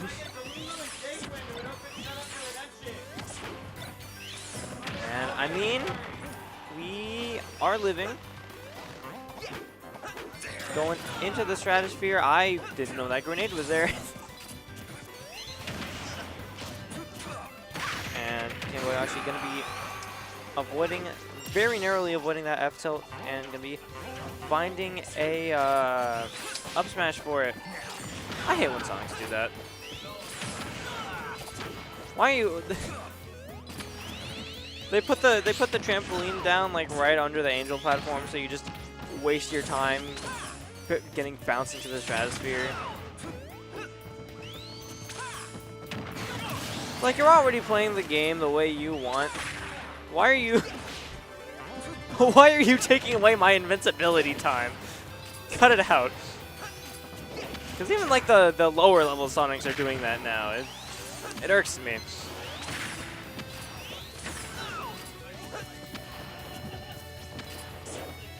But as I was saying all that, Coleman is in the lead for the first time this set. And yeah, KMLocal going to be whiffing the up smash and going to be catching an up tilt for it. Holtman gets a game on the board, this time being the one to win with 2 stock. Which I'm not sure to what extent the switch from PS2 to small battlefield impacted that at all. But I don't know, maybe the blue background not helping Sonic blend in, but just I gotta hit the blue guy. Mental note, but we are going back to PS2 because KMLocal has no DSR, so it's completely legal. This is like a god level stage for like both of these characters. Like low key, you don't want to see Sonic on his stage. I mean, a lot of characters like PS2.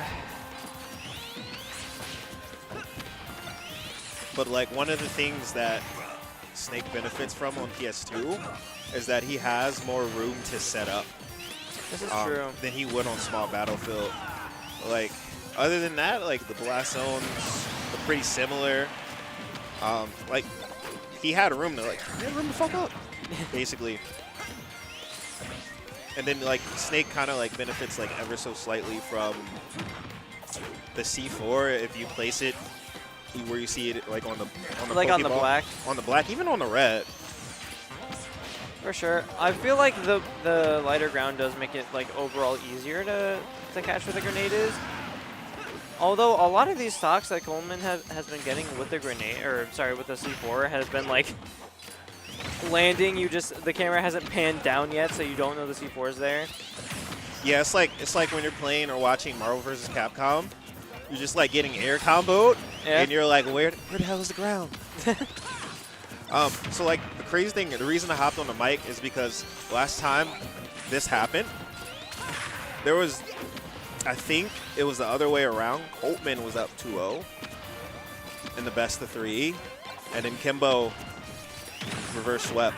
But we'll never know because somebody did not put in the game data. Nah. But I swear that's what happened on my life. But, I mean, this is more of the gameplay that I was expecting going into this set. Just a lot of the two kind of doing their own thing, living their own worlds, not really letting the two collide. The Venn diagram is not a Venn diagram. It's just 2 circles. And that's kind of like how it feels when you're playing like these characters on the upper echelon. Like, I'm going to like my game plan versus your game plan, and I don't care. But speaking of not caring, there's a reversal right there. Yep, Snake back air active for the entirety the history of the Earth. Every major event you can think of, Snake back air has been active for. Like it was so active, in fact, it extended past the game in the Smash series. Yep. Legs so long, he skipped Smash 4. Came out in the ultimate feet first. Yeah, for sure. The Ashway that killed the dinosaurs actually just clanked with one of the active frames of the back air, so he lived. Dang.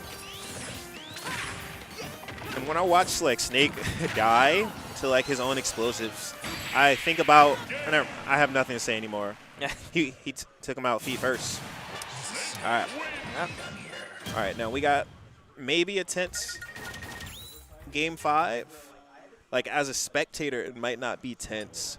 But even like Kimbo looks more relaxed than he usually does.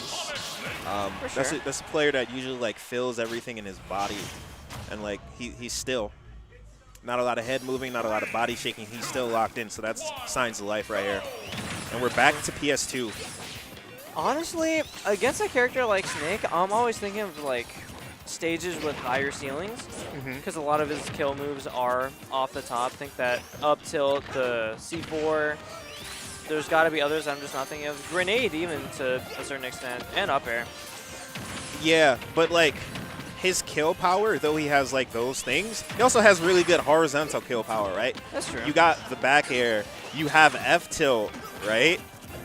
Sometimes. Sometimes. But like he's going to get the job done no matter what. For sure. Although, and it's kind of inconsequential for a character like Sonic who's on like the lighter side. So like That up tilt's going to do what it does to Sonic on most stages. And I wonder if Kalos was even on the table or if Town was on the table. Probably not. Yeah, those tend to be two of the go-tos in terms of bans. But there's a kill off the side right there. Like, hey. Snake just has normals that kill, and it doesn't matter. And in terms of his strengths, like, he's really good when he's either, like, dancing on the platform or under it. For sure. I kind of just spawned under that platform. Now, KMLocal looking for a back air, not finding it, though. Even back airing where Snake isn't, just like, please somehow be there. It's like synchronized dancing. Are they about to both start back airing? we want this back air so bad. Which, I mean, like, to be fair, what other kill moves do you really have at your disposal here? At this point, fair at ledge, yeah, maybe. fair might kill. F-tilt might also just kill at this point too. It could. Snake is a heavy guy. We are gonna be narrowly winning that, Nikita. Okay, he went right at him and he dropped his shield and he caught the spin dash to the face. And F-tilt not quite gonna be taking it. Gotta watch out for that up smash. Okay, that was tricky. Look at that parry. Excellent parry. That might have been a stock there, especially with the rage, and he's still living. And now, you know, Sonic does have that very wide range of mobility in his recovery. So, like, Nikita gonna be easier for him to dodge than a lot of other characters in the roster. Yeah, I don't know if you've seen that, but the way Kimbo got that stock was Coltman was doing F-tilt, and he hit F-tilt 1 on Sonic's shield, and Sonic was able to grab that and back throw it. So everybody watching at home, don't be shook. You can grab it. You can grab out his shield. Maybe if you're King DDD, maybe not. I don't know. We got to look at stats. But this game is pretty much evening up itself. I like the pace that they're playing at. Kimbo's being very aware of his space. He sees the nades, even maneuvering. Like, he's looking like Sonic in the movies right now. Except just, like, very much less headstrong in terms of, like, his approaches. Very, very methodical our neutral interactions here, which, for a good reason, you are. Good. That should be it. Yup, that's going to take it. Good now. discipline in those QCQs. Now, you know, onus is on Coltman here to take that stock and be finding it with the grenade halfway to the top blast zone. Really good tracking. Up a stock, 8.8%. You know the vibes. This is advantage state. 19.6%. You know the vibes. It's like that Spotify graphic. You are watching advantage state. Yeah, or it's like the AI DJ. Yeah. I heard you like dodging bombs in Warfare. I got a mix for you. Taylor Swift. Playlist to stay on the opposite side of the stage, too. Oh, God. Ooh. This could get really scary. Yeah, Coltman wresting that back. Now has the percent lead. Although, yep, going to be catching that up tilt. Man, hate to see it. What did I say? I told you. Yeah. Esnick, I told you. The prophecy. I told you about back air. I told you about Snake's legs. They're so long that it skipped the game, and he came in the ult feet first. This is true, but what did I say? Up tilt, killed off the top. Yes, it did. That's not up tilt. Oh, but watch this. Oh, wait, no, right. He starts winning game 3. Oh, man, hate to see it. Bam. That up smash might have not even killed. Sonic up smash pretty strong. But also, if it did hit, KMLocal definitely would have followed him up there. Very, very keen to do so. So now we have Rap versus someone. Oh. Oolong, right, yeah. Yeah. Dang, and winner semis? Yeah, I mean, when else was it going to happen? Grants. Grants. Well, it could happen again, but likely. If this is historically a landslide in Oolong's favor, right? Yup, there is kind of that. There is kind of a rock paper scissors going on here in terms of the entrance, because we have Myth, Oolong, and Rap. Rap famously doing very well into Myth.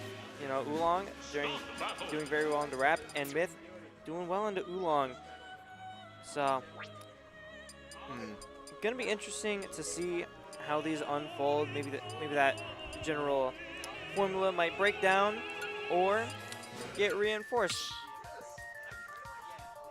I think what could happen here, though, is a little inside baseball for you. Myth has been playing a lot of Wii Fit. And if you don't know, Myth and Rap are also practice partners.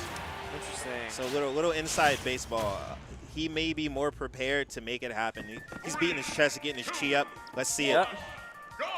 Although, on the other end of that, if you're Oolong, you're playing against Steve constantly just because, like, character's common, because people like winning. That's true, but, like, how much are you practicing against Steve? He's playing his character a lot, and, like, grinding the matchup as much as possible are two different things. But it is a highly relevant matchup. Yep. Not just in this meta, but also just in our region. And given the current set count between the two, you know, it can be assumed that Oolong has practiced the matchup a lot. That being said, almost lost that first stock in a 0 to death. Although getting some percent on the board, got deep breathing. Wow. Never mind. What a trap. What a trap. He put out the anvil first, said, I'm covered right here, and I know you're coming here, so he turned around and did the fair. Like, listen, y'all can say what y'all want about Steve carrying people, but I feel like Madara Uchiha, I actually declare him like the strongest. I mean, he can carry, but like, there is a lot of creative expression that Steve allows you, for better or worse.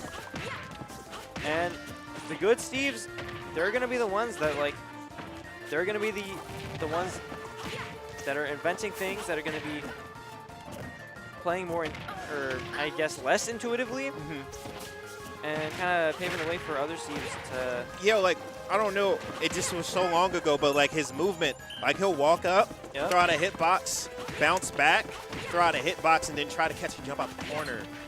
Like, he's not just like up tilt back air. He's just like, no, I'm trying to like actually play Super Smash Brothers with you.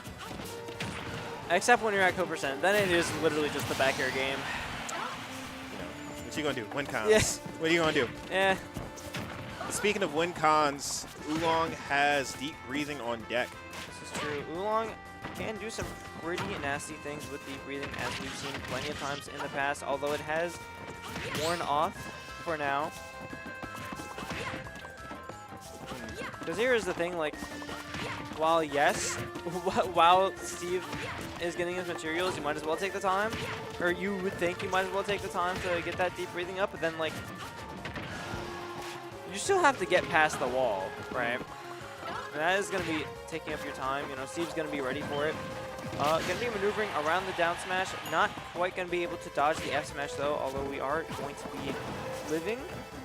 Rap running a little bit low on blocks here. All right, I'm really impressed by like the gameplay that I'm seeing, because it's pretty much dead even. Yep. Oh wow, good on them both not to pull the trick air, and that was an unfortunate roll into that block. Yeah, but like we're giving players credit in 2026. It's intentional. For sure. I mean, it was a rough 50-50. You either rolled it one way or the other. Uh-oh. Okay, only taking 45. Could have been worse. Yeah, but he also caught like some extra frames that he wouldn't have had if the block wasn't there too after the roll. Well, running low on blocks again, Oh, although sick. not going to need them. That's sick. Like, I'm really appreciating the way that Rap is placing his anvils, because he's just like, wait, this is also a projectile, and he's using it to the best of his ability. For sure. And then like running around with the frames that he gets off of it. So I imagine we're going to see a lot more of that in the set. Yeah, there's definitely intent behind a lot of them. Okay. Ooh, beating his chest again. Yeah, you got to get into it sometime. Oh, beating it again. Right. I want to know what he's listening to. Next thing you're going to know is going to be like Megalovania. But he might be listening to King Von, actually. King Von? Yeah, he actually loves King Von. I have 2 King Von songs on my playlist. And he's on my Tomodachi Life Island. Oh, that's rough. Went deep for it. Yeah, he wants this so bad. Like, not only does he want this win on this player in particular, you know, start to rack those wins back up. Yep. But also, he wants that pass. Oh, yeah, I forgot that was on the line. If he didn't get it already, if he wasn't there at Cooped Up on Tuesday. But he wants it bad. Oolong going to be finding that back air. I think the main thing that's been working against Oolong here is that Rap just hasn't really been, well, first of all, letting him live. These combos been lasting for a while, but doing a lot of damage. But also, like, Oolong has not really gotten a chance to get a whole lot off of deep breathing every time he's had it. Good tech. And I feel like that's let's see it. Let's see what you're talking about. Yeah, he's stuffing those hitboxes out, and it's gone, just like that. Because like Rap, due to the nature of Steve, like some characters, the Wii Fit gets deep breathing, you might want to just physically back off. But Steve, you can just kind of throw out jabs, although you're gonna be dying to the back air there. It happens. Because we saw like the jabs come out, just like the really fast hitbox, just that interrupts the general like. And it's crazy how disorienting blocks are. Because, like, not just as the fact that he can pretty much, like, hide behind them, camp behind them, but, like, they dissolve, they change your placement on the stage, the placement of your hitboxes, put you in, like, good position, bad position. It's just like, dang, there's that anvil I was talking about. Just putting in work. Barely going to be living, getting deep breathing online. Although, all right, that's the best that he could do off that parry. That might be it. Nope, we are going to be getting out of that. Oh!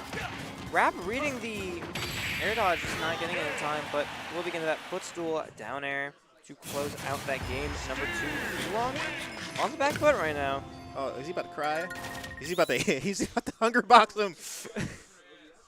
Go ahead, let the tears out. Let the tears out. Let the tears out, young man. But like, Bro, don't ease up. Don't ease up on the gas though. I don't know if you heard that, but people off to the side, because I know that's like festive, and I think Oolong's girlfriend, they were like, Chris, lock in. And they're like, what Chris? What Chris? Well, that's Oolong. And then Rap just glared daggers No, they're both at Chris. them. They're both Chris. Oh, actually? Yeah. I did not know that. Yeah, bro. But yeah, Rap was like, hey. Yeah, that's like when one of those moments where like you intend for something, you get like, you ever watch Yu-Gi-Oh? Nah. All right, any anime when somebody like somehow like reverses your power up, they're like, go Chris, and they're like, they're both Chris. Your spell is my spell now. Ooh, that's going to be 60% on the board. Because that gold's so oppressive to deal with, because gold tools, I'm pretty sure, have like overall better frame data than the rest of the materials. Because he needed that, you know. It does. Like, I don't know if a lot of people know this, but like, Steve has like 2 different sets of frame data on his aerials. Yep. Like, with the short hop macro, a lot of his shit comes out like frame 4. Yeah, because he needs it, right? Right? I don't know what he needs, but I know what Rap needs, and he needs the dub expeditiously. This is true, although Oolong, this game, making him work for it. Yeah. Sun Salutation is online, but these blocks are going to be getting in the way of that. Rap, acutely aware of this fact. Yeah. I was going to say only a 10% difference, and he just took the stock before I could finish my sentence, man. That is the power of Steve back air. And now we're seeing the power of Steve up tilt if we didn't get out of it. Ooh. And he almost had the chance to render that deep breathing null and void, but then he caught that back air out of hit stun. Yep. And we're basically back to even. All right, they're both powering up in their own ways. Steve, hard working in the coal mines. But Oolong got in just to get comboed by that jab. No hit on Steve was got during that deep breathing. Oh, wow. Scary position. What a trap. Although now would definitely be the time to put on the pressure with the deep breathing, because we are running very low on blocks to use. That being said, the Iron One kind of putting in a lot of work. Like, look, yo, this is class warfare on our screen right now. Actually. Like, Steve lives in like Detroit, Michigan, and the plant he's mining. Uh-huh. You got Wii Fit Trainer and the Lululemon stretching. Like we're not at battle right now. To when the two forces meet at Parkway Gardens. Parkway Gardens. Ooh, nice little conversion there. Okay, good shield. And yep, gonna be catching my card with that back air. All right. Oolong catching on. I might be speaking too soon, but could possibly see 2 reverse 3-0s in a row. Yo, we got to look at the frame data on that anvil, because he has the time to hit the shield and then be like, I'm a back air, and I don't know how much of it is a read or not. Deep breathing online.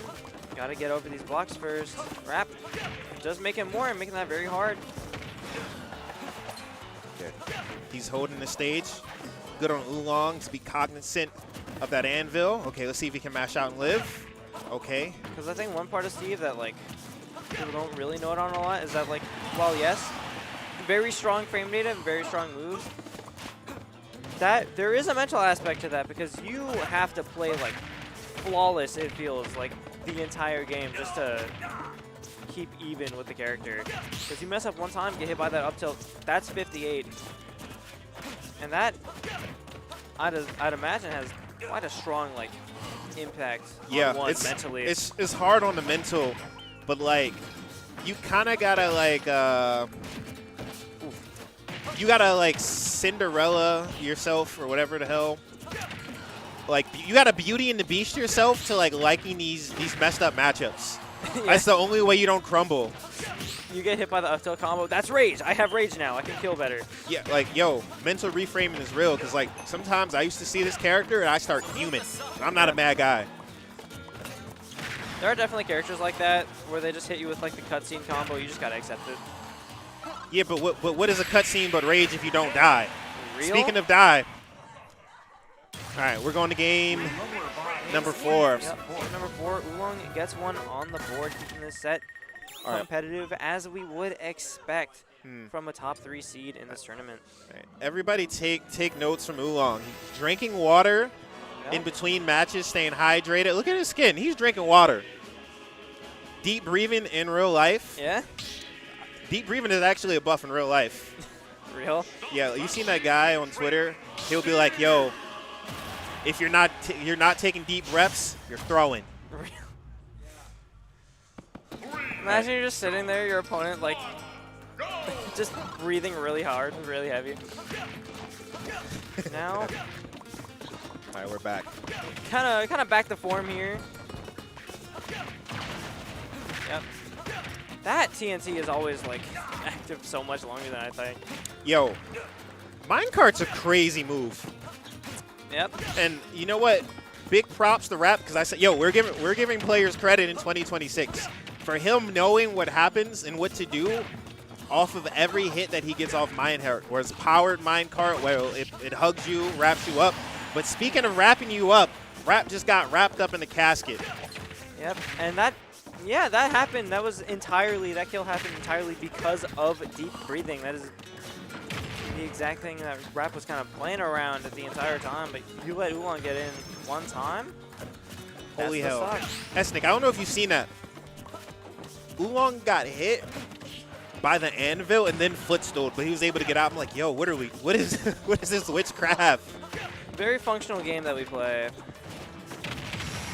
Not gonna get out of that one, although we are living. So Rap gonna be looking to close out this stock. Back airs out in full force. Got 2 different materials worth of tools right now.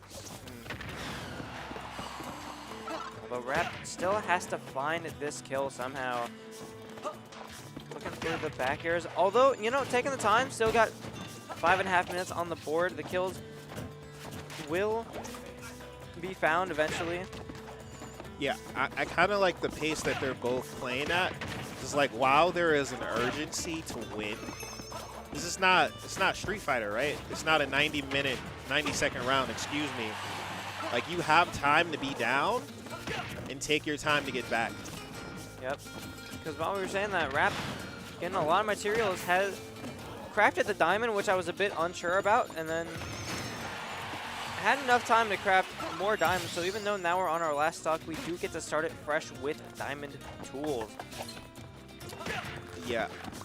Rap for a second looked a little dejected after that stock. Hopefully he was able to shake some of that off, because like imagine you're like, yo, I don't beat this guy much, and I was about to win, and he has to like come back to the moment. Yeah. And that's one way to get back in there. Because I don't know what it is. Getting reverse 3-0'd, like you acknowledge you're getting reverse 3-0'd, and your mental just changes entirely. At least that's what happens with me. And like it can be rough. So you kind of gotta like stop yourself from dooming. Although seeing a lot of that right now, we're getting 56% on the board. Yeah, you just gotta like not unfold. So you know, like when a movie starts and everything's in slow-mo, and it's usually like, you want to know how I got there, and they're just thinking over everything like, yo, you're getting reverse 3-0'd. You're like, am I ass? Am I ass? Am I ass? But maybe not.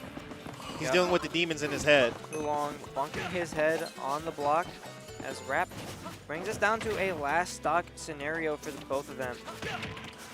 Oolong does have the percent lead, but Steve, with diamond tools, can get some magic done. Right, he has the character design lead. Yeah. Uh-oh. Oh, okay, not getting the spike hit box. That's all right. He has the position. Okay, he lost the position. He almost had the position, but that back air came out first, and the back air came out again. And we're going to game 5. 2 game 5s in a row. We do not want to go home at a reasonable hour. Okay. They added Star Fox music to Nintendo Music. You remember that app? I forgot about that app. I'm waiting for them to add Fire Emblem Three Houses songs to it. You know what, Nintendo, if you're watching this, when you go on re-release Fire Emblem Radiant Dawn and Fire Emblem Path of Radiance, thank you. Yeah. And don't sell it for $60 either. Yeah, make it 70. Rah. Nah, sell it for half price. Yeah. I've noticed the only time Rap really pulls out that TNT is at the very start of the game. Yo, was he playing African American Alex this whole time, or was he playing Caucasian Alex? Pretty sure he was on like Caucasian Steve. Yeah, because he has this thing, a little inside baseball. He'll be like, I'll change my alt based on how I want to play. So like this is looking like aggro alt Rap right now. Maybe. It is always interesting when players change their ult, because I know Oolong just kind of changes ult based off vibes. Like he'll go like any Wii Fit ult. It's just like, I feel like being this gender and this color. This color. No, I feel like we've been seeing like standard Wii Fit trainer all set. He's all business. He got consoles to sell today. He likes the color blue right now. Right. His player decal is blue right now. I think blue might be more associated with winning. Maybe, he might be although onto something. We are down a stock and facing death percent right now as Oolong. Gonna be in that first one.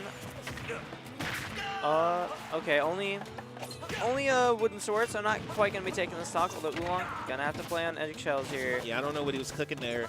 I was talking to Rap about this after I played him. I'm like, bruh, you must be playing some crazy bad players. Why do people be getting hit by that F smash? He was just like, oh, they just be scared and they hold in and they air dodge.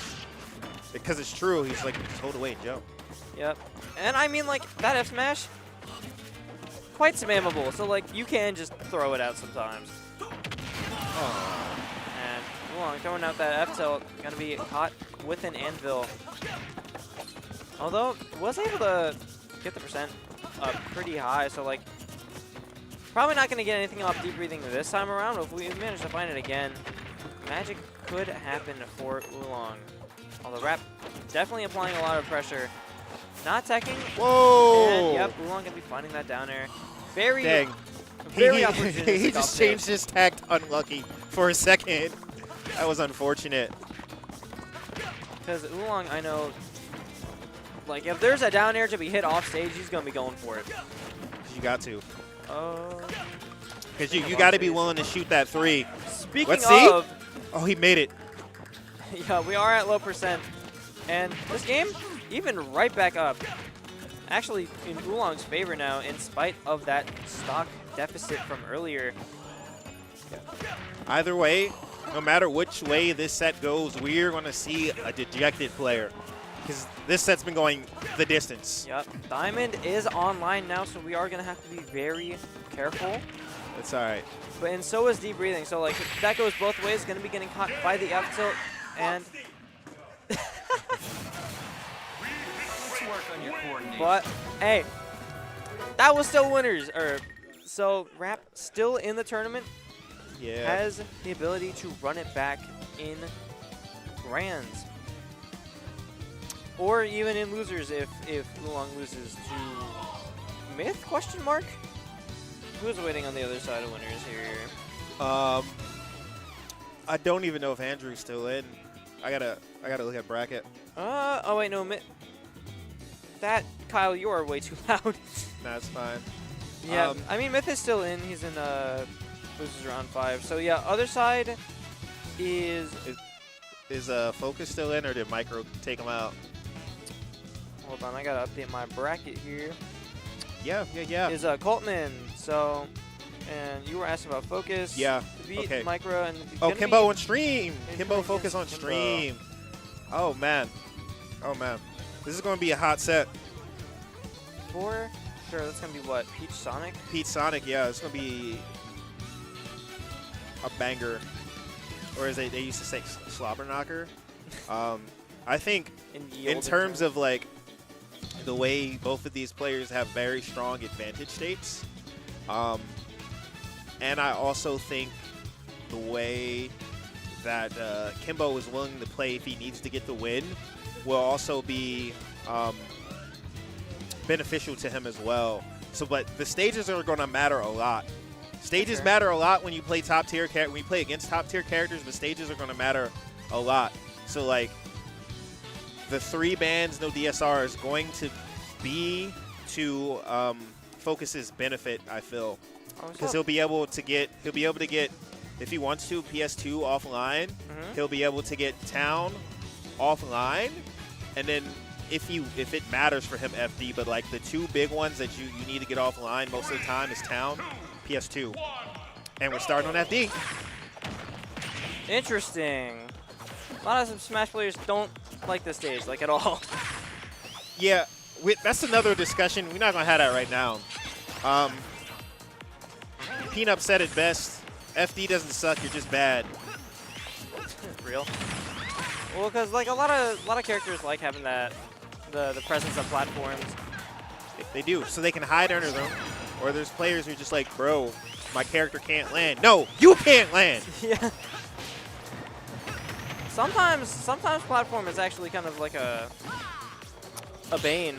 Yeah. Because there are some matchups where like the character you're playing just really struggles to get off platform. Yeah, and or you're playing a character, you're playing against like Corrin. Oh wow, great catch with that up air. Or sorry, up B. Yeah, that's just like, look out for those parasols, because Focus is known from our part of town in DC. He will go for those parasols out of hit stun. And who's more ripe to go up to the blast zone than Sonic? This is true. Does like kind of existing in that realm if you do. But Focus gonna be hanging on to this stock. As is Kimboyachi. Yeah, that back air wasn't enough to do it. The next back air will. For sure. Looking for something here. Dash attack also will take it. Okay, good DI away there. Let's see, like, the edge guard. Okay, good drift. At these higher percents, intuitively you think like, I should probably hold in so I don't die, but yeah, no, like you get hit by that spin dash. I believe the correct DI in that situation is either like, it's like down and away, I think, or down and in, or as a mix-up. I think at earlier percents it probably gets it like consistently, but we're still alive. Kind of a big stage. Yeah, no. FD, at least the top blast zones, same size as small battlefield. That makes sense. So Focus 176% on the board. I know Peach is can be kind of a combo heavy character, so maybe don't like having that much rage on hand. Yeah. Actually reaching like max rage. I forget if max is 180 or 190, but we're close, if not there. There might be a visual indicator on the numbers. I'll try to look for it. Okay, good. Because we are. That's how the offense starts, off the turnip. Yeah. Good discipline from Focus to stay and shield there and not try to bite. Yeah, looking for something off of that. Messed up on the float cancel. Didn't have enough frames on shield. Got grabbed. And again, like I feel like that rage also might have factored into that. In the normal turnip now, Kimbayashi keeping up the pressure here, just getting every hit he's going for. Okay, let's see. All right, good. And going from one like very opportunistic player off stage to another, Kimbayashi very keen to find aerials off stage if you give him a chance. Yeah. And one of the things that Peach has to her benefit is she has the float. Yeah. And she also has very quick aerials. So like there's situations where she'll just be able to reversal Sonic or just ever so beautifully and sultry just like dance out of his threat zones. For sure, but not going to be getting outside the threat zone of that back air as Kimbayashi takes that game #1. Although Focus technically did bring that down to last stock. So definitely some room for the game, or for the set to go either way here.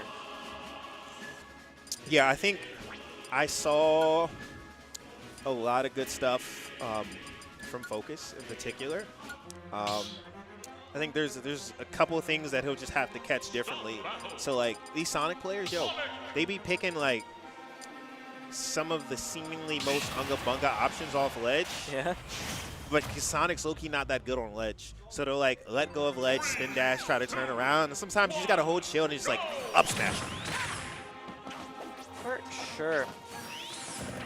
But Kimbayashi, it's always like a bit jarring to watch, like at least the first time for the day, because like you're used to Sonic not playing quite so aggressive.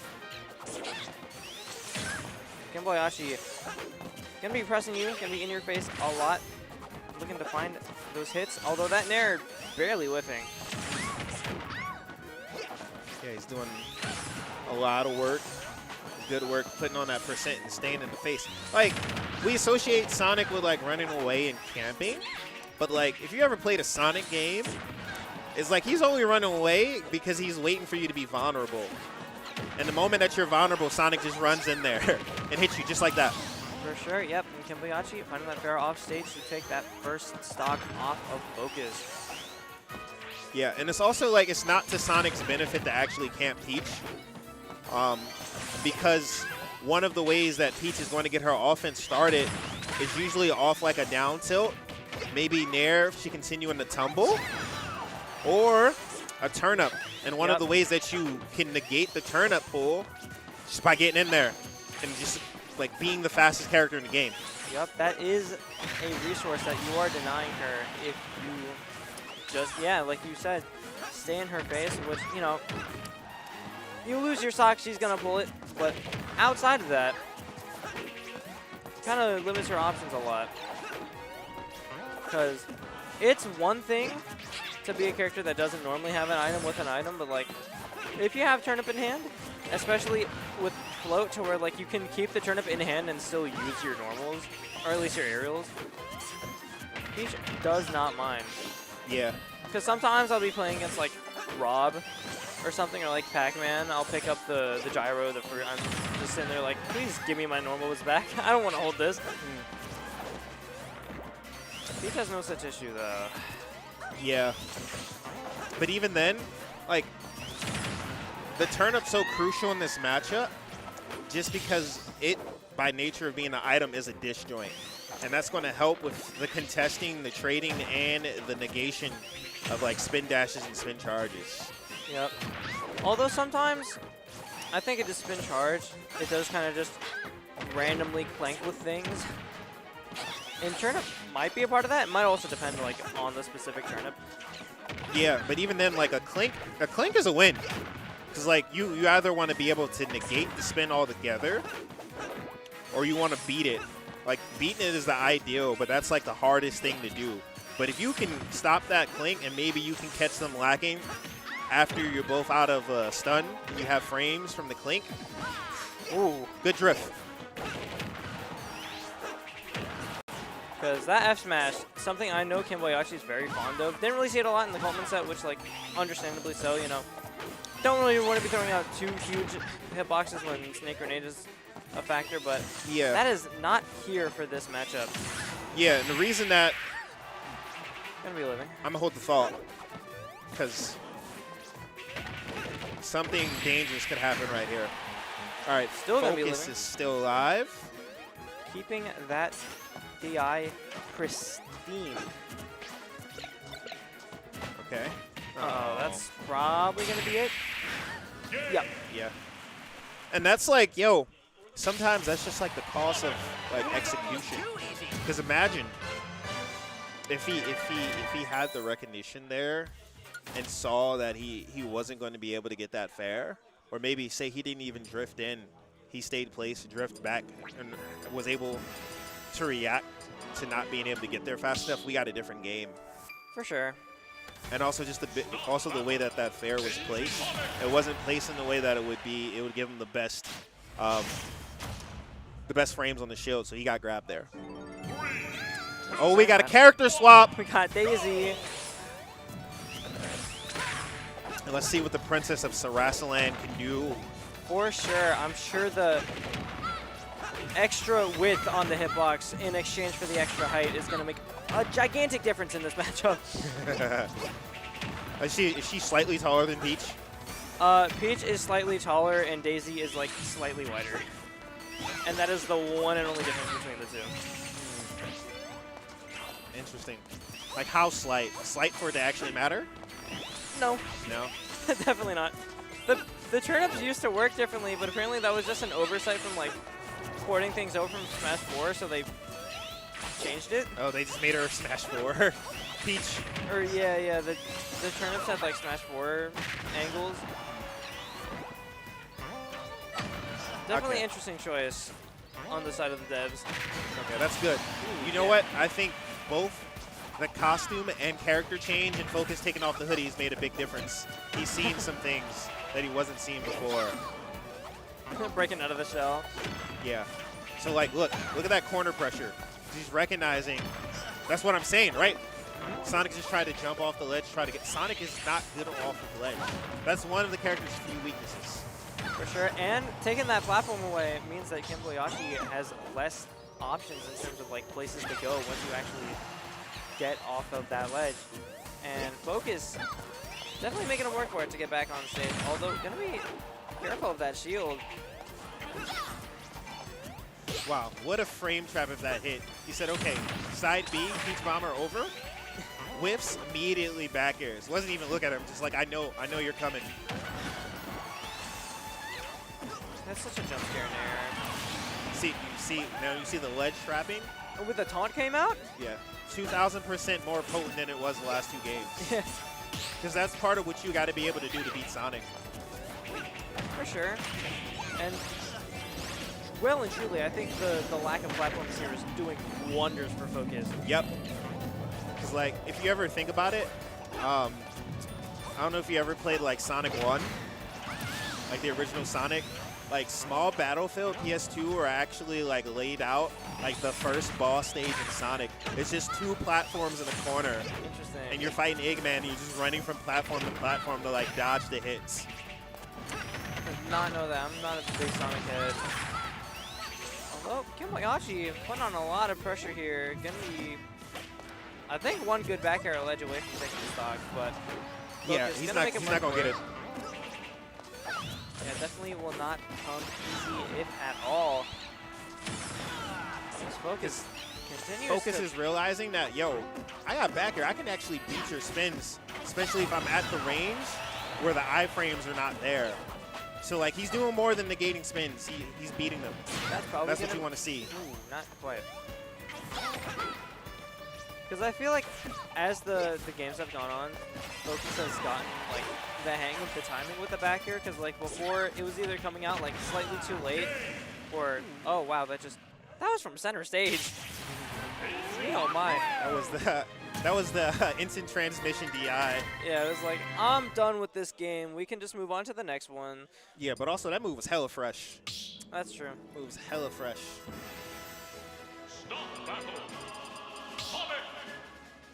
Sonic.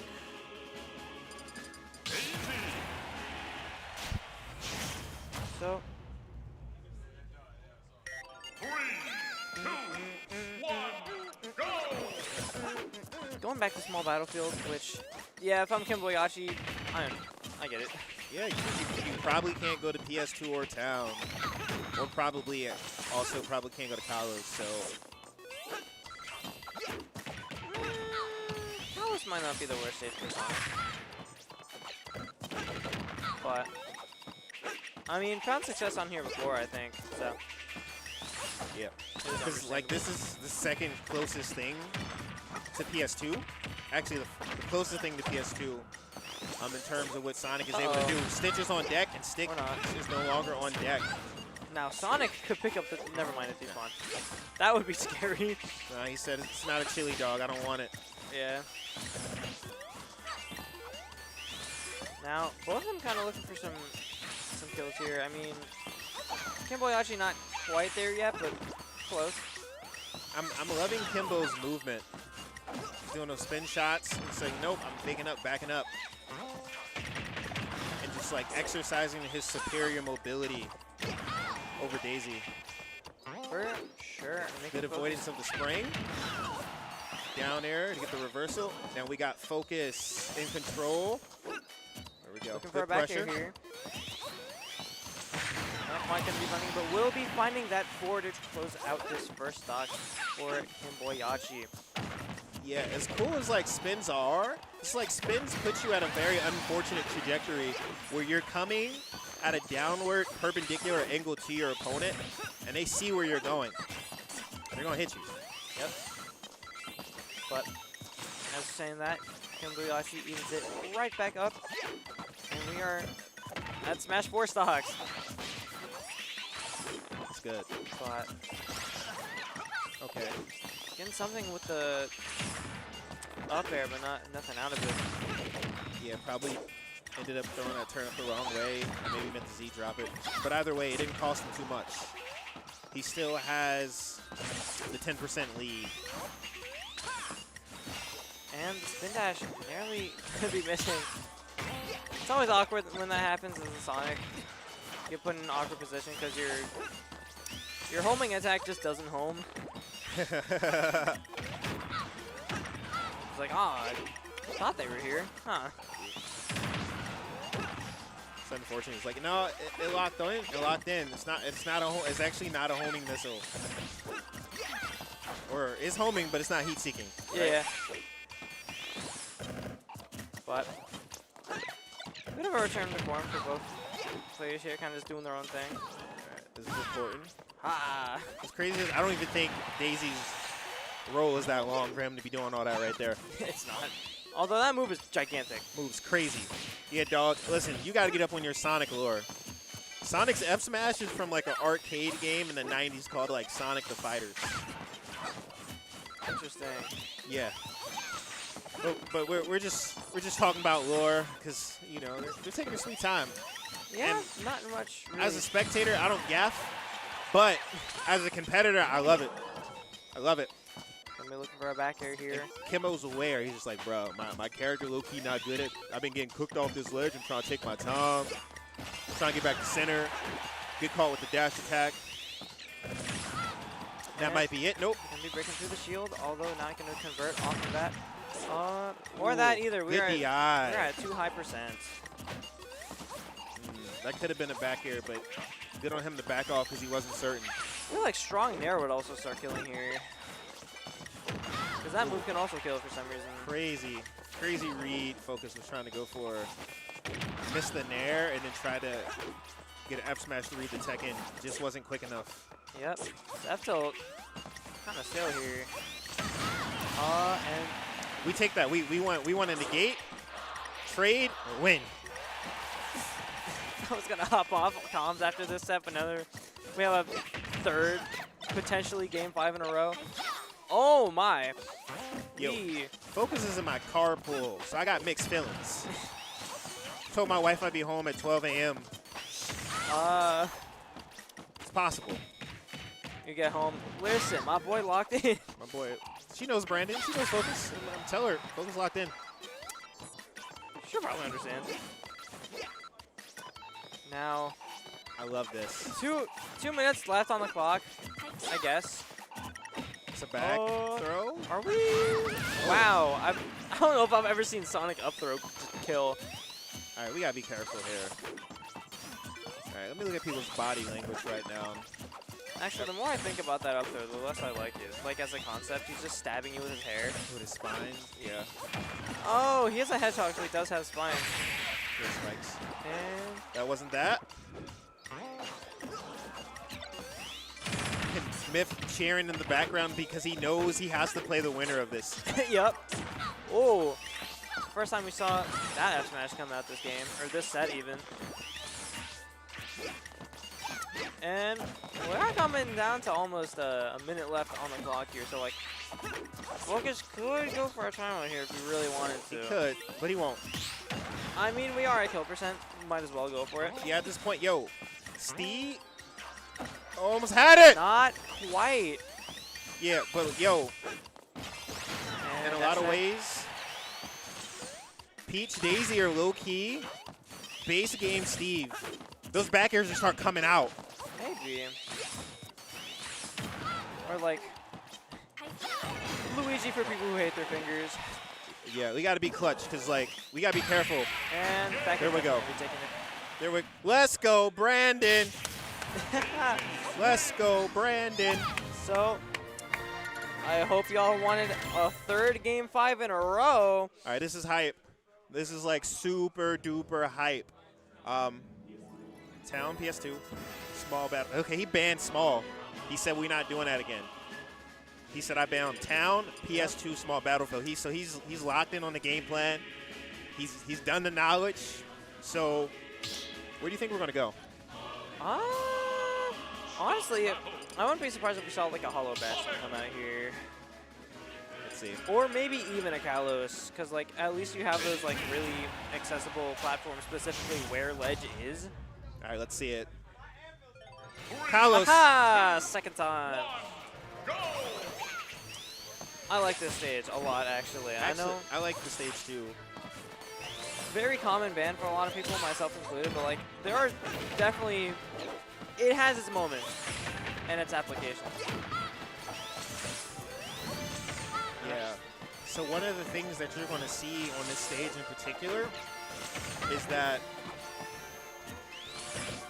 Focus is going to lose a recovery mix-up, right? So he won't be able to go under the stage to stall. He won't be able to stall out the iframes off the Angel platform. If the spring drops along the side of the stage, he can only go out. Well, that's true. He can't go in. He can go in and tech it, but even then, that might put him in a compromised position. Uh-oh. Okay, we're still alive, but probably not what Kimboyashi was going for there. And this also gives Kimbo a little bit more leeway to get off of ledge because he might be able to let go of ledge, fade back, and then go to the platform. But speaking of fading, he's fading the black right now. Yep. Down 2 stocks to 3. And going back to what you were saying before with the spring off stage, as we saw, same can be said for the turnip. Although Sonic, you know, does have Sonic, Sonic has a cheater up B. Yeah, that's true. Like his up B is base game Kazuya up B without a hitbox. Like 20 iframes.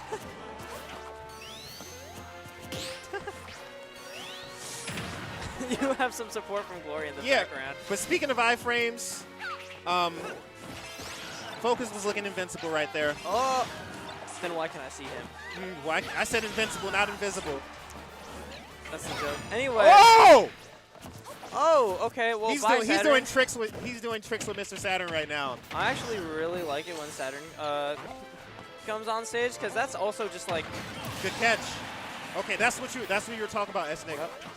It's making that recovery a lot more linear because that blast zone is so deep. Sonic has to travel up farther and he loses those iframes. That's true, and you're giving up resources, you know, just to evade it.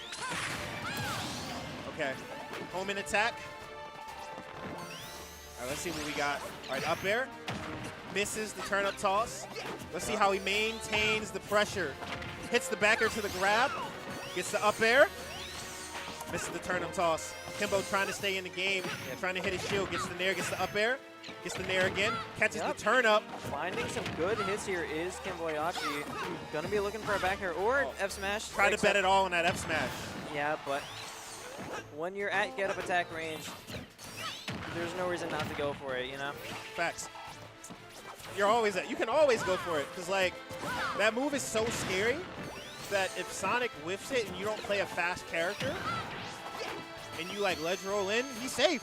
Yeah. You just lose positioning. You don't even like lose frames. But what is there to say? Very scary position right now. I mean, is finding some good hits, but has a bit of a mountain to climb if he still wants to win this set. And this is losers, by the way. So loser of this set is out of the tournament. Yeah. That insane mash. I think it's looking dark. I told you, Peach is base game Steve with the back airs. Oh.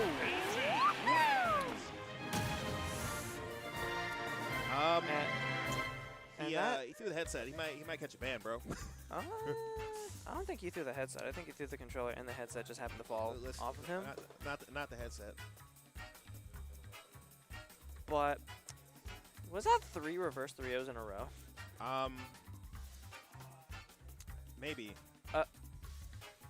Just maybe. Maybe just maybe. So on that note, I'm not gonna lie, I have a bit of a headache, so I'm going to hop off for now. Maybe for the tournament. We'll see. I will leave you to hold down comms for now. Okay. I think we could take. I need a throat break. Yeah. Need a throat break. All right. All right, be right back.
Alright, hello everybody. I'm going to go ahead and hold down the fort for a little bit as we move on to the other side of the losers bracket. We got Rap versus Festy. And right out the gate, Rap with a 18-second 0 to death. And ooh, looking much the same here already on the second stock. Rap with that huge advantage take coming out, but finally Festive has mitts on him.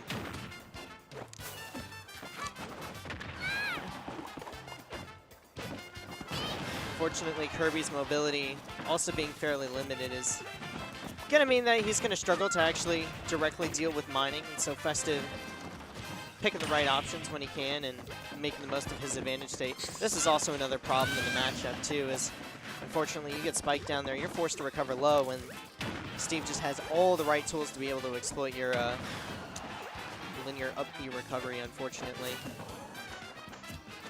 I'm sure there's probably like possibly a way to maybe sneak in between the blocks. I remember Rockman kind of put out a video showing that pretty much every character can do it. I'm not sure if Kirby's like one of them that can't. But difficult, if not impossible. Festive though, getting some points on the board.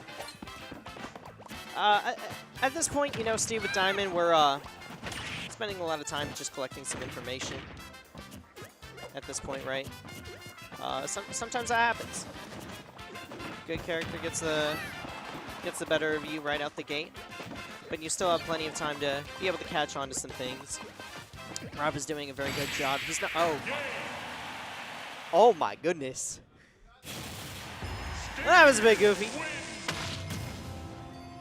The sword catching the toes of Festive. Throwing out that back air.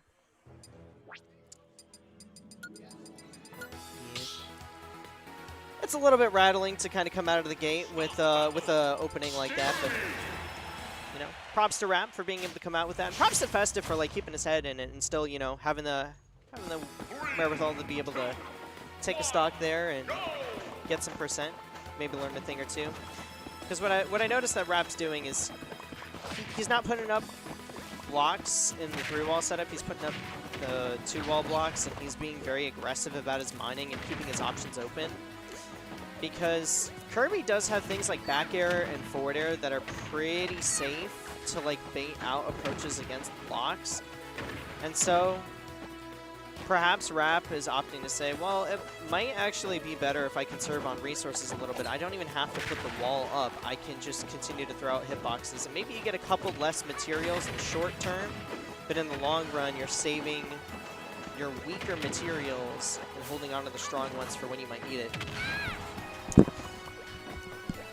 Yo, how's it going? What's going on?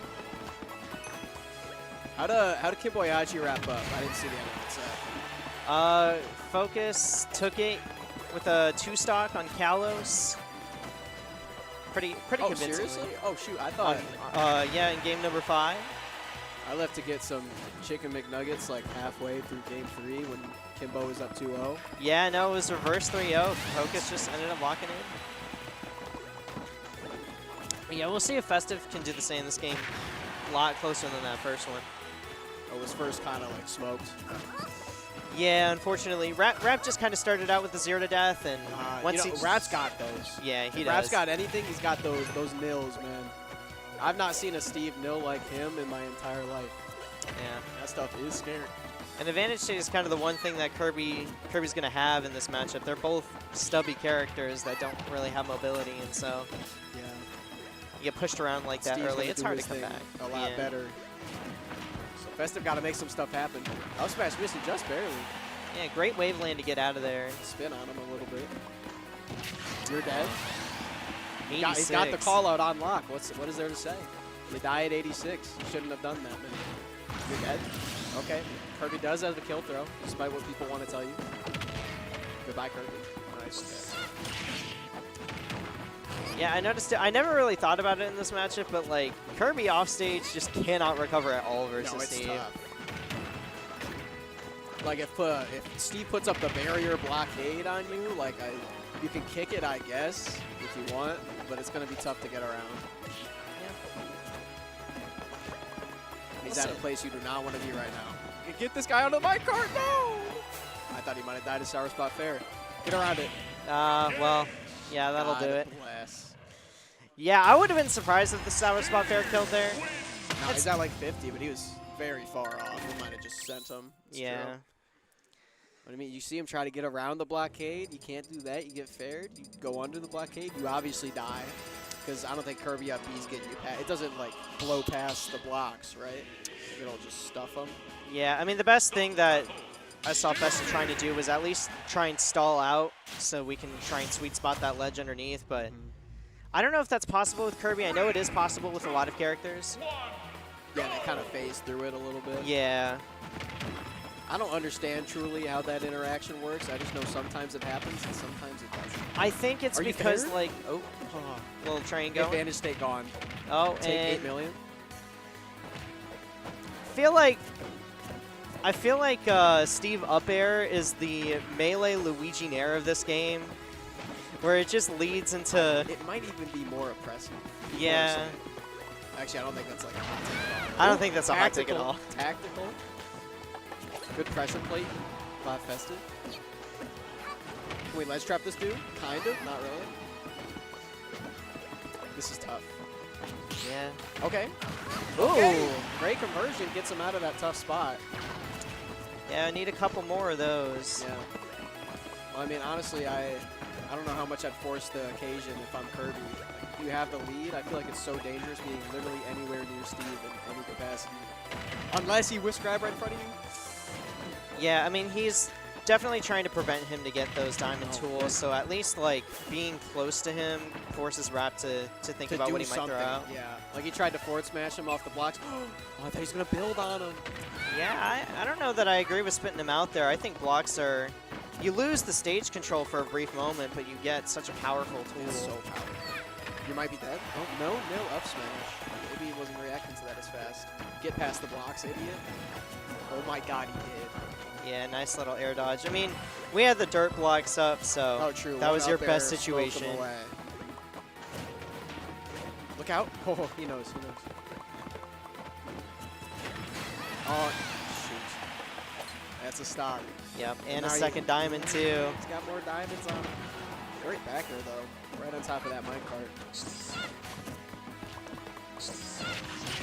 Got to Get be off super me. careful here. You get the stock here, you're looking pretty good, but things can snowball so fast. In my head, I feel like it's kind of harder for Kirby to get snowballed just because he's so tiny. Like if Festive's crouching in the corner, it's a little harder to get that combo starter. Yeah. But if he catches them in the air doing something, oh, but you're smoked. Great catch on the dash attack. Yeah, Kick not that too crap bad into at all. all. Grab's resource bar is bang. also looking pretty low. Yeah, no, he's only half up. Kick him. Kick this guy. That's a tall grab, holy. Boom, Into a missed tech up chase there. scenario is kind of disgusting. He's getting kicked. Oh, bang. Yeah, Festive working hard here, getting them onto those platforms, and at this point, I think we are just willing to take trades, Yeah. like play up in your face. The only problem is, oh, we don't like blocks. Maybe he Don't doesn't like mess blocks. with them, man. Yeah, rather have that command grab. Not the end of the world because it means you know Rap. He blocked can't shoot- himself. He Oh blocks himself! no! He doesn't need the blocks. The blocks giveth and the blocks taketh away. By golly, they do. Festive on the board. Great setup by Festive there. Yeah. Off the inhale. Hey, but it can be done. Festive is saying it's not over, man. You know, and I mean, despite the SD, he was still still doing very good, Yeah, very good. throwing out forward airs and forward tilts, like being very safe. with He's a lot of staying in his such an charges. uncomfortable area for Rap, where he feels like he needs to do something about the Kirby that's kind of in his face, because he might get hit. But he's just chilling on the TNT. Uh-oh. Actually, this might help him. Yeah, thank God. Ooh, I don't know if it helped him. Maybe the 71 with iron theoretically tools. he might be dead though, so we don't know. In another universe, Maybe. back air. Okay, that was Ooh. crazy. That was the melee. Kick this guy. Ooh, crouch isn't enough to get under that. I think it was at that range where it perfectly it lured him in. Yeah. New fun fact. I just assume that Kirby can crouch under anything, to be honest with you. Not a terrible assumption. Oh my God, he lived. You're Oh. in the minecart. He doesn't punish it though. You let him back. Great back air. Toes on him. Oh, get the toes on him, man. Yes, sir. F smash at 70 kills straight up. We call him Littlefoot. Yeah. You cannot just fare for free in this zone. Okay, you can do Ooh. that though. Down air as much as you please. Yeah, I like the idea from Festive. Just get that 15% again, but... Oh, you're getting infinite? kicked. The wobble? We're so back. Reverse up airs. You're getting jabbed. I know with Isabel it's called the wobble. What is it called when Kirby just gets those down tilts up against the wall? Just straight kicking. Nobody's seeing that. Let us know in the comments down below. Oh, look out. Steve's got a wobble of his own. It's called jab. You gotta look out for that one. Oh, great conversion. Hello. Don't even need the positioning for it. Now Kirby, luckily though, Kirby's got that lightness and floatiness to him. If he gets jabbed, it's like 1 or 2. and he Yeah, it's kinda not the falls end. out. It's not the end of the world unless, you know, it leads into those up air nils. Yeah. Like, that's where it becomes scary for a lot of floaties. Ooh, Ooh, did we get the down dare smash? right? Maybe Think- it's an awkward height. I don't know. I think the crafting table might have Oh, messed this guy's got no iron. Kill this guy. Okay, he's got iron. We're back air in these blocks. Yeah, it's probably the safest thing we can throw out. Yeah. And his limbs are not that long. Are we He's gone? fine. He's fine. He's fine. He's fine. Everybody calm down. Everybody calm down. Okay. All right. I thought he was just gonna go But for the he's edge got to guard get off after this that. ledge. There we go. This could very easily go that way. Are we getting F tilted? Why does this feel like a Mac matchup? Like, you just don't want to get edge guarded. I thought up there might kill. Clearly, I was wrong. You're dead. Okay. Yeah, You're you're mega gone. dead. Good Great reaction from stocks Festive. from Festive. Dude, Oh, pumping. He's Festive killing hits it. him right back. Says, I rap got those special. two. Oh, you're getting kicked 1,000 times. I love seeing the players hype themselves up. Yeah, they're in it, man. Actually, great tech there by Rap. Turnaround. That was kind of sick. Festive sticking under the plat. Trying to keep it safe right now. He's got the lead. He doesn't need to press it too much. But he's going to let Rap. He's there. Oh. He's present. Get back here, though. Oh, good job. Yeah, I feel like Rap kind of had everything covered right there. Yeah. You're getting hit by one of those. You can play it patient, but you give Steve time to set up. He's going to set up the house around you, the gulag. Oh. Now you're at 59. What happened? Yep, there goes the lead. I thought he was getting back thrown. Festive Trying trying to to intercept the minecart, but it's made of titanium, Bolt. was trying to get him off the backboard, but oh my goodness, at 80, yes sir. Yeah, goodbye forever. You can't be too pleased about that one. Yeah, just Steve things. I mean, Rap won, and he's looking displeased, man. Look, you've never seen a more displeased individual. Yeah, I mean, he doesn't look completely happy with how he played. Yeah. But hey, a win, Yeah. bro. That was way. that That's was not ridiculous. How game one. That is how game one No ended. way. He put the toes out. A little too far, maybe. Yep. Oh, that's what you playing. Yeah, I feel like Festive had a lot of control over that match, but it is what it is at the end of the day, right? It's a tough matchup. And I think he played best he can. By the way, shoutouts to Coltman for hopping on the mic with me for that set. He's going to go ahead and get up on the stage here.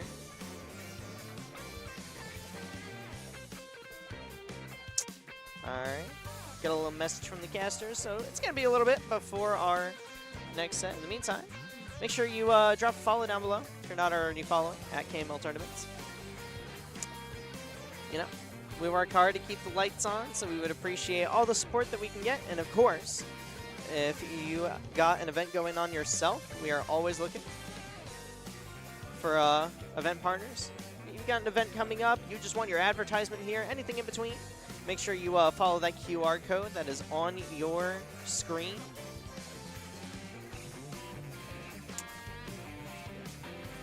And last but not least, of course, we got a lot of amazing events coming up as well. So if you want to see more Smash action, coming next month, June 27th, and you got the Summer VA Arcadian. We just had the Maryland edition last month, and I believe back in January we had the Winter VA Arcadian. So if you're in the Virginia area and you are not a ranked player and you're looking to potentially make that 2-tour bracket run, a 4-tour bracket run, well, this is your opportunity to let it shine. June 27th at the Cube, 128 unranked players cap. But we also got Pro-Am dubs, so if you're a pro player, got some goods on the sticks, you can still play. Have a good time. Make sure you show up. And of course, it'll be streamed right here at KML Tournaments. All right, well, we're about to get into winners finals here. We got Oolong versus Coltman. I'm going to go ahead and take a look at their runs, too. I missed a couple of the sets here, but I know, you know, it hasn't been easy for Mr. Chris Oolong and fans of his out here. You know, in winner's quarters, ended up losing a game to Focus. Almost lost game 1 to Focus. Focus ended up making a 2-stock comeback in game number 2, and then finally Oolong able to lock it down. But a bumpy road for him for sure. On the other side of things, I think, if I'm not mistaken, a little bit of a smoother ride for Coltman to be able to get this far. I was watching off stream though, had a little bit of a scare versus Esnick. That game 1 was down to the wire, but I do believe we're looking at a platinum split if I'm not mistaken. Let me find him on here. No, ended up losing a game to Festive, that's right. He lost a game to Festive, game 5 with Kimbo. That's right. So also a little bit of a bumpy ride. Oolong game 5 with Rap. Just led us to here. Winners finals, Snake versus Wii Fit Trainer. This is a matchup that I think Oolong has played quite a bit across a couple of different Snake names throughout the region. Notably, Waluigi, who is no longer super active in the scene. He has his moments where he comes in and out every now and then, but has played against him before and put up a good fight. And of course, Pelka, who I believe they've traded some sets as of recent. Oh my goodness. And I believe that explosives are not safe for the human body. Yeah, no. Stretching those shoulders isn't going to help you from a mortar or Chat, some grenades. Do you have back pain? Have you considered ICBM? No? In that case, you should probably tell Kyle to get out of the way, because he's taking a few of them. And now we're playing iconic Snake neutral of walking back, tilting your opponent with the projectiles, and we can see Oolong trying to do something similar, trying to throw, you know, the sun, trying to throw volleyballs, but to not as much avail as Bye, Lucas. Am I allowed to use your legal name on comms? Okay, cool. Chat, that is... What?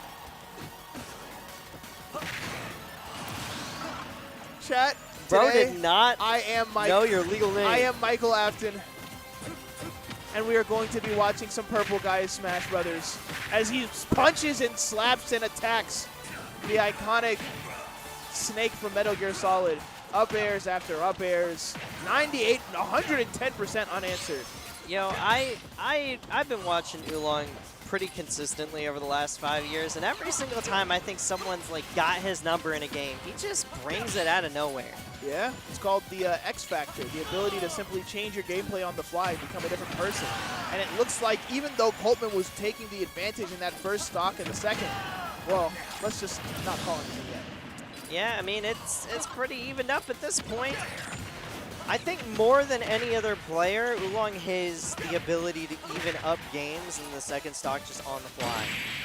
And apparently sent him straight down to hell. That was a great workout. Yep. You can take a quick look at how that hitbox goes. Wii Fit Trainer, they put their arms out like this. Yeah. And that's their iconic head. And there's Snake. Just put those toes on him. I guess he ran out of weapons in the arsenal or something, because he was gone. He tried to hide in his box. Reverted to his original form. Not gonna happen. Game number 2. And of course, chat, this is winners finals. Whoever wins this is sitting pretty, sitting comfy.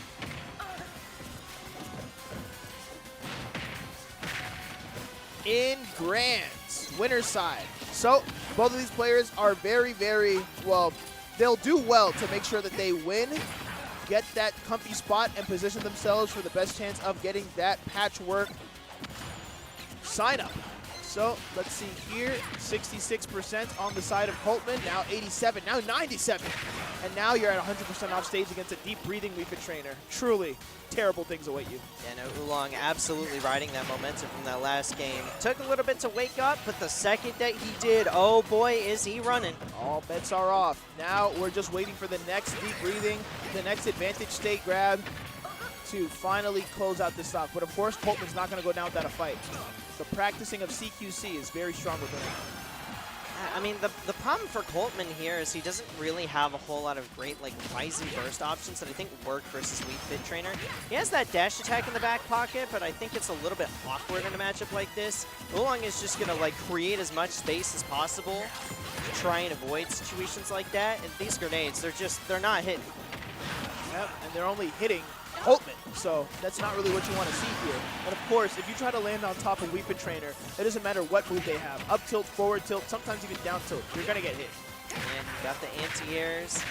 This is the third time that Oh my Oolong has brought goodness. triple forward air to our stream setup. Oh my goodness. And now he's not Calling out letting the air Coltman- dodge, down air coming out, dash attack to catch him. He's going high. So is the volleyball, but not high enough. Oh! And just like that, no kill spark, no nothing needed. Just a simple shoulder stretch to take that second stock. Low-key, I don't think the DI would have mattered. He was holding the grenade. Yep. So if he he had didn't the do it, setup on deck. the explosives. Chat, what did I say the first time I got into this commentary booth? Well, booth is a little bit generous, but yeah, I said explosives are not healthy for the human condition. And we are seeing very active proof of that comment. See, it's matchups like this that is the reason why you have the warning labels on grenades that say, please do not eat grenades. Exactly. Chat, you ever They're not have tasty. a friend who's lactose intolerant and you throw a mortar shell at them? Well, that'll happen. Yeah. Apparently, we'll throw the whole sun at him, too. Yeah, you ever have the concentrated power of the sun and you launch it at you launch a dying neutron star at your friend who's allergic to pollen? It's not going to go well, I'll tell you what. It'll solve the allergy problem. Let me see if I can really quickly put this to screen here. There's that.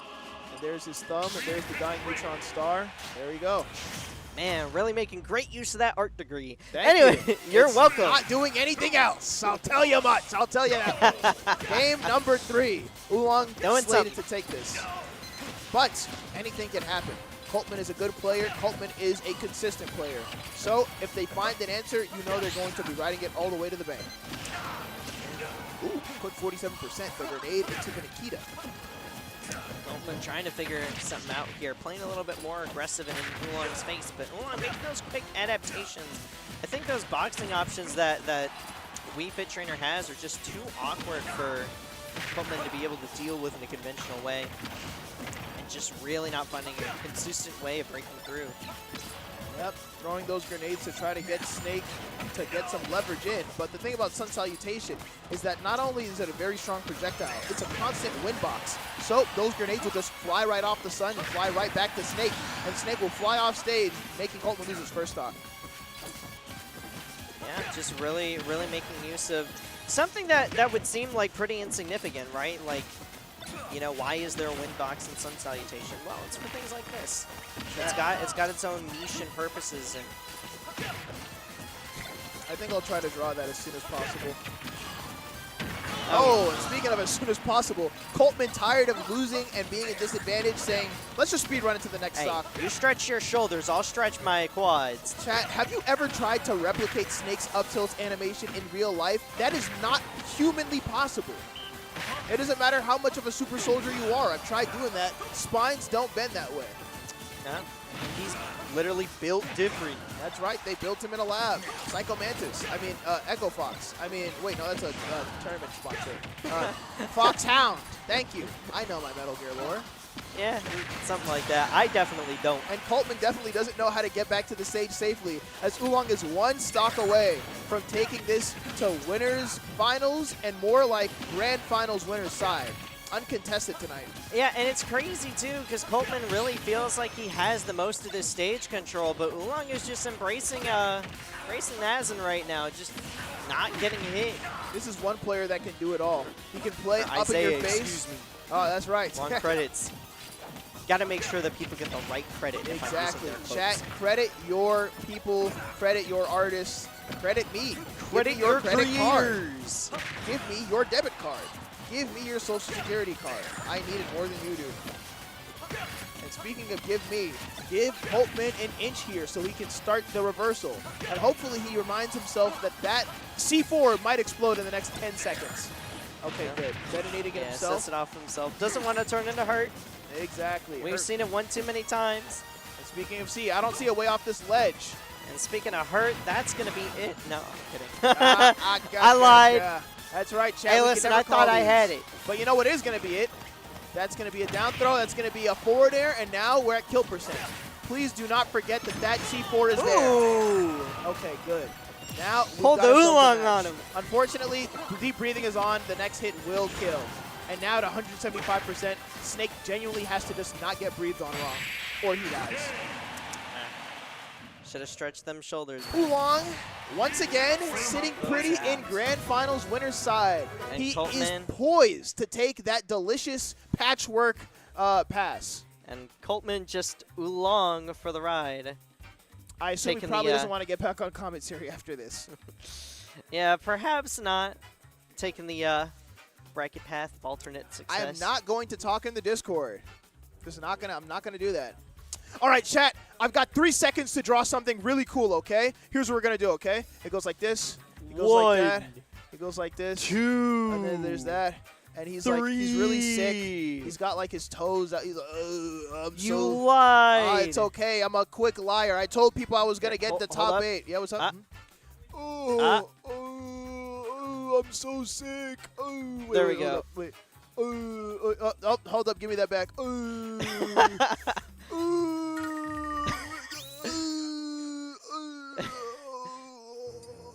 No, I'm Sonic the Hedgehog, and I'm not feeling very well.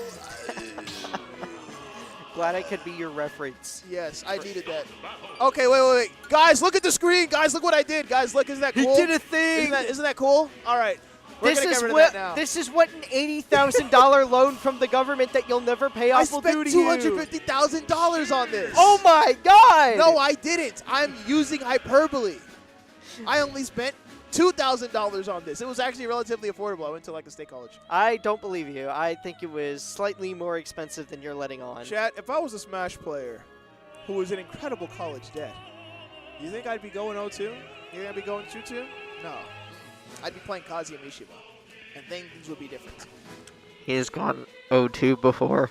I actually Several times. have gone 0-2 before several times. It was back in my infancy. I used to play against Kirby. I used to play as Kirby, actually. I just went 0-2 today. This video game character is not human. True. Have you ever thrown a Gordo out of a giant hammer that doubles as a boomstick? I don't think so. You're right. That's Put true. the chat up. Yeah. We gotta give a shout out to the people at home. Oh no. Looks like we're there it- oh. we're switching many things. That's cool. We've got a We stream got the animation chatters here too. Yo, who else has an animation degree in this venue? Because that was kind of a clean transition. What is he working on? What is my tournament organizer going to school for? I don't think he knows at this point. He's a jack of all trades, and he wears a stack of hats so high it touches the ceiling. He's been in school for 12 years. But hey, speaking of things that can touch the ceiling, we building up. Got the Steve going. Oh my We're God. cutting right to it. The trauma of getting beat Oh. up by both of these characters in my past is starting to flare up. Now, Focus, I think making a pretty solid run. run here. I think the I want to say the 7th seed, something like that. Sounds about right. I wouldn't know. I don't know how seeding works. Making that upset versus Kim Boyashi with a reverse 3-0. No impact landing is upsetting. Rap is a different beast entirely. Focus having a little bit of that momentum right at the very beginning, but I think the problem for him is just like Kirby in Rap's last set. She really does have to get in there and interact at some point. Oh my goodness, that is not the way to do it, Anvil. It has been less than a minute, and we've lost 2 stocks. Yeah, no, that hitbox extension going wild. Rap looking to wrap this up as quickly as possible. Almost getting it right there, 65%. Nothing to we will sneeze continue at. to make the Rap punt every single opportunity we get, as that stock just got wrapped up on the side of Rap. Hey, that's the only rap that I can do. And speaking of wrap things up, chat, you ever got a little food left on your plate, you just want to clean it all up? That's Rap as he goes for the second forward air, taking that first game in record time. And now, getting offered mid-set food and taking the extra calories for brain power. This technically counts as mid-set assistance, but we'll allow it. I was gonna say, you've heard of mid-set coaching. But have you heard of mid-set snacking? That's right, chat. Always bring some cookies, some candy, you know, a little jar of jelly beans to eat from. It'll give you the strength you need. Yeah, gotta get that mid-set power up and focus. And speaking of mid-set, maybe that's why he's losing. To the blonde, mid-set. Oh. Why do I call it? That's very dehumanizing. The blonde. I don't think I'll call her that again. Yeah, that felt weird. I'm not even gonna lie. You sounded like I don't know. Sounded like a 30s character. Yeah. Oh my goodness. Oh my goodness. Speaking of sound, it sounded like that was gonna connect and take the first stock. But yeah. Looks like the only person who can take these stocks in swift record fashion is Rap. Yeah, I mean, I like the sauce we were putting on that, but unfortunately, it was mustard. Not too spicy. No dice. Chat, do not cancel me. I respect Peach as a person. Thank you. Okay. Oh, hi, Mom. I'm on KML. That's right. You are on KML. Don't forget it. Don't you forget it. Forward smash coming out from Rap. Not going to take the stock. We just got those iron tools up. Focus. If we can get the stock here and prevent that diamond from coming through, we're not going to be in a bad spot, but Rap DIing perfectly off the backboard. So many backboards that Steve can build for himself to prevent his early death. It really is one of the understated benefits of this character. Yeah, no, his survivability, honestly, he probably has better survivability than even most of the heavies in this game. Just because the heavies get comboed. Yeah. The ability to the ability to make yourself survive longer, you don't get a whole lot of opportunities at kill hits. It's one of the most powerful things that you can do is take your opponent's stock at early percentages. When you have a whole character that's designed this way, it's one of the strongest things about Steve, and it has nothing to do with like any of the other broken tools that I think are more talked about. Oh, speaking of broken, using the knockback there from hitting the side B on those blocks to disorient and distract your opponent. So you can take that stock just like that. Still though, not too bad as far as Steve standards go. Only 33% behind. That's one Peach combo away, but could also be one Steve combo away from death. Just finding the opening in the right spot. And this is early is that? He was at 33% before that jab hit, and Rap just catching the DI up just flawlessly. And listen, say what you want about Steve, but you gotta admire the execution, right? He pulled it off. He pulled it off. Like, he spent the time labbing it out, and this is why you gotta hit the lab, folks, because you can get things like that if you recognize the situation. Trust me, I've been hitting the lab all week. It will eventually pay off, I promise. And speaking of payoff, don't own the game. Ah, that'll happen when you don't own the game. Unfortunate. That's why I went 0-2. Sometimes you just have to give Nintendo $120 so you can play their funny game of misery. It's a fun game. $120 fun? No, but KMLocal fun. That's right. Every That's only Thursday. $15. That's right. And if you bring your setup, it's even less. Well, you can't bring a setup if you don't spend the $120. That's why I said $15. Bring someone else's setup. Just take it from them. Just steal a setup from someone else. That'll be mine. And speaking of hey kid, give me this. I need my $5. Kid, you don't understand. Steve is in my bracket, and I need to practice. I need to practice. I need to focus.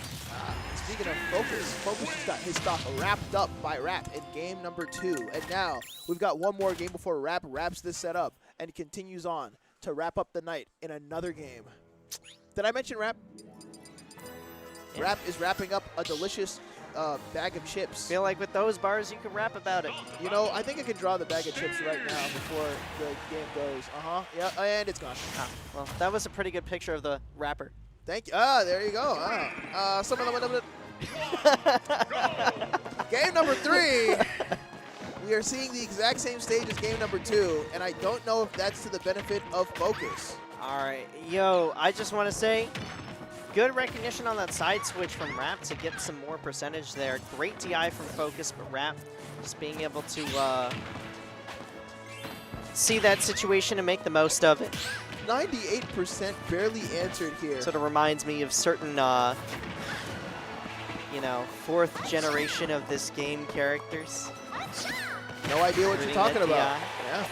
Certain witches, if you will. Nope. No clue. Ooh. No clue how that Focus lived that right there. Yeah, I mean, Iron Tools not super strong. I would actually argue the Iron Tools might be the worst tools. Because, like, when your wood tools break, you're really incentivized to mine up directly.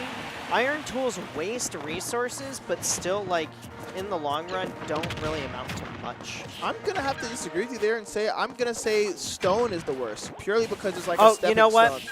I forgot about stone. There you You're go. right. That's how bad it is. Iron is Yeah. at least like incrementally weaker than Yeah. diamond, but when diamond is strong enough that it kills people at 50%, having something that kills people at 70% isn't that bad. You can make an argument that iron is worse just Speaking because of. it uses, Iron. you know, your minecart and your anvil. So. Exactly. But it's the second most durable for a reason, which means you can use it to get more anvil. Much more than you can do with gold or stone. This is true. Also, Sakurai did not play Minecraft because Steve cannot place down stone natively. He would be placing down cobblestone, which is not in this game. Oh my goodness. Look at that DI from Rap coming out with that down smash. Oh, down smash was the punish there. Rap killing himself. Talk about killing myself. Hey, listen, we just call that an assisted SD right there. That's all right. right. Steve Harvey would never Euthanasia. call it that. Speaking of which, Steve Harvey says, yes! Kill! As he takes the forward smash to take that second stock and potentially taking this entire set as Rap is getting in the flow state and not letting Focus back. The hill is getting harder to climb, and the hill has finally toppled over Rap, toppling over Focus as well, as Rap proceeds to go into losers finals. The chips helped, chat. Hey, shoutouts to Focus for making it this far. I mean, a pretty fantastic run, all things considered. But you know, you got a player like Rap in your pathway, and it's a tough one. He's got that matchup experience, and of course, he's got a lot of tricks in the bag. I'll say he did that to me. I saw it. I was there. And he's looking to do the same thing right now. I think he's looking to go to McDonald's. I think he's looking to get a delicious Big Arch on the $3 menu. And Big Arch is only $3? Let me take a look at that. I was gonna say. And speaking I'd of be a minute, surprised. and speaking of We gotta Big hit it Arch, we've got a lot of big things coming up in the KML ecosystem here, such as Go to the Cheek League. the Arch Cheek League System Works creator program. Hey, this guy. There we Clever, go. Shout clever out to the account. Geek League. Hey, we run a pretty cool Guilty Gear Strive tournament thanks to Mr. G. And where can we see that? Hey, Online? You can see that at twitch.tv/itsg. And of course, he's got his own online tournament as well. So if you can't make it out here in person, every Friday at 8 p.m. Eastern, make sure you sign up, get some Guilty Gear Strive going. You know, the Jam update was pretty cool. And of course, shout outs to Arc Systems Works for, you know, adding him to the creators list. We absolutely appreciate these developers, and they have supported our events in the past as well. Strive's a great game, guys. I'm telling Listen, you, man. it's it not keeps just getting better. It's not just about the Smash Bros, right? If you're interested in Smash Bros, traditional fighters might be for you too. And let me tell you, Strive is a great one to get into. Let's send you a little bit more Ario. I'll make some room for you. Well, There we'll we pretend go. we like each other. Yeah, exactly. Well, Yeah, the weird thing is, listen, if you've never been on camera before or in commentary, you know, this right here, this is like a normal distance apart. But on no. camera, it looks bad. So Exactly. we gotta have to really, we occupy gotta this- get in here. We gotta hit Like the this looks normal, but we're literally touching shoulders. It's essentially like you're red, I am blue. What bounces off me sticks to you. Anyway, one fish, two fish, red fish, blue fish. Yes, Chat. sir. Speaking of rhymes, what rhymes with Coltman versus Rap?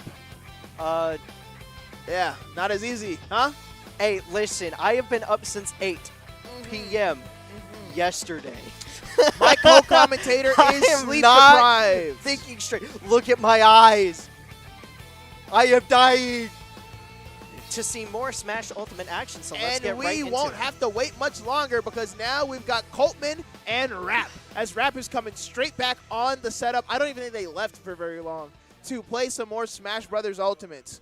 And I will let you talk about that as I try to do the Wordle in 2. Yeah, well, we'll bid adieu to my co-commentator while he's gonna do his best to solve it out anytime.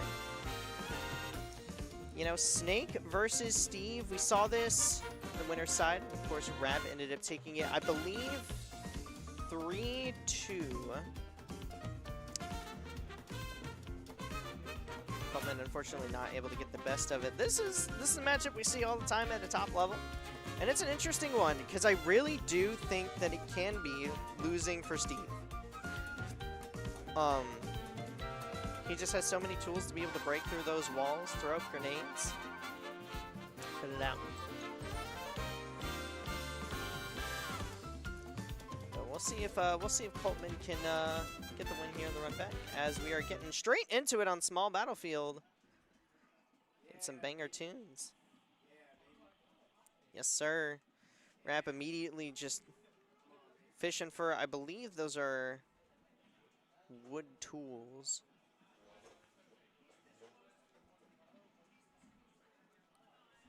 I love the music that we're listening to. I guess no game audio, but we're chilling. It's very calm, very relaxing. Like, I don't feel like being the hype man right now. But I do, because I just decided to stop trying Wordle and to talk about this amazingly calm matchup. We can all just sort of make the sound effects in our head, essentially, to sort of, like, assume how it goes. So, you know, like, now. There. And then he... I got you. Yep. Here, I got snakes. Okay, I got... See. Boom. Yeah, this is good, chat. This is why we tune into the KMLocal to just hear really horrible ASMR. Ooh, that's a full, yeah. Wait. Don't. That's true. He does make that sound. Okay. Yep. Oh, and there's the grab. Okay. Sounds like Arnold Schwarzenegger. Boom, Ooh, boom. Lava bucket. Got it. Oh, here we go. Get a little bit one of these. Oh, I'm stuck. That's right. What is rubber Help me, is Steve. glue. I'm stuck. And what? Oh, yes, sir. What bounces off me sticks to you. Yes, sir. There. There we go. Okay. Hey, Coltman in. I wonder if I should check the stream audio just to see what our stream can hear. I mean, they can hear the exact same thing that we do, right? We got awesome tunes playing. I think so. Yeah, we have awesome tunes. Yeah, as well. awesome tunes. Royalty-free music powered by KML. It is not royalty-free in the slightest, my friend. This is the most Nintendo music you could ever Honestly, listen to. this might get us in trouble for copyright more than any of the music that's up there. Oh, there our producer. He's ruining our fun. That's right. Our producer doesn't like it when we clown and meme and Aura Farm. And speaking of getting kicked. There. Chat, it's time to make some even more fun. So here we go.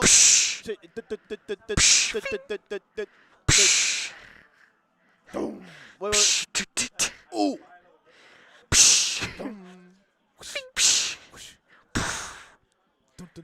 There. Wait.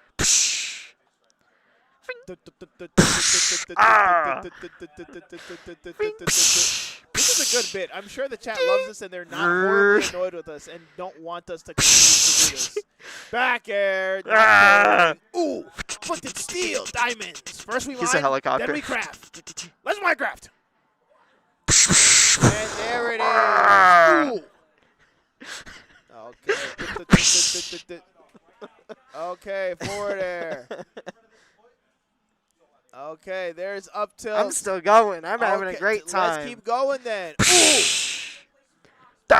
Ooh. Ow, my head. He would say that. That's true. He would say watch that. out. Ooh. Famous quote from Metal Gear, guys. Ouch, my head. Famous David Hayter quote. Colonel, my head. Ow. Shoutouts to Kojima, man. Yeah, what game is he making now? I don't know, man. Nothing. Dead Chat, game, I guess. The world is revolving around our heads as we go insane watching this amazing gameplay as Snake and Steve go to blows, as they trade attacks, as they almost blow each other up. Watch out! Almost getting hit by the C4 there. And it's Nikita time, not hitting. Oh, ooh. And taking that first game is Rap by the skin of his teeth.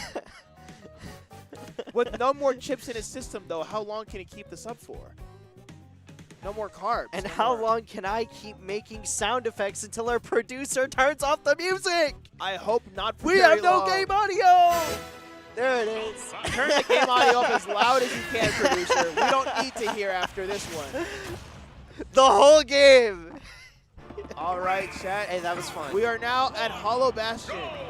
is what I'd say if I knew the future, and I do. Hey, listen, I made all the sound effects. It was fun. My favorite TO, my favorite stream organizer, after letting us listen to music all game, said my bad. Chat, please donate 12 gift subs. 12 donate, 100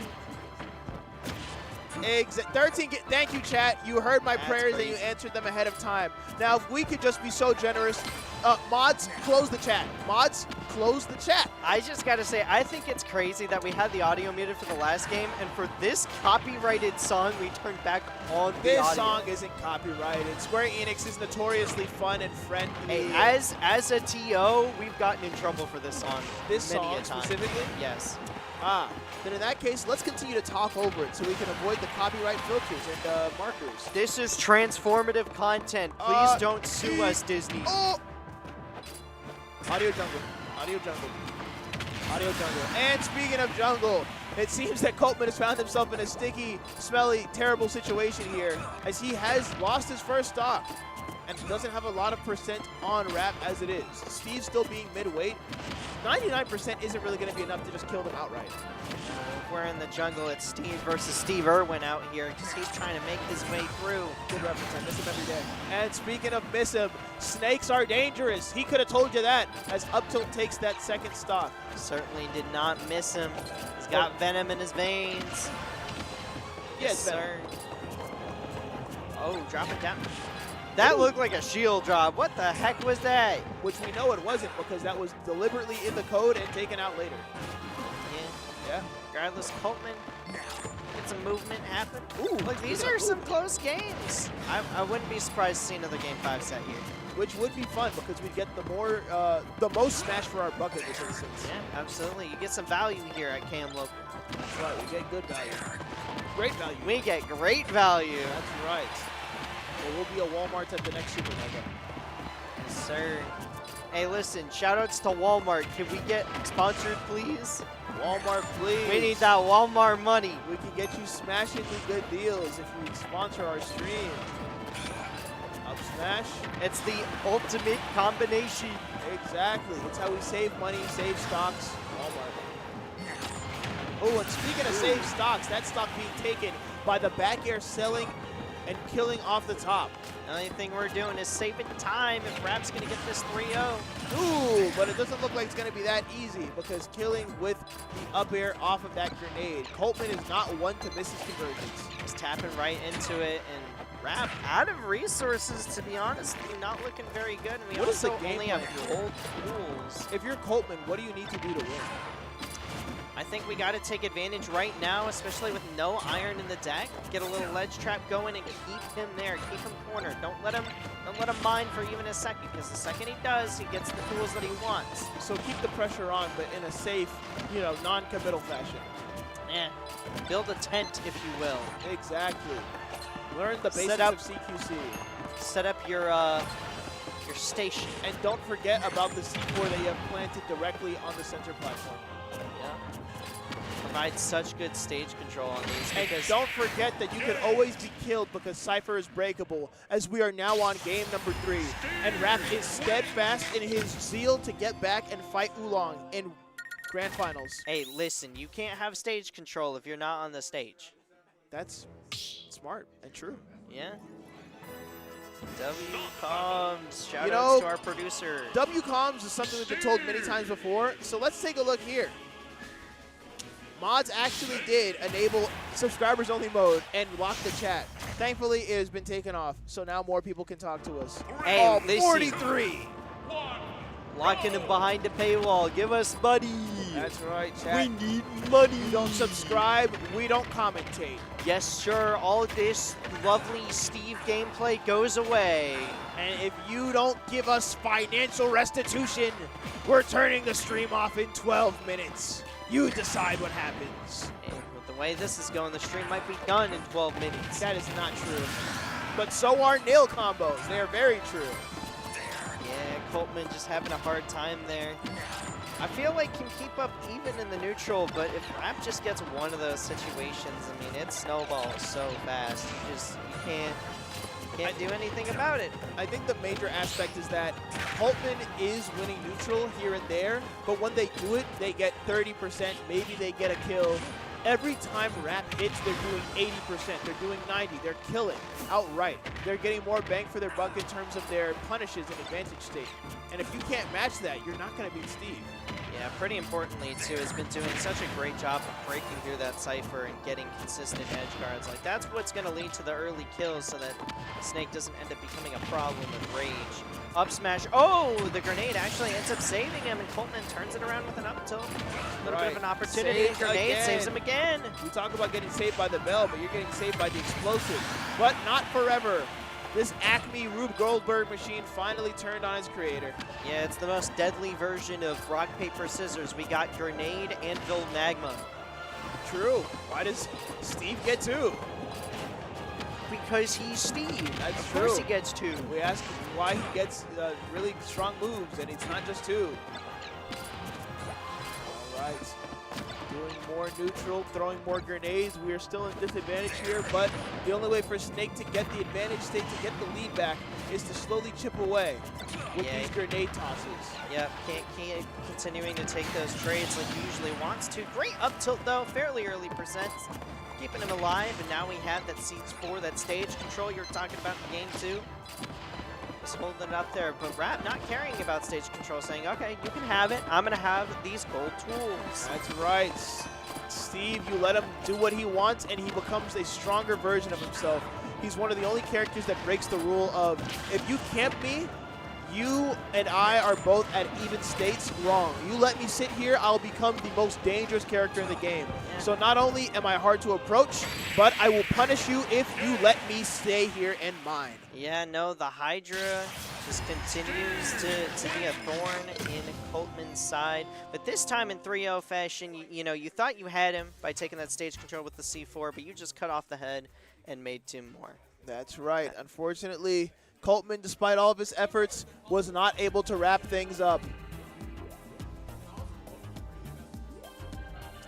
Game number 3, as all games went in the direction of Rap, as we are now in grand finals. So, Oolong on winner's side, Rap on loser's side. We've got one more game tonight before we see the conclusion of the KML to decide who leaves with their free pass to Patchwork in June of the 20th.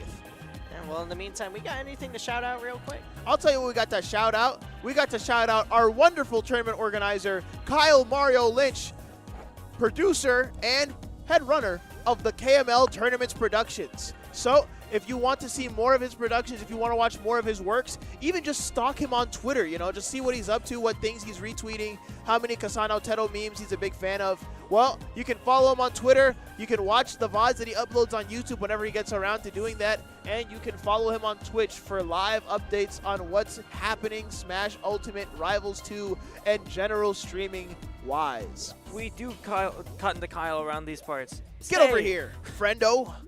And speaking of friendos, we'll see more of our friends at the Ultimate Summer Arcadian. That's right. We're talking about Patchwork being on June 20th. Wrong. MDVA's Ultimate Arcadian is taking place on the 27th at the Cube. And that's going to be taking place, I don't know, somewhere in Maryland. I couldn't tell you. It's in Virginia because, it's in you know, Virginia. The famous beaches that Virginia has. That's true. There are lots of horseflies on those beaches. Watch out. But you know what we got instead of horseflies? We got Arcadian singles. We've got P-Arcadian, which is for those good players. Not me or you, but maybe some of us out there. And then, of course, there's Redemption, and there's Pro-Am Double. So if you know a good player that you want to play with, make sure to bring them down to the Cube and our VA Arcadian in June 27th. Or maybe you're the pro. You're like Big Alpha. Be like, haha, you should be the AM to my pro. You should scoot a little closer. You're right. I can barely see you from over there. Right. Hello. There we go. We're friendly. Yeah. Here. And then join the Discord. I'm a mod here. Anyway, so yeah, that was good plug. How do they join? How can they join? That QR code right there. Scan it right now. 54321. Okay, if you didn't scan the QR code, you actually hate Kyle. Draw the QR code. I'll take care of it. Yep, there you go. Yep. That's the QR code. Oh, that's actually Wiggler from. That's not Wiggler actually. Oh, I see the vision. And that's me pointing at you, chat. And now I'll erase it because I don't like the way it turned out. Dang. Yeah. The McDonald's sprite given rap. Either the buff or the nerf. That is mount and do. Who is that? Who is that? What the freaking kind of player is this? Exactly. So, chat, I'll tell you who that is. That is Oolong, our winner side Grand Finals player, and that is Sora, our horrible, terrible last DLC character that we got 3 years ago, who doomed this game into obscurity. Hey, could have been Cinderace. That's true. Hey, it could have been Dark Souls guy. Could have been William Afton. I always come back. William Afton shambles into Smash Brothers. Dude, the final Smash is a command grab where they just get stuck in the spring lock suit. Puts you in a suit. Oh, ow. And speaking of pain. Oh, this is... I don't really have any segue here. This isn't really Me neither. This is, I've noticed that the only time Rap ever uses that CNC move is at the very start of the game. just to ruin a bunch of resources, you know, just like get rid of them. Oh my goodness, the loudest forward air compilation in history. Most forward airs can kill you if they hit you in real life. Yeah, just get slapped. Now Oolong, at the first time they played this in winners quarters / semis, I forgot which one. He was getting the combo down consistently. He would use the side B into the block, and then side B the ball back into the block, but then he just started missing them constantly. Well, so I don't know what's up with that. You can't be perfect all the time, unfortunately. You're either perfect or you're not me. Real. And speaking of perfect, there's an iconic perfect Oolong edge guard. If there's somebody who always hits his down airs, it's going to be him. Ooh, and speaking of down airs, that dangerous anvil missing his mark. Oh, there he is. That's the God of War. That's the side B blocker I know. That's the ball of war. The ball of war. The ball of pain and suffering. Does Oolong know ball? I think if Oolong wins this, I put him on my Tomodachi Life Island. If Oolong wins this, I eat McDonald's. Delicious. If Oolong wins, I treat myself to a tasty late night snack. Of course, except that's probably going to be after they stop selling the crispy chicken sandwich, so who really cares? Yeah, I would simply not eat at McDonald's then. I would go home and eat a hot dog. Real. I grilled them ahead of time. You know, I really thought this song would go somewhere, but it's not. Dude, you don't know what you're talking about, bro. Chat, make sure that Samurott Nick knows that Snake Eater is peak and is one of the best songs committed to video game history. Come on now. Come on, chat. Tell him. Tell him. That made my phone starts charging slow, actually. They're blowing your phone up. They're telling you Snake Eater is peak. It is an emotional high point. Climbing that ladder is the most important thing you can do gameplay-wise in any game. And Hideo Kojima is a storytelling master. Speaking of master, when are we going to master this second stock and get us closer to the second game? And when are we going to master our way through these steep blocks? Throwing the sun. I don't think Rapper's gotten hit by that a single time. Getting hit by that rebounded ball, which Oolong is more than prepared to convert off of. And almost no resources on the side of Rap here. Not killing off the top then. That was such a jump scare dash attack. Yeah, Steve has a lot of jump scare moves that got a tendency of scaring you. Well, looks like we got your answer, Nick. Okay. Glory, this is Super Smash Bros. Ultimate for the Nintendo Switch. That's the answer. This is actually the Switch 2, so you're not correct about that. Why does OneDrive have a hammer instead of a sword? Because he can ban you from chat right now. OneDrive is a very powerful chatter with mod status. But you know who doesn't have a hammer? Either of the characters on screen. That's right, Steve only has access to axes. Dude, imagine if Wii Fit got a hammer. Make sure you get a good stretch. Smashes your jaw. Clavicular is cool. Just absolutely ruins your kneecaps. Raises your cortisol levels to their highest. Max cortisol gameplay. Yes. Both players are extremely locked in. Their cortisol is flowing. Speaking of flowing, these up tilts. That's right, flowing like water. making this game look a lot more even than we thought. Ooh, and trying as hard as they can to get the forward air, but they do not know their route. Unfortunately, you have to be the Oolong man to get your Oolong down man. airs. Charging up our sun. Hitting the volleyball into nothing. Hitting the volleyball into the sun. Dude, Man, this these might be blocks. Ronaldo. That's what I'm saying, bro. He's about to take the prize. Saluting the sun to recover some health.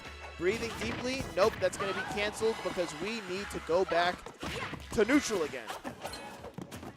Speaking of going back, Oolong needs to find his way back onto the stage. And deep breathing still online. Yep, and he does that with a simple double jump. I wish my endeavors would be as successful. Yeah, wish my moves could do that. Anyway, let's focus less on our own Smash Brothers success and focus more on what Rap is about to do to Oolong. Which Forward is air. hit with forward air. That's right. Now, courtesy of that gold material that is made out of, it does come out faster. Speaking of faster, I've never seen anyone demolish iron blocks at such a speed. Especially with Wii Fit Trainer. Because that doesn't really strike me as a character that's really proficient at breaking blocks. Also, this is like the first time that Sun Salutation hit between either set. Is that true?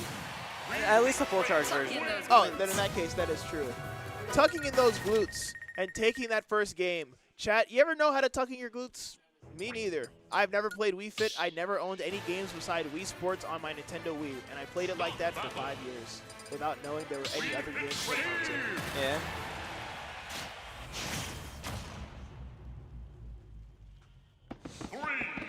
Wow, Whoa. speaker. Yeah, We're loud as red. day. That's right. We're kind of angry now. Grr. It's time to get bits. Oh, Oh, no. blows himself up. That only did 15. I'm kind of surprised by that. It's funny because Sakurai said in the Direct that if you step on the pressure plate, you will do less damage from the explosion to yourself.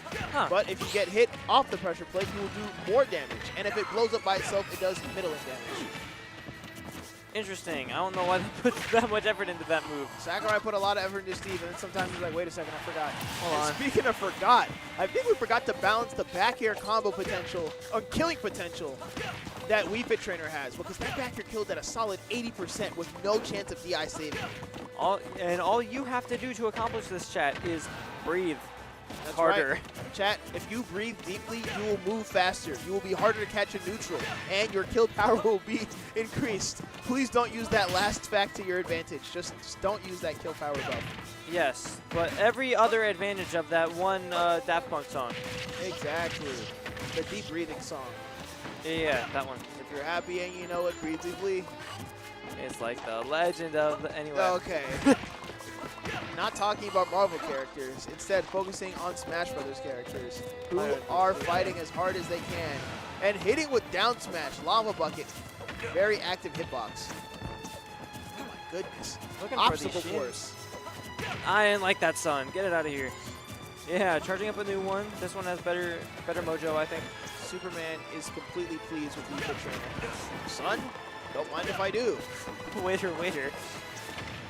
More photons, please. And Rap crafting Diamond at 80, which Oolong's ability to take stocks has been middling, kind of.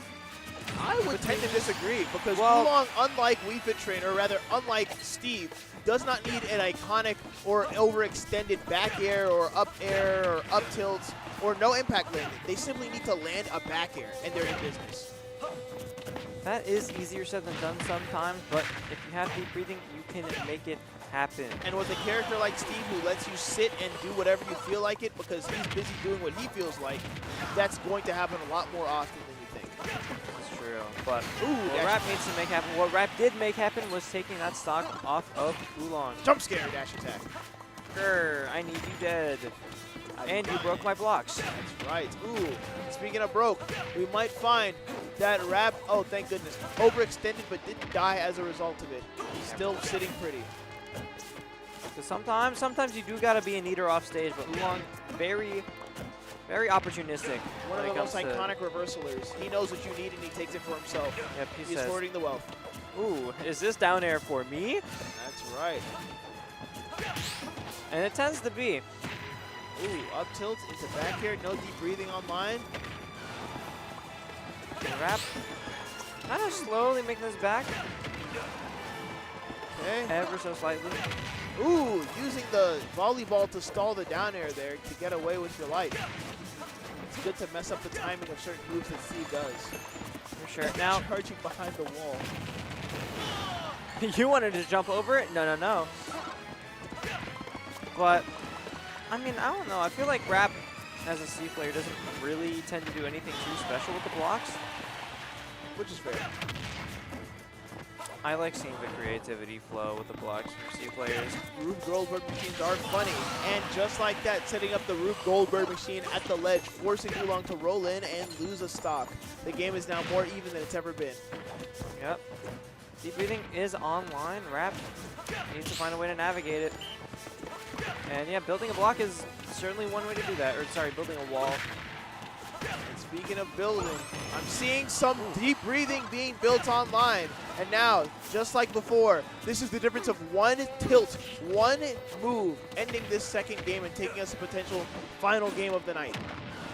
Oolong looking for that F tilt, gonna get beat out by that forward air, and that F smash would have taken it. This is low-key an even game. Yeah, very hopeful dash attack slash F smash there. Just any forward momentum move to take Oolong's stock, he sits comfortably behind these blocks, building health, building resources, and doing what Steve does, but just on his level to prevent him from getting away with camping for completely free. Yep, Rap just building up blocks, has the gold online. And not much gold left in his inventory. So he's going to have to use this one very well, because all he's got, well, most of the materials, but with a whole lot of empty space in that inventory. And we are back having diamond tools. Very scary situation for Oolong here with a lot of rage. That came nowhere near killing. Thankfully, Smash Ultimate is the liar game. But it's the will be truth! taking it. As at the last second, literally a minute and 30 seconds, or in this case a minute and 40 seconds on the clock, the stock was taken, and we get into game number 2, 1-1. Yep. Rap pulling that back from a rather rough position, being down that one stock. But, you know, managed to bring it back completely. Steve. All right. Steve has returned, and now so has Wii Fit Trainer in their own cool blue way, no longer angry and red. We are listening to silly, goofy Splatoon music. Yeah. Where the characters say, "Wang." There they are. They're saying it right now. I can hear them. They're like, haha, Friday Night Funkin' was such a cool and awesome game. I love the music. Yeah. Personally, I like the girlfriend music. I like the music that gets Pico. Pico? Yes. I think Lemon Demon is quirky and funny. And speaking of quirky and funny, you know what's quirkier than getting killed at 0%? Getting killed because you got your shield broken by a giant TNT block. And hey, I heard y'all talking a bit of smack about the stone materials earlier, but that Chat, Stone you not ever to blame want there. to play more Smash Brothers and take us into a second set that has all the fixings of another Game 5 set? Me neither, because Oolong is not giving up yet. He is trying to take these stocks as fast as they show up so he can leave tonight at a reasonable time. We don't got into SDs around these parts. Scram! Smash player? Rap just throwing out the yes smash me like, this is the power I hold. Exactly. You think that you're not dodging my forward smash? Who decided that? But deep breathing is online. Oolong not gonna be getting the strong hit of back air. Getting hit by a little bit of minecart, trying to get around these blocks. Somehow sliding behind Steve there, and Rap looks like he wants to finish the job there. Okay, insane down air. Yeah. Another dash attack. That move has not come up short yet. And speaking of coming up short, rolling on stage and unfortunately dying because of it. This might lead to the end of Rap's long lead here. And Oolong bringing this back from being down 2 stocks. Yep, all it takes is one more opening. Unfortunately, it's the opening on the side of Rap as he progresses 2-1. As we might start seeing our reverse Grand Finals with both players and losers and one more set being it no matter what happens. Yeah, but Oolong is definitely keeping it very competitive. Rap having to work very hard for all of these wins and all of these kills. Now we will see what happens, as I have not looked at the chat. I don't care. You guys are talking about nothing I care about. Wait, I'll tell you what song this is. I was gonna tell you what song this is, but I don't know, man. That's kind of creepy. Encrypted music. Bro. Top 10 scariest SCPs. Number 1, my mother. Oh. My mother will find you if you look at a picture of Devil. The devil. She does not let the devil out. She locks the devil up. And speaking of locking the devil up, trying to keep Oolong locked to that ledge. Not I think the song succeeding. just started. Slightly.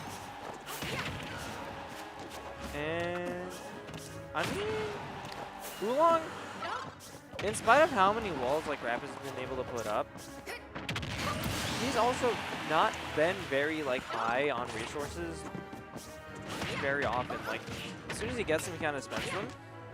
I've noticed, which, hey, that is proactive. If you have the resources, you should be using them. That's right. First you mine, then you craft. And there's a lot of crafting going on here, a lot of using of resources, and you know, just going out of your way to make as many of them, you know, work as possible. You know, throwing them out as mine carts, as down airs, of course, you know, the usual blocks. But in this instance, I don't think Rap is really hurting for the lack or the presence of his resources. He's just comboing and comboing with his bare hands and his bare tools. This song gotta go. Yeah, this song is the old Disney Park, or no, this is the Universal Studios music. Yep. Multiverse is out music. Okay. A little bit of a combo coming out from Oolong there, I but know what else is coming out. yeah, footstool down air. Check out this combo. Hitting another side B. Ooh, and getting hit for his troubles. And getting a big combo out. Rap virtually resourceless here. Gonna be getting a bit more, although not at a very fast pace because we don't have a pickaxe anymore. That's right. That's one of the paragons of the Steve matchup. It's the way where you're essentially just playing with what you've got, and even though things like gold have good resources and good benefits, that low durability only lets you have the fastest frame data possible for a short while.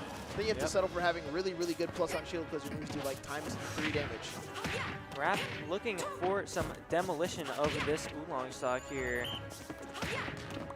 All right. Oolong kind of looking for the same, has that deep breathing online. We are learning several lessons in geometry with these interactions between the different Steve structures in the soccer ball. Ooh, trying to get to that footstool down air, but not getting any dice there. And of course, this is still very doable for Oolong. All he needs to do is land one falling nair, and the game will be his.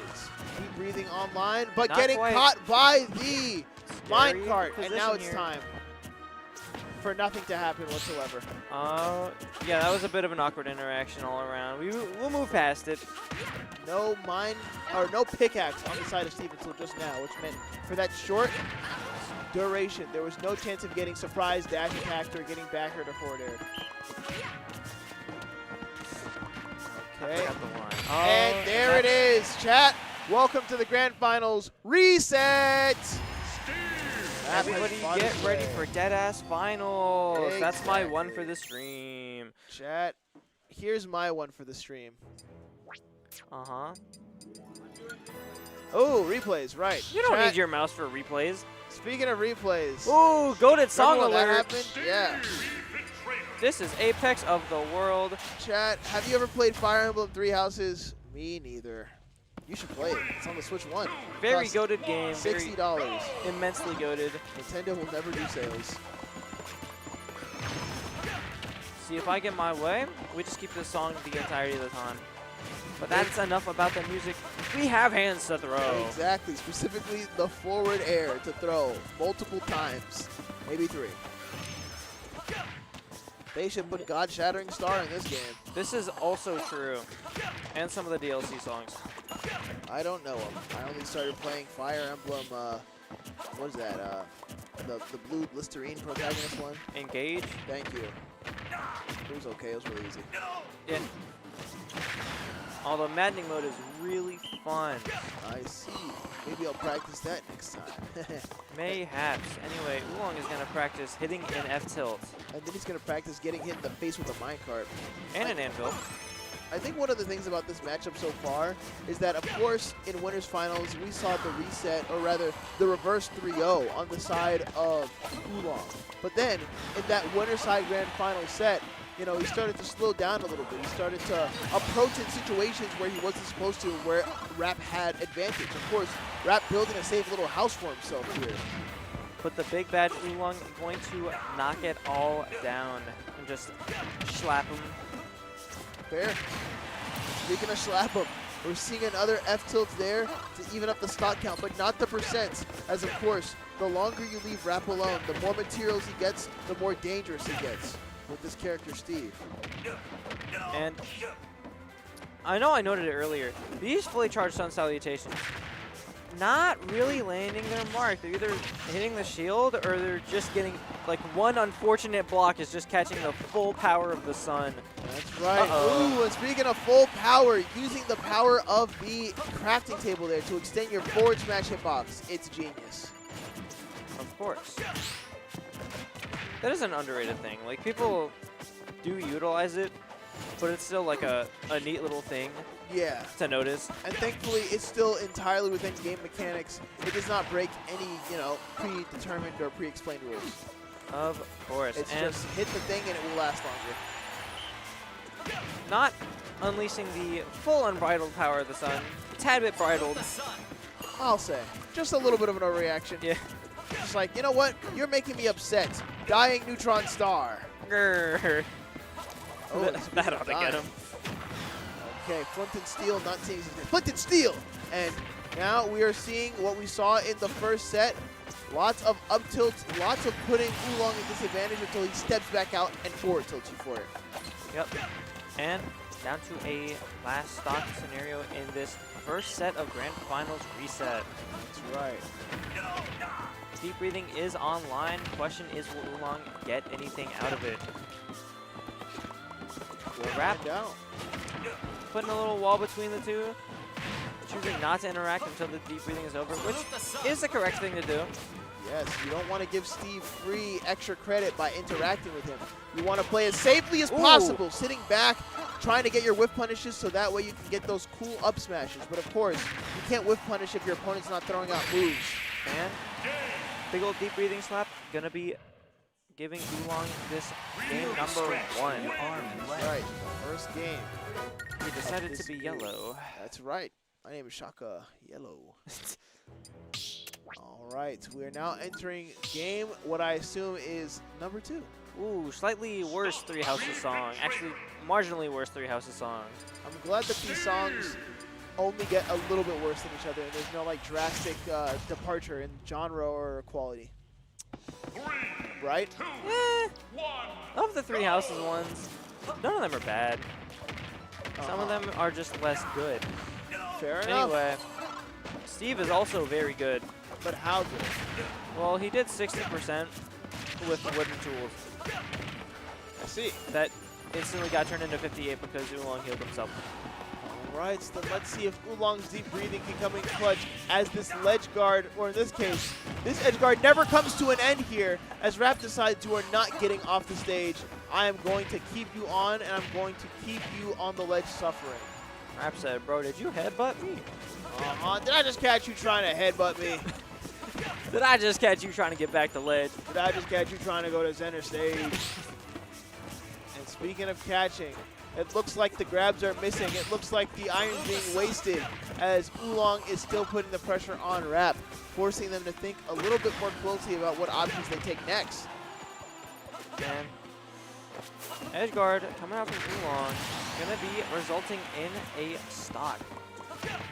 Now we are back to completely even, same stock count. Okay, hitting those up airs, hitting no materials, I just noticed, as Steve is sort of running a little low. He's kind of broke, he's kind of homeless. Yep, and Oolong applying all the pressure he needs on that gathering of materials from the ledge. Throwing out a sun, throwing out a ball, throwing out another ball. Yep. Missing the down air. Very unlike Oolong here, but once again, chat, keep in mind that we started this tournament at 740 and it is now 12-11. So our players might be a little bit fatigued, but that doesn't mean they're not going to put on an amazing show for all of us. Yep, we are trying to win money and more importantly, a free pass to Patchwork. I see. I wonder who will fight harder and get their free pass. Let's find out. Big ol' parry. Yeah, using those platforms as a way to extend without being too audacious. We are throwing out moves that are strong. Rare footage of Oolong actually angry. But Rap gonna be winning the smash off. That down smash, although Oolong not quite gonna be taking it with that deep reaching forward air. But the forward air, again, we'll take it. Taking the run back.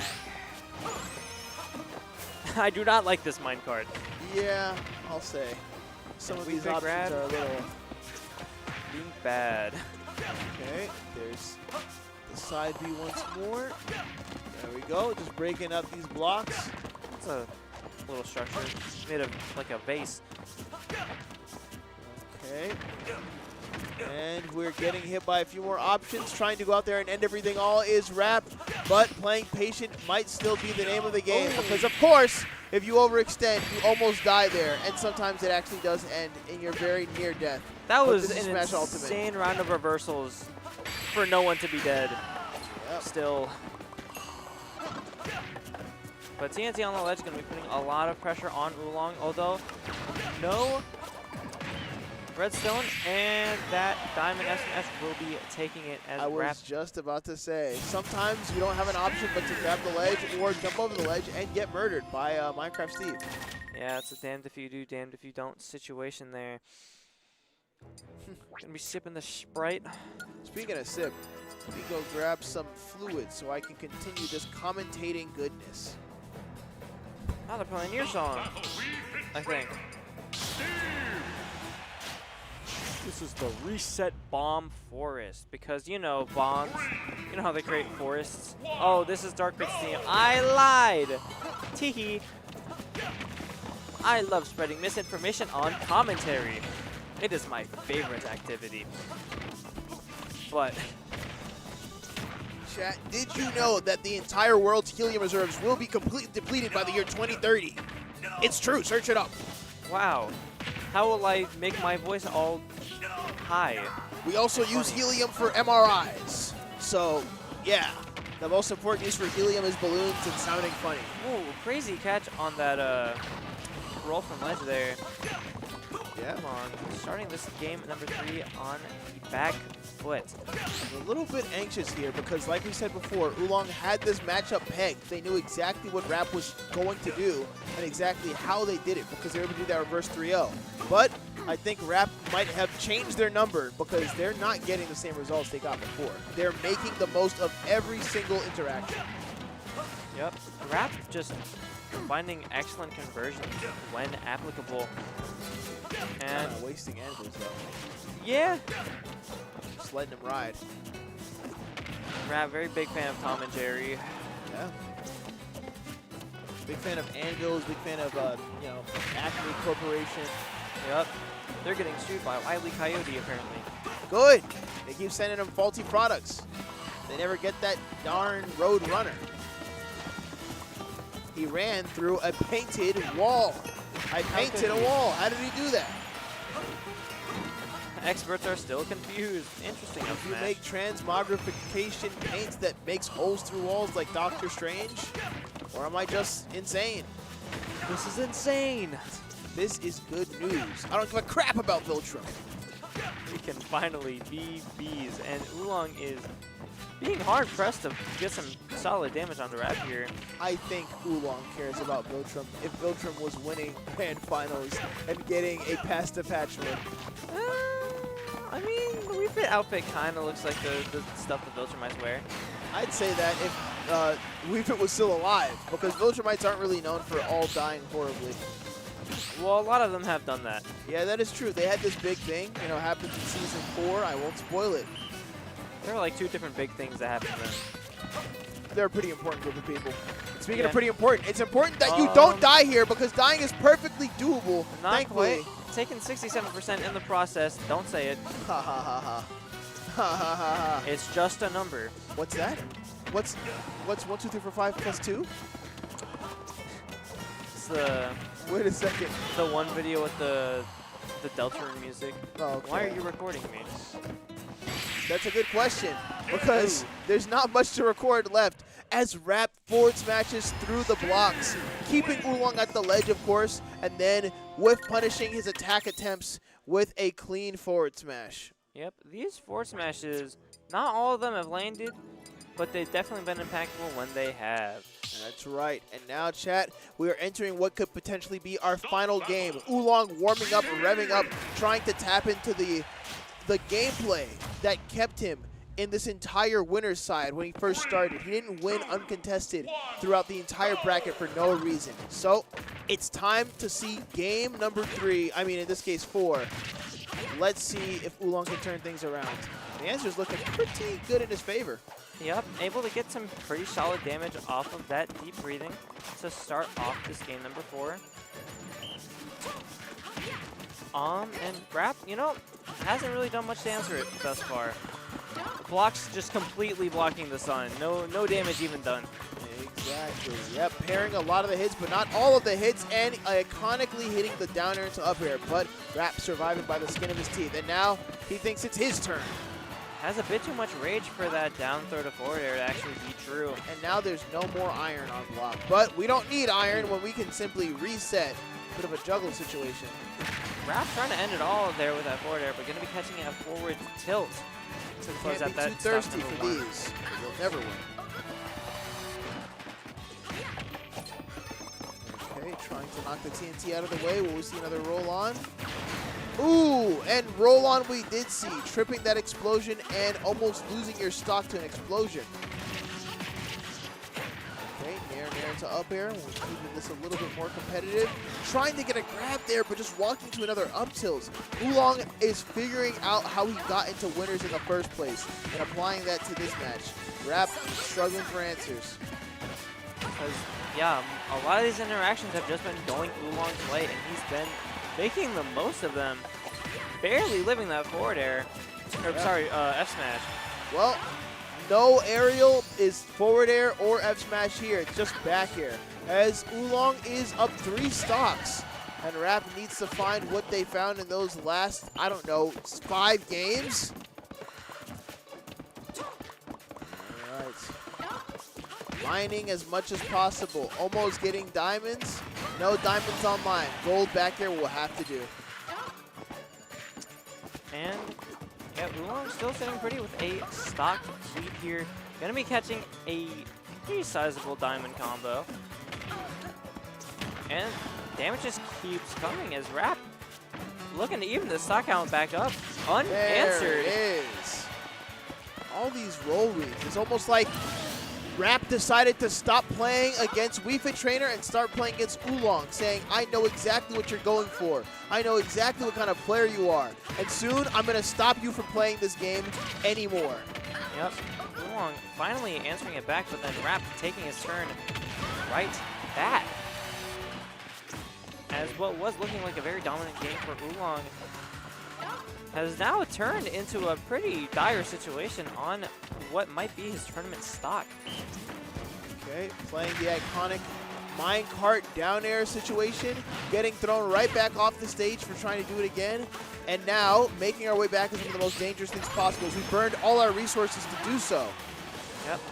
Now, the most doable thing here is to simply land and forward smash as Rap reverse 6-0s, taking the first set, the second set, and winning themselves a free pass to Patchwork. Yep, massive win for Rap there as Oolong historically very, very good into Rap. So, yeah. Yep, long time in the making that win was.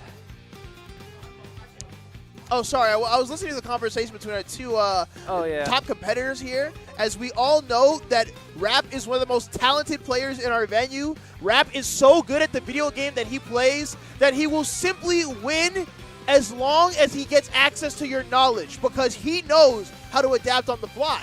You can see that in all these different examples here. Landing in front, whip punishing with forward smash. Of course, catching with every single punish. Getting it to go as far as possible to make those wins count that much more. So now, we're going to be seeing Rap on June 20th at Raleigh, North Carolina. Is it Raleigh? It's Raleigh. Raleigh. I like calling it Raleigh, though, to piss people off. I'm going to call it Raleigh 2. Raleigh, and I think we're going to be calling the end of this stream as I've been Glory. And I've been Esnick. And we will see you next time.